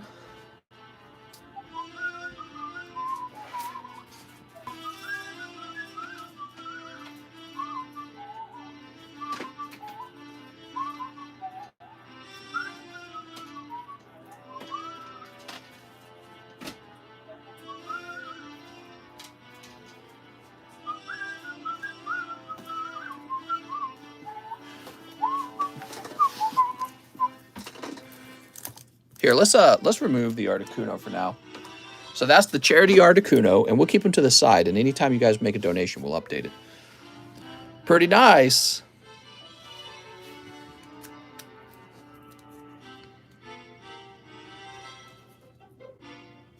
All right. Next up, we've got Joshua Kim, who says 7, Darkness Ablaze. All right, Darkness Ablaze has about 18 packs left. 1, 2, 3, 4, 5, 6, 7. All right. You only got 2 hits, Mary. There is 5. What hits did I get so far from Eevee Heroes? You got some of them, but there's a ton of hits in the set, Mary. So I can guarantee you've got less than there. Let me put it this way: you probably have less than half of the hits in the set, Mary. Like Eevee Heroes is basically all of the evolutions, right? I think it's almost all of them. And there's a V alternative art and then a V Max alternative art for each of the evolutions. So it's a really large Eevee set, and you likely do not have all of the hits. Maybe you have about half of them, probably less than that, because you got a double Flareon, which you don't need 2 of them. Here's Salamence. He's so crazy. I'm glad there's no subgrades. I think a 9.5 would be more painful than getting a 9. Yeah, I don't like... I'm following the way PSA grades cards. They don't do 9.5s. I'm not going to do 9.5s either. I think the problem with 9.5s is they tempt you to turn your... Let's say you get a card that's on the borderline, right? I run into those, actually. You get borderline cards. You're like, it could be a 10 or it could be a 9. Well, what happens with other companies, they say, we got a solution. Turn it into a 9.5. Nobody wants a 9.5. So I think that people would rather have a weak 10 than a strong 9.5. And so that's what I do. And I think that's what PSA does as well. PSA has weak 10s. 10s that clearly have some kind of issue, like some off-centering, and they say, well, we'll still give it a 10. And I think people prefer that, even though we're all smart, we all know about it, we're aware that PSA is doing this. You know what I mean? It's not like it's a secret. I think people prefer that. All right, now I'm going to refresh. You know, what would concern me is if, like, in the market, all the CGC slabs were selling for way more than PSA cards, but actually it's the other way around. Nobody really wants the CGC 9.5s. They don't sell very well, and then the PSA 10s sell for an enormous amount of money. So it's very fascinating to me. It's kind of like a psychology thing, in my opinion.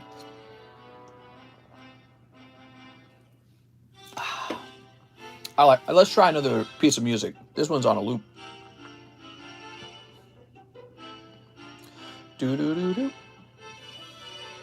Do-do-do-do. Wii shopping channel.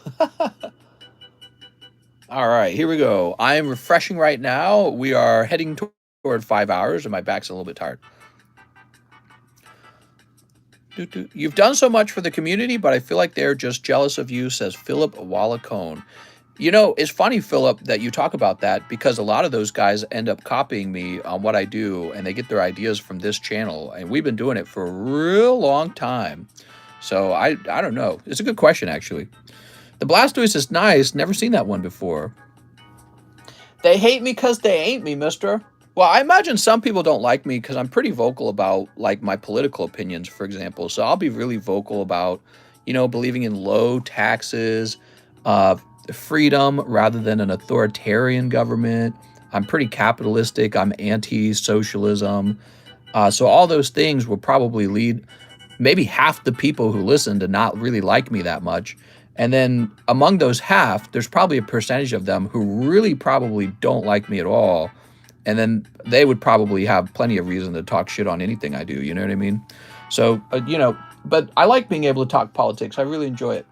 So I wouldn't want to give up the ability to talk freely about what's going on in the world. Just to protect, maybe I'll get a few extra sales or something like that. Or maybe somebody will like me more. So I wouldn't do that. It wouldn't be as fun. All right, so where were we? We helped Sully Schlegel, then Alex, and then Joshua Kim. Now we have Mr. Brian again. He says, put me in the pack break. You got it. So you got 2 spots over there. Brian really likes the pack breaks. They're pretty fun, aren't they?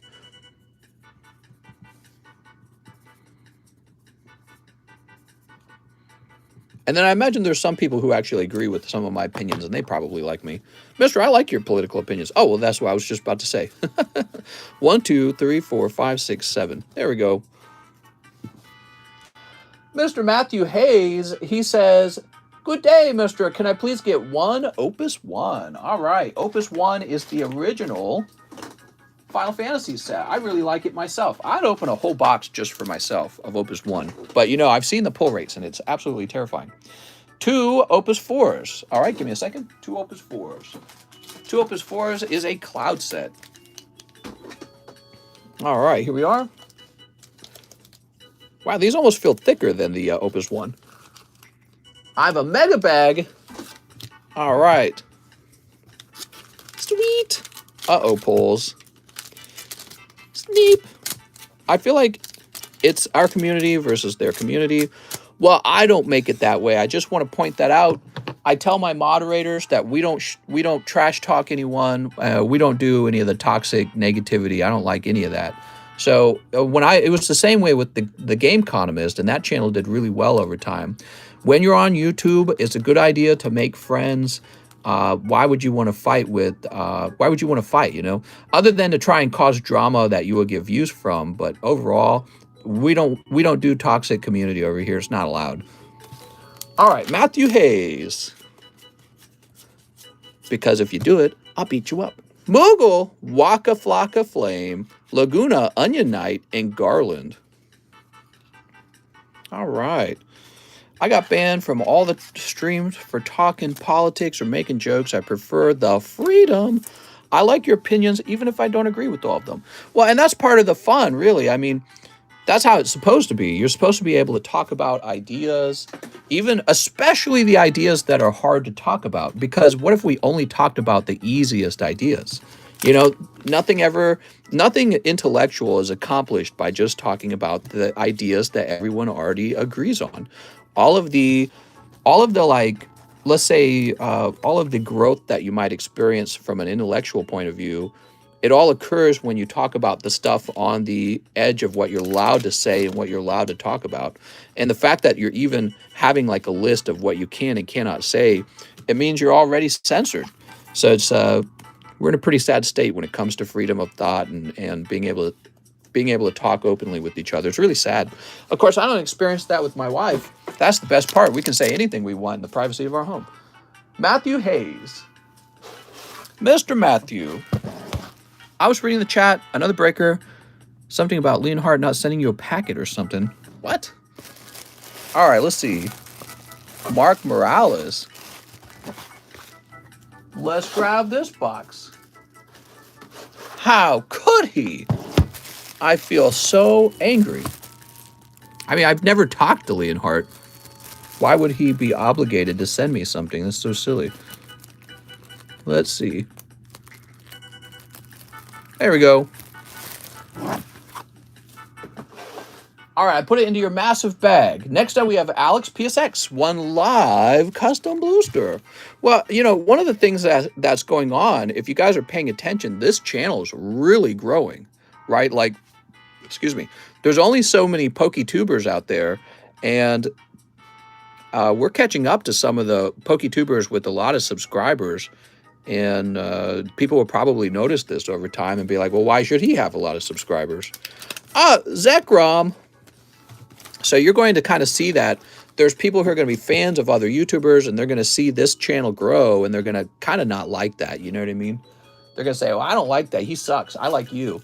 You know what I mean? So if you're in someone else's community, the people there are, of course, they're going to be a lot more loyal to that particular YouTuber. You're probably going to hear trash talk. But yeah, you know, when it comes to toxic behavior, my goal, you know, my point of view is I always stay in my own lane, and I don't like to trash talk other channels. And I've always been that way ever since the TheCardconomist. Stephen Yang says, Rocket Pack Break. You got it, Stephen. I just like to focus on what we do, you know what I mean? So like we open Pokemon cards and we talk about Pokemon cards in the market. And so I focus on that content rather than drama. And honestly, it works for me. I mean, you can't deny that this channel has done well over time. I don't like to go out and try to beat up other content creators. I'm not like that. Joey Barton, he says, one live custom booster. No, it's a cold one, Joey. Oh, man. I prefer to watch atheist content creator. I feel like Real Breaking Nate is afraid to say, God, it's super weird. What? Do other PokeTubers give free Spankies? Ah, see, I don't think so. No. I think they're afraid to give out those free Spankies, you know, but I'm unafraid because I'm so brave. Wow. Do you like Toxic by Britney Spears, though? I'm addicted to you. Dang, I'm tempted. Next up, we have Sheila Bernard, who says, hey there, I have a bag. I would like one VMAX Climax and one Blue Sky Stream. You got it. For Miss Sheila. All right. Mister is stunning and brave. Sneep. Want to tell Joe Byron, what's up, baby? Take me out to dinner. What? Zoop. Here's Zygarde. And... oh, you picked up the Dedenne. Nice. I feel like the Dedenne character artwork is one of the better artworks. Very nice. So that's for Sheila. Let's go find your bag, Sheila.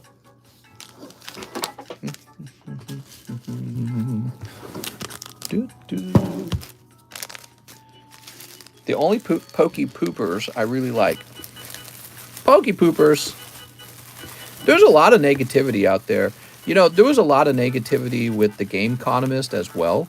I feel like there's a uniquely large amount of negativity with Pokemon. It's kind of surprising, actually.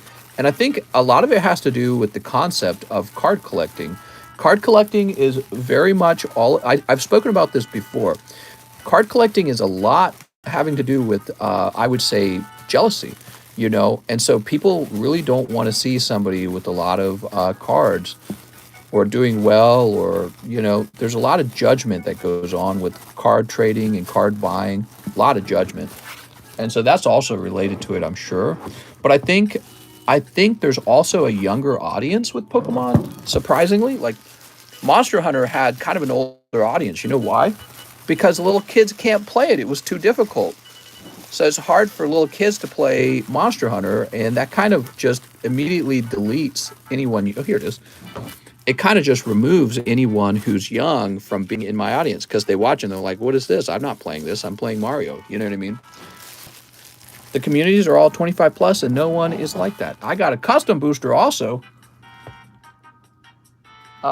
If Sheila got a custom booster, it's not in this order. Was it a previous order? Who's speaking to me? What's in my bag again? I can't remember. Haha, I love the Dedenne. Oh, here you go, Sheila. Bolton. You got a lovely Bolton and some holo cards. And there might be some cards behind the Bolton in the sleeve. There you go. You just got a little bag. I need a Chloe undies and a PSA 10, respectfully. You should GTA No Pixel. Monster Hunter is for skilled peeps. Yeah, it's not a game that kids could play, really. White Flame says, I got a custom booster also. Is that important, Mr. White Flame? Did we miss a live custom for you? Thank you for showing me. No problem. That's not true. I watch you and I'm quite young. Well, I'm saying over here on the TheCardconomist channel, we can get quite a lot of young people watching because it's just Pokemon cards, really. So you have a very varied audience. And, yeah. So anyways, let's keep moving. Jamie Leonard McGinley. He says, give me 2 darkness. I'm so surprised at how popular Darkness is. I really feel like it's because people haven't had a chance to open up Darkness Ablaze in such a long time. All right. Sleep. Do do do do do. Scooby dooby doo. Do do do do do. Kabu! Look at this guy. Look at this dude. Wonderful Kabu. And then finally, Spinnerack the Spider. Mister, just make it so your audience is mostly 30 plus. All right. Jamie McGinley. I wonder who's the youngest here. I think it would be hard to find out who the youngest person is here because it would require people to be honest. Here we are. Earlier today, I was watching a live debate over COVID vaccines. It was so cringe, man. It was younger people arguing. They might have been like I think they had to have been at least 15 years old. And they were just so bad at speaking. I couldn't believe it. Like they could barely form a sentence. And their arguments were just so poor. Both of them, both people arguing. I was like, oh my God, was I this dumb? I have a Luigi in my bag. Is it worth grading? Hopefully in good condition, says Jamie. Ow. All right. Ugh. Here we are. I look 18. I hate it. Law. Keep getting asked for ID. Salamand's Aegis / Squirtle. Oh, yeah. You got a little Luigi, huh? Ouija time. He looks pretty clean. Yeah, he might be worth grading. That would look cool. Did you hear the COVID news for Chicago? It seems they want us to take our vaccine cards to public places. All right, here we are. Got to stop the spread. Jamie. Next up, we've got Brian Kallenbacher, who wants 4 of the Darkness Ablaze. So we're going to go mark Darkness Ablaze as sold out at this point. And we have more coming.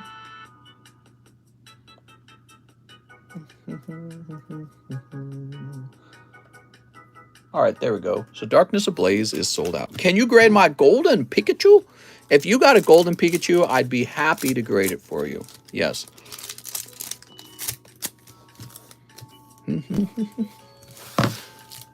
All right, Mr. Brian.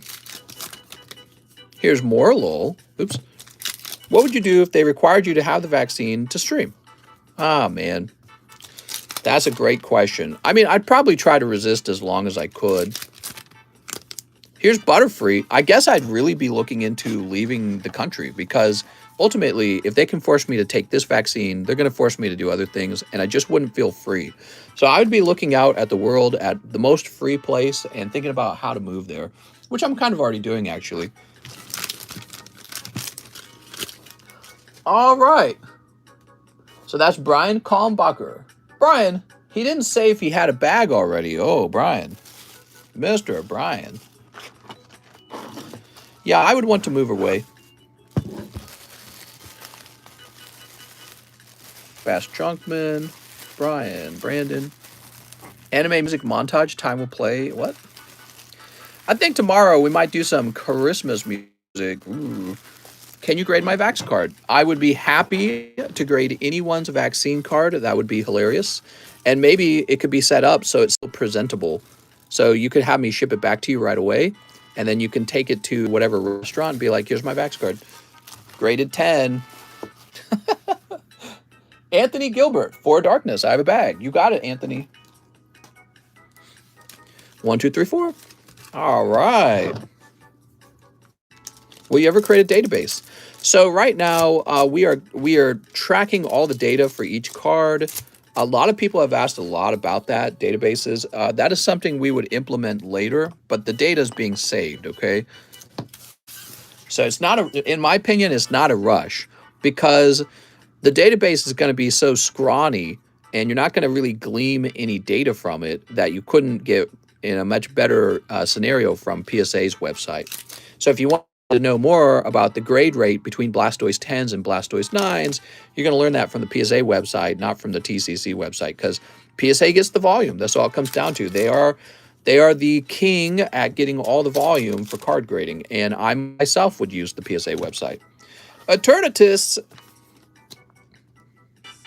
All right. There we go. As well as Electrike. Ooh, and Crobat. All right, a lovely Crobat. I asked you on Discord if you would do gold labels for perfect 10s. Yeah, so I've had a couple people ask me if I would do something like that. I probably will not. It will probably be the exact same label, and it'll probably say perfect above the 10. It'll be very simple. I know people want to do that. I agree with PSA in the way that they don't want to establish a grade higher than 10, because that's what you're doing. You're saying here's grade 11 and it gets a golden label. So even if we do implement perfect grades, you could do a perfect grade right now. So if you ship me Black Label, Beckett, whatever, I would crack it out and it would regrade perfect 10, but the label would just look the same. So we want the labels to just look the same all the time. And that's right now how we're doing it. I'm open-minded to changing it in the future one day, but I kind of like the concept of them all looking the same. Would you consider moving to Afghanistan? I hear they're pretty free in Afghanistan. I'm on my way. Anthony Gilbert. Let me grab your bag, Anthony. Can you check if my Golden Pikachu has a shot at 10? Anthony Rodriguez. That is a good question. So what should the policy be on pre-grading, guys? Anthony Doloa, Anthony Lopez. Here's Andrew No, Andrew Thompson. Generally, I do that. Generally, when someone asks, hey, what they typically do is they order a grading, and then they say, grade my best card. And then what I do is I go in, and I kind of give them like a pre-grade. Didn't expect Sylveon to grade 10. Yeah, it was actually a borderline card. Your Sylveon came this close to a 9, if you didn't know that. Your Sylveon was very close to a 9, so it's funny that you pointed that out. You're almost like this guy right here, Blastoise. Only pre-grade when the line is slow. There we go. So your Sylveon would be a weak 10. Policy on pre-grade is you got to be triple vax. Florida is a very free capitalistic state. Also, there's too many people already, so stay away. Stay out of my state. Trying to protect your state from the inevitable democratic takeover, demographic change. Hey, do you have any Keldeo slabs? In the slab away, I'm interested in getting one, and Keldeo is my favorite Pokemon. You know, Mr. Bashtro is funny. Somebody just pulled a Keldeo EX from a real old set. It was the guy who got the God Pack tonight, but in slab away, I don't have any Keldeos. Whose Boba Fett is that? That was Casey Fjelsted, and he might sell it to you for the right amount of money. Scooby-doo.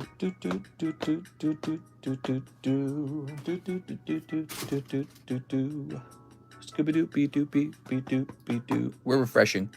But Florida has Florida rent.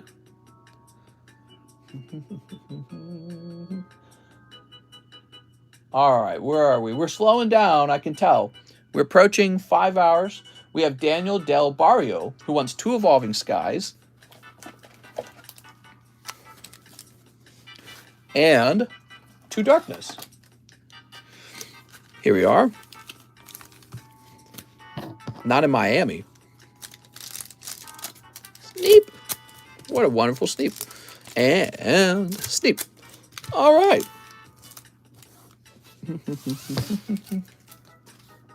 Bot alert. Okay. Here's Gigalith. Miami is its own separate thing. We just got Cubans and all the tourists. Oh, what's this? Beautiful Rainbow Gardevoir. I like Cubans because they came from Cuba and they go, we don't want socialism, we want capitalism. So I really actually appreciate that a lot. And it's kind of sad that people in America will be born here and they're given a lot more opportunity than others. You could say they have America privilege. Being born here is a privilege. They have the same opportunity to open a business and to be successful. And then they all demand socialism. A lot of young people want socialism. But then you have somebody who came from a country that had central planning and a government that controlled the money, and they don't want it. So it's kind of really interesting. I say we just replace all Americans with Cubans, and I'll live in new Cuban America. Daniel Del Barrio, he says, it's been a few months. Let's go find it, Daniel. Daniel says he might have a bag. All right. Mr. Daniel. Or how about the people who came from North Korea? They probably don't want it either. They're like, no, keep the government small, low taxes, no class warfare. You know what I mean? That's how it all starts, is the class warfare. We got Dan Newman. Yeah, so New Type says same thing for Asian folks. Yeah, you hear them talking about how they recognize issues over here that they experienced in China and North Korea, which is kind of really interesting. Look at this Garbador. Sweet. Ah, yes, Cuba. Cuba with their Cuban cigars. I've never smoked a Cuban cigar. Got a friend whose parents are from Cuba, conservative to everyone's surprise, they get the problem. Yeah, it's kind of interesting. Bring them all in. Next up, we got Damani Davis. Slab away payment for Damani. All right, Mr. Damani, let me jump over there.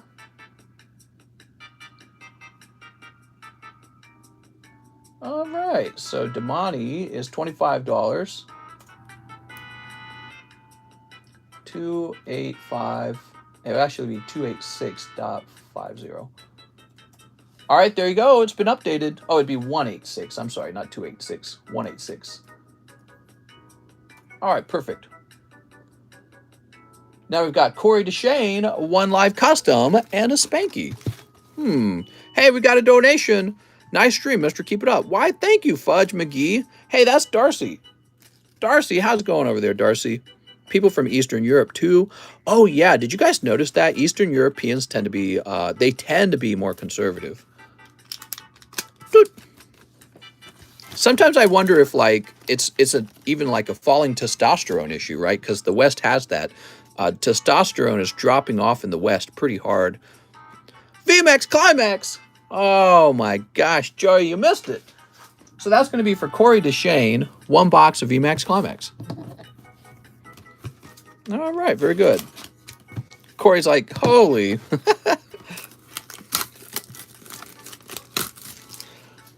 The whole we should all be equal thing just doesn't work. But, right, I think I know what you mean. I think, like, even if everyone was born with the same environment, so let's say everyone was born with the same environment, the same opportunity, the same upbringing, what you would discover is some of the children in the family have natural talents that are different from the other children. So some kids will be good at reading and writing. Some kids will be good at logic and math. And as a kid from a family of 11 children from the same two parents, that's exactly what I witnessed.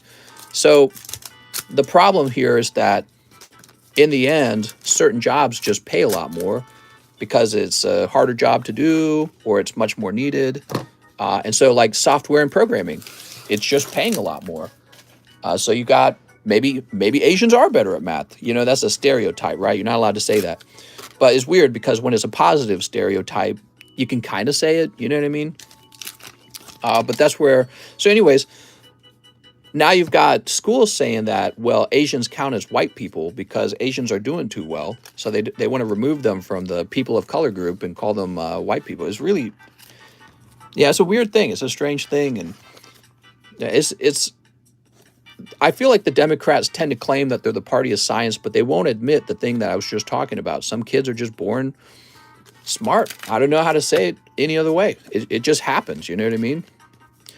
11 siblings. Oh, my God. Corey DeShane, not only did you get a free box, you got a Sylveon. Bro, what is this? Congratulations, Corey. Mister, I'm Asian and hasn't... Ration? What? I don't know what that means. Is VMAX Climax the best box? Mary says, Nani? I think Mary's mad. There are never people of color. We're all people of color, just different colors. Huh? All right, what do we got? Snorlax and Articuno. Open to trades. Mary goes, Ree! Just think, Mary, if you had insisted that I opened up a box of VMAX for you, you would have immediately pulled that Sylveon, which is undoubtedly why you're saying Ree. But you had probably seen one get opened just earlier, so maybe you were thinking, well, maybe now's not the time to open another box of it, but actually it was. There we go. All right. Here's Umbreon. Do you know what anime my profile is from? I don't know. We're all pink on the inside. Mister, we shouldn't judge someone's worth completely on their intelligence. Also, I think we're all a shade of brown. I'm a shade of green because I'm jealous over this beautiful Sylveon pull. Yeah, I mean, it's an interesting issue, though. So I know exactly what you're saying, because what you're talking about is exactly what the Catholic Church teaches, right? So the Catholic Church, and I'm not Catholic, but I was, they teach about the intrinsic value of things. Something is valuable just because it is, and there's no way that you could argue that it is not.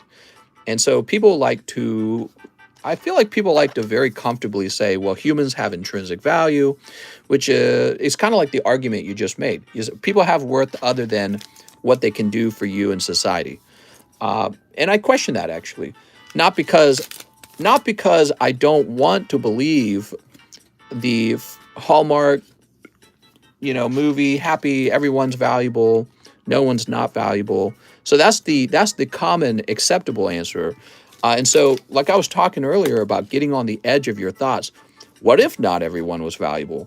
Well, then you'd have to say, well, here's this layer of people that are doing essentially nothing, and but maybe they're even causing problems. Maybe it's worse than nothing. Maybe they're actually making life harder for other people. And so that's what leads to all kinds of crazy, terrible politics like the Nazis and whatever genocidal group, right? That kind of stuff. It leads down into eugenics and all the bad, evil stuff very quickly, which is perhaps why we don't allow it. You don't allow discussion about it. You know what I mean? But, if I were to sort of argue, okay, where does the intrinsic value come from? Well, without some kind of, let's say, like God or something like that, there's really no way to establish the intrinsic value of anyone. Everyone's just an animal in the wild, and you just kind of have to go, well, there is no truth but power. Some animals are stronger than other animals, and that's all it boils down to in the end, is what you realize, unless you do believe in like a god and all that stuff. All right, so Corey to Shane, let's find your bag. I think you had a larger bag, didn't you? Oh, no, wait, we started you a new bag. That's what it was. Corey, Mr. Corey, what's my spirit animal? My spirit animal. It's a good question. All right, here we are. I think my wife and I talked about this for a while. I have a really hard time selecting a spirit animal, and I came to the conclusion that I don't like most animals, and perhaps my favorite animal is the human. Yeah, the human might be my favorite animal. But if you couldn't do humans, maybe the robot. That's not really an animal either, is it? So, and then if you can't do robot, maybe the alien, which that's not really an animal either, unless aliens exist. Oh, right? Brian Collenbacher says, one live custom booster. You got it. Lol, that's technology. Oh, no, it's the dang it card. Damn it. True, it is technology. I agree. Maybe the point is that it's the opposite of an animal. Right, like robots are anti-animal, aren't they? They are the opposite of an animal. There we go. But I always like computers and stuff like that. I've never really identified with like doggies and kitties and stuff like that. Joey Barton says one live custom. So I give up so cold. Oh man. Oh, well, this is something. Let's see what you got here. Obama Snow, Blip Bug or Beetle, Muck, Morpeko, Pikachu, Charizard Hollow's kind of nice, and Espeon Deoxys. All right, you get a packet of cards. Sweet! That's for Joey Barton. think I was trying to include more packs like that in there where you get a few hits rather than just holos. There we go. Mr. Joey. Andrew Jason Badana says 2 live custies. What's my favorite Pokemon? I was having trouble with that too, actually, but I think it's Magnemite. Magnemite's my favorite Pokemon. Here we are, because he's a little robot. I really do enjoy Magnemite. That's for Andrew Badana, Mr. Andrew. But no, let's say that I really, really, really had to choose an animal and not a robot or an alien or anything like that. It might be like an octopus, might be my favorite. Something creepy. Octopus. Andrew Badana. I like all the tentacles and stuff, right? They're like crazy. We just had you, Andrew. Oh, we placed you over here. I got you. All right. Sweet. All right. Gabriel Rodriguez says 2 custom boosters. Chuck Norris is my Mr. Spirit Animal. Octopuses are almost like aliens, right? What? Oh my. What a nice live custom. That's Pikachu. Pikachu metal card. And 2. So you also get Trevenant. Think it's worth to grade that hollow Beedrill? Didn't really look at it too much. Sure, grade it all up, mister. All right. Very nice. That's for Gabriel Rodriguez. Mr. Gabriel. Tentacle creatures get all the animal waifus. Mister, don't you know? Well, I'm not thinking of the octopus in that way. But what I like about the octopus is that it's almost like an alien. You know, it's a really, really strange animal. It's got all these arms. It's just everything about it's insane. And they're creepy and they're smart. All right. Also, that sort of like concept, it's got its tentacles and everything, like having being involved in a lot of things almost. Yeah, it's got a certain appeal to it in that way that I like. What about jellyfish? Jellyfish are cool too. I like jellyfish a lot, actually. If I had an aquarium, I'd put jellyfish in it. All right, next up we have Josue Castillo. He wants 6 of the Data Lives. Dragonfly is the only gyroscopic animal. That's true. 1, 2, 5, 6. Isn't the dragonfly is like considered the best predator in the world in terms of its success rate in hunting? And that's because it flies like insanely well. Doesn't miss its target. Sneak. And finally, just imagine if there were giant monster-sized dragonflies out there. We'd all be hiding. 6 Data Live. All right, what do we got? We've got Kurumi. I want to crack a Togepi and make myself an egg sandwich. That's horrible, mister. Swimsuit Katori. All right. All right, we got the swimsuit. Time-eating castle Kurumi. If humans had 4 arms, do you think the human brain would allow us to do 2 tasks at once? That's a great question. Probably not. Terrible spirit Kurumi. But we kind of already do 2 things at once with our hands, like when we play piano. But that requires like memorization, you know what I mean? It takes a lot of practice. Ifrit. Like I'm using both my hands right now, but it's for 1 task. Togepi sandwich, says Alex. Oh my god. Why did I sleeve this one up? I feel like this one does not deserve to be sleeved up any more than any of these other ones. Like the Komaji, the Boiler Room Man. Where's Humpty Dumpty? He's not going to like this. All right, Mr. Josue Castillo. Thank you so much, man. Let's find your bag. Pokemon are eggs or execute. I'll enter a fighting tournament and fight yellow and blue ninjas with 4 arms. Wow, you got a large bag, Mr. Josue Castillo. All right, I'm popping your cards in there. Honestly, I don't think your cards will fit. All right, let's grab the whole bag.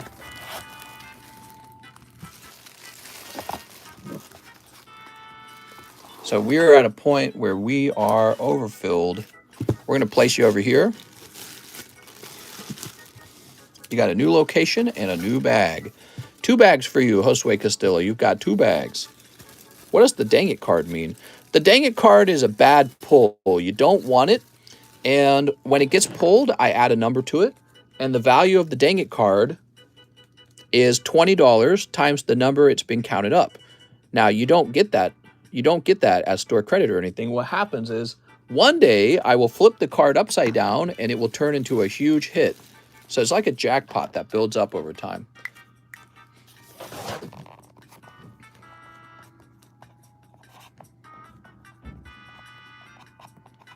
All right, so I put your name on the box, Josue Castillo, to remind me that you're there.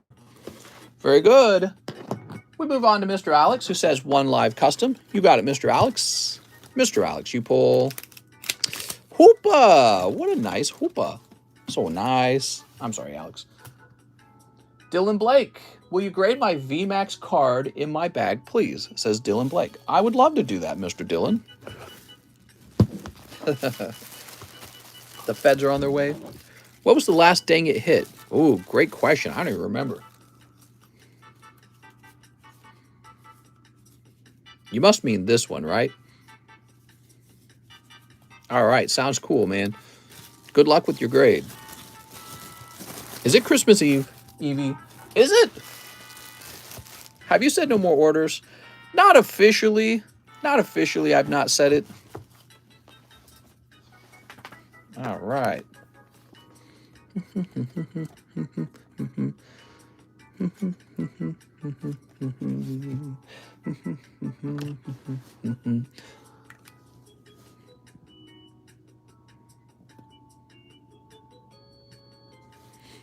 Humpty Dumpty must be getting his freak on.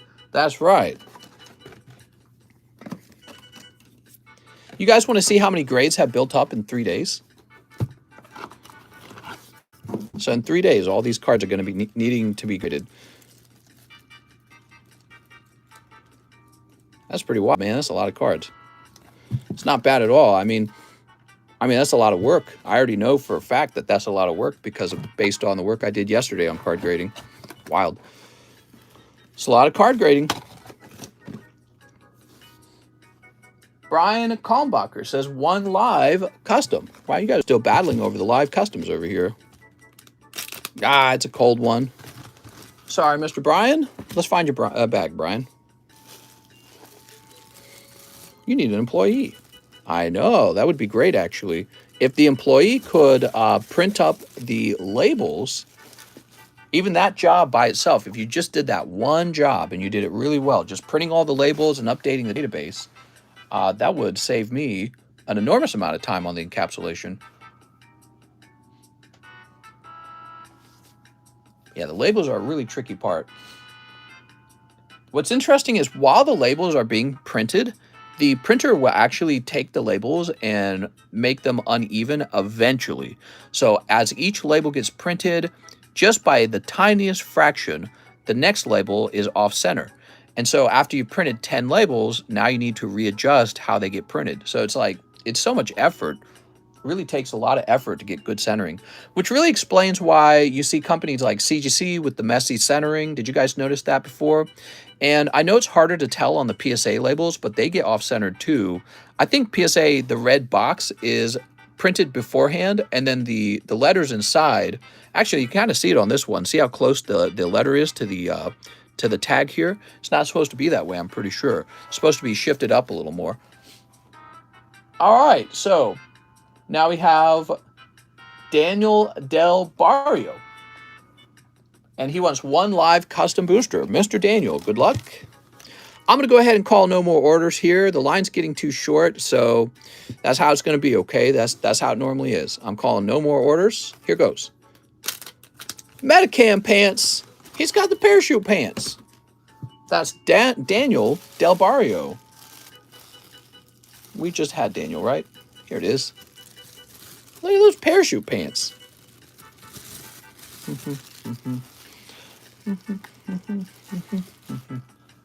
And Matt Waters, 3 VMAX Climax. 2, 3. 2, 3. Would you get to the point using a middleman in the UK for grading? Yeah, I would be happy to do that. I wouldn't mind that. Also, what I would really not mind doing is if I could actually go to the UK and open some kind of local shop where you guys can grade cards there. Oh my lord. Look at this pull. Beautiful Blaziken, and that's May, right? Oh my god. That's for Matt Waters. A lot of people want that card. I had a bunch of people say that. Here's Cricketoon. I paid for shipping like a week ago. What's up, man? Who is this? Josue Castillo? Are you saying that I need to ship your bag out? And that I never did? Because it's possible I didn't see that you ordered shipping. I would love to do that. How would I find more information? Why does VMAX Climax only have 10 packs, but EV has 30? It's a special set. That's how it works in Japan. Think of it like Shining Legends. I'm surprised Humpty Dumpty has not been locked up. He keeps wanting to put things back together. This music's so chill. Hey, mister, just wondering if my cards and slabs got shipped. How's it going, Jack Walsh? If you're wondering about that, did you order live shipping and I printed you a label? Because if so, they should be on the way and you should have gotten a tracking number to your email. Actually, I just noticed my address wasn't on my PayPal. Sorry about that. Oh, well, there you go. So probably what happened was I tried to ship you out and then I noticed that I had no way to do that. And so I probably refunded or sent you a penny message. So this goes to Matt Waters. All right. Here we are, Mr. Matt. Really big hit, man.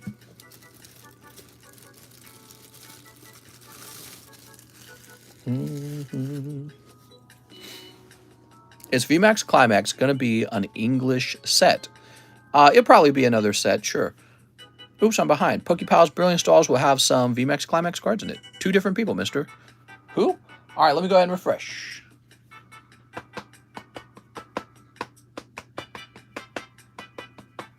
So this is the final refresh. Let's see what we have in here. What a crazy night. Tonight was a really wild night, everyone. You guys were going deep. We have an order from Rebecca Hope. And she says, 1 live custom. You got it, Rebecca. Oh, Rebecca, you've got a lovely... Whoop. Urshifu. My 4th one ever and still no hit. I have absolutely everything crossed. Oh, and 2 Evolving Skies. So let's see. Maybe you can win it all back in 2 hot packs of Evolving Skies. Please let me know when you would be doing that. I would be a part of being a middleman in the UK. Yeah, that is something that I'm not ready for yet. A lot of people would like to mail in their cards, and I'm not ready to do mail-ins. When I am ready to do mail-ins, that would be the point that we would try to do a middleman service to the UK. It would be smart to do that, wouldn't it? Because if you could send orders of 100 cards or more, that would save you guys a lot of shipping. It's also riskier in a way, isn't it? All right. I had to send you more money and did, says Jack Walsh. Here's Flareon. Oh, yeah, I remember this. So, Jack, I'm pretty sure that did go out. Here, why don't I check? I'll tell you what, Jack. So, your name's Jack Walsh, right? Is that correct?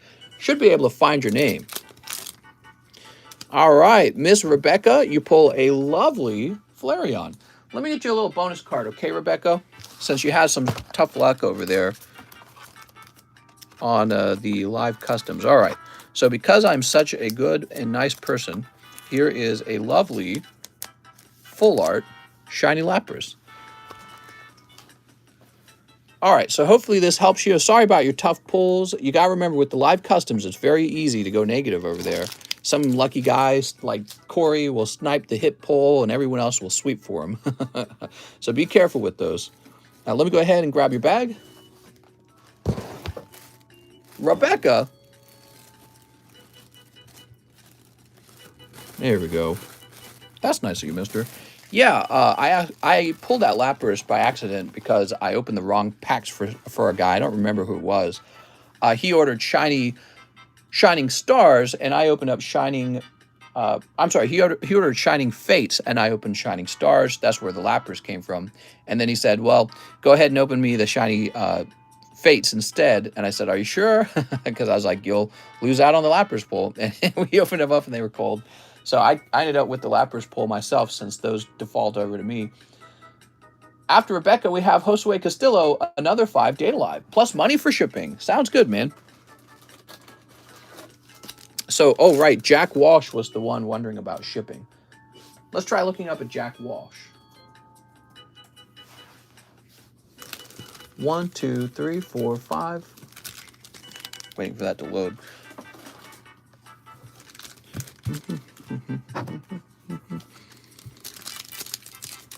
Sleep. And sleep. It's taking forever to load. Jack Walsh. Well, it says I shipped your one a long time ago. Might not have been shipped. We better look into it more, okay? So let's get this done. Battle Stance Origami. Here's... Oh. Swimsuit Origami.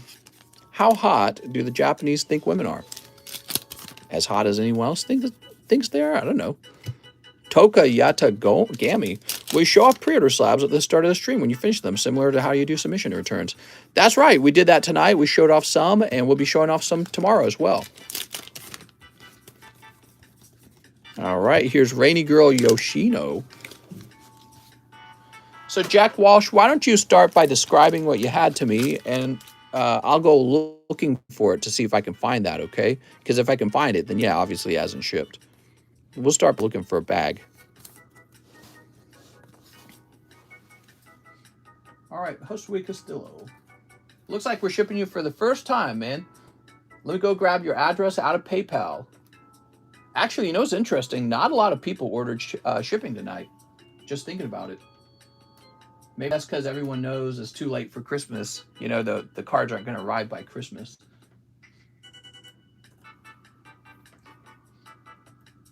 All right, so you've got a lot. We're going to have to ship you priority mail.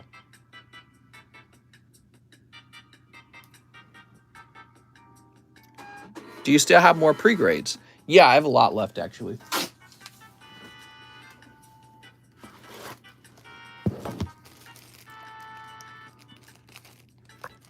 All right, so here's Josue Castillo, and here's your big old bag. You got 2 bags. I want a red henny. What? What is a red henny?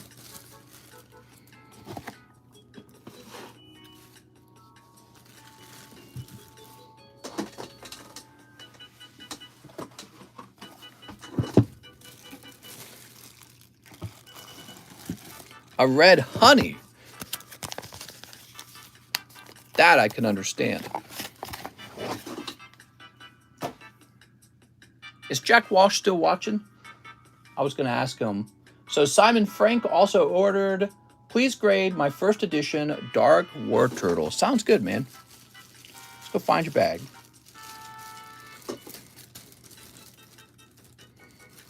Mister, I want a spanking tool that Alex has. What? I'm here, mister. So, Mr. Jack, could you tell me what you had? Did you have a bag? Did you have, like, PSA returns? Or did you just have, like, slabs that you had purchased or won in the lives? Let me know what you had real fast before I start looking for them.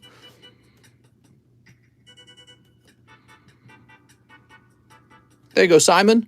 So, Simon, this can take up to a month to grade, and we'll update the slabs that get graded in the TCC return channel in Discord. We'll also show them off at the beginning of the stream. All right, so Jack Walsh, I would bet that you'd be up here. Jacob. Jack Gray.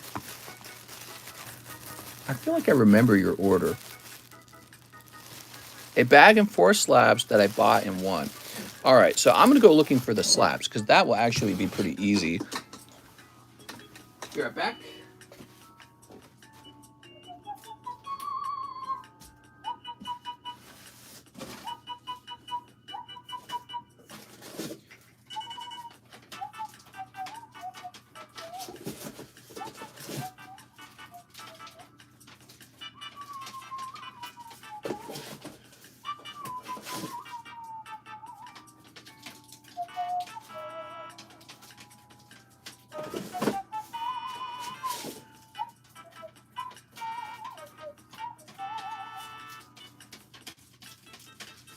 Alright, so they're not in the JA box. Usually that is a sign that they have shipped out. So let me go ahead and look back into... Let me look into PayPal and find out when you ordered the shipping.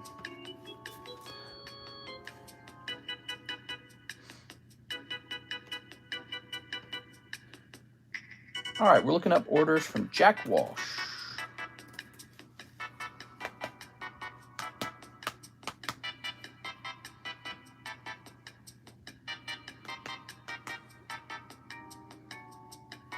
I see it. Jack Walsh, you sent an $18 payment.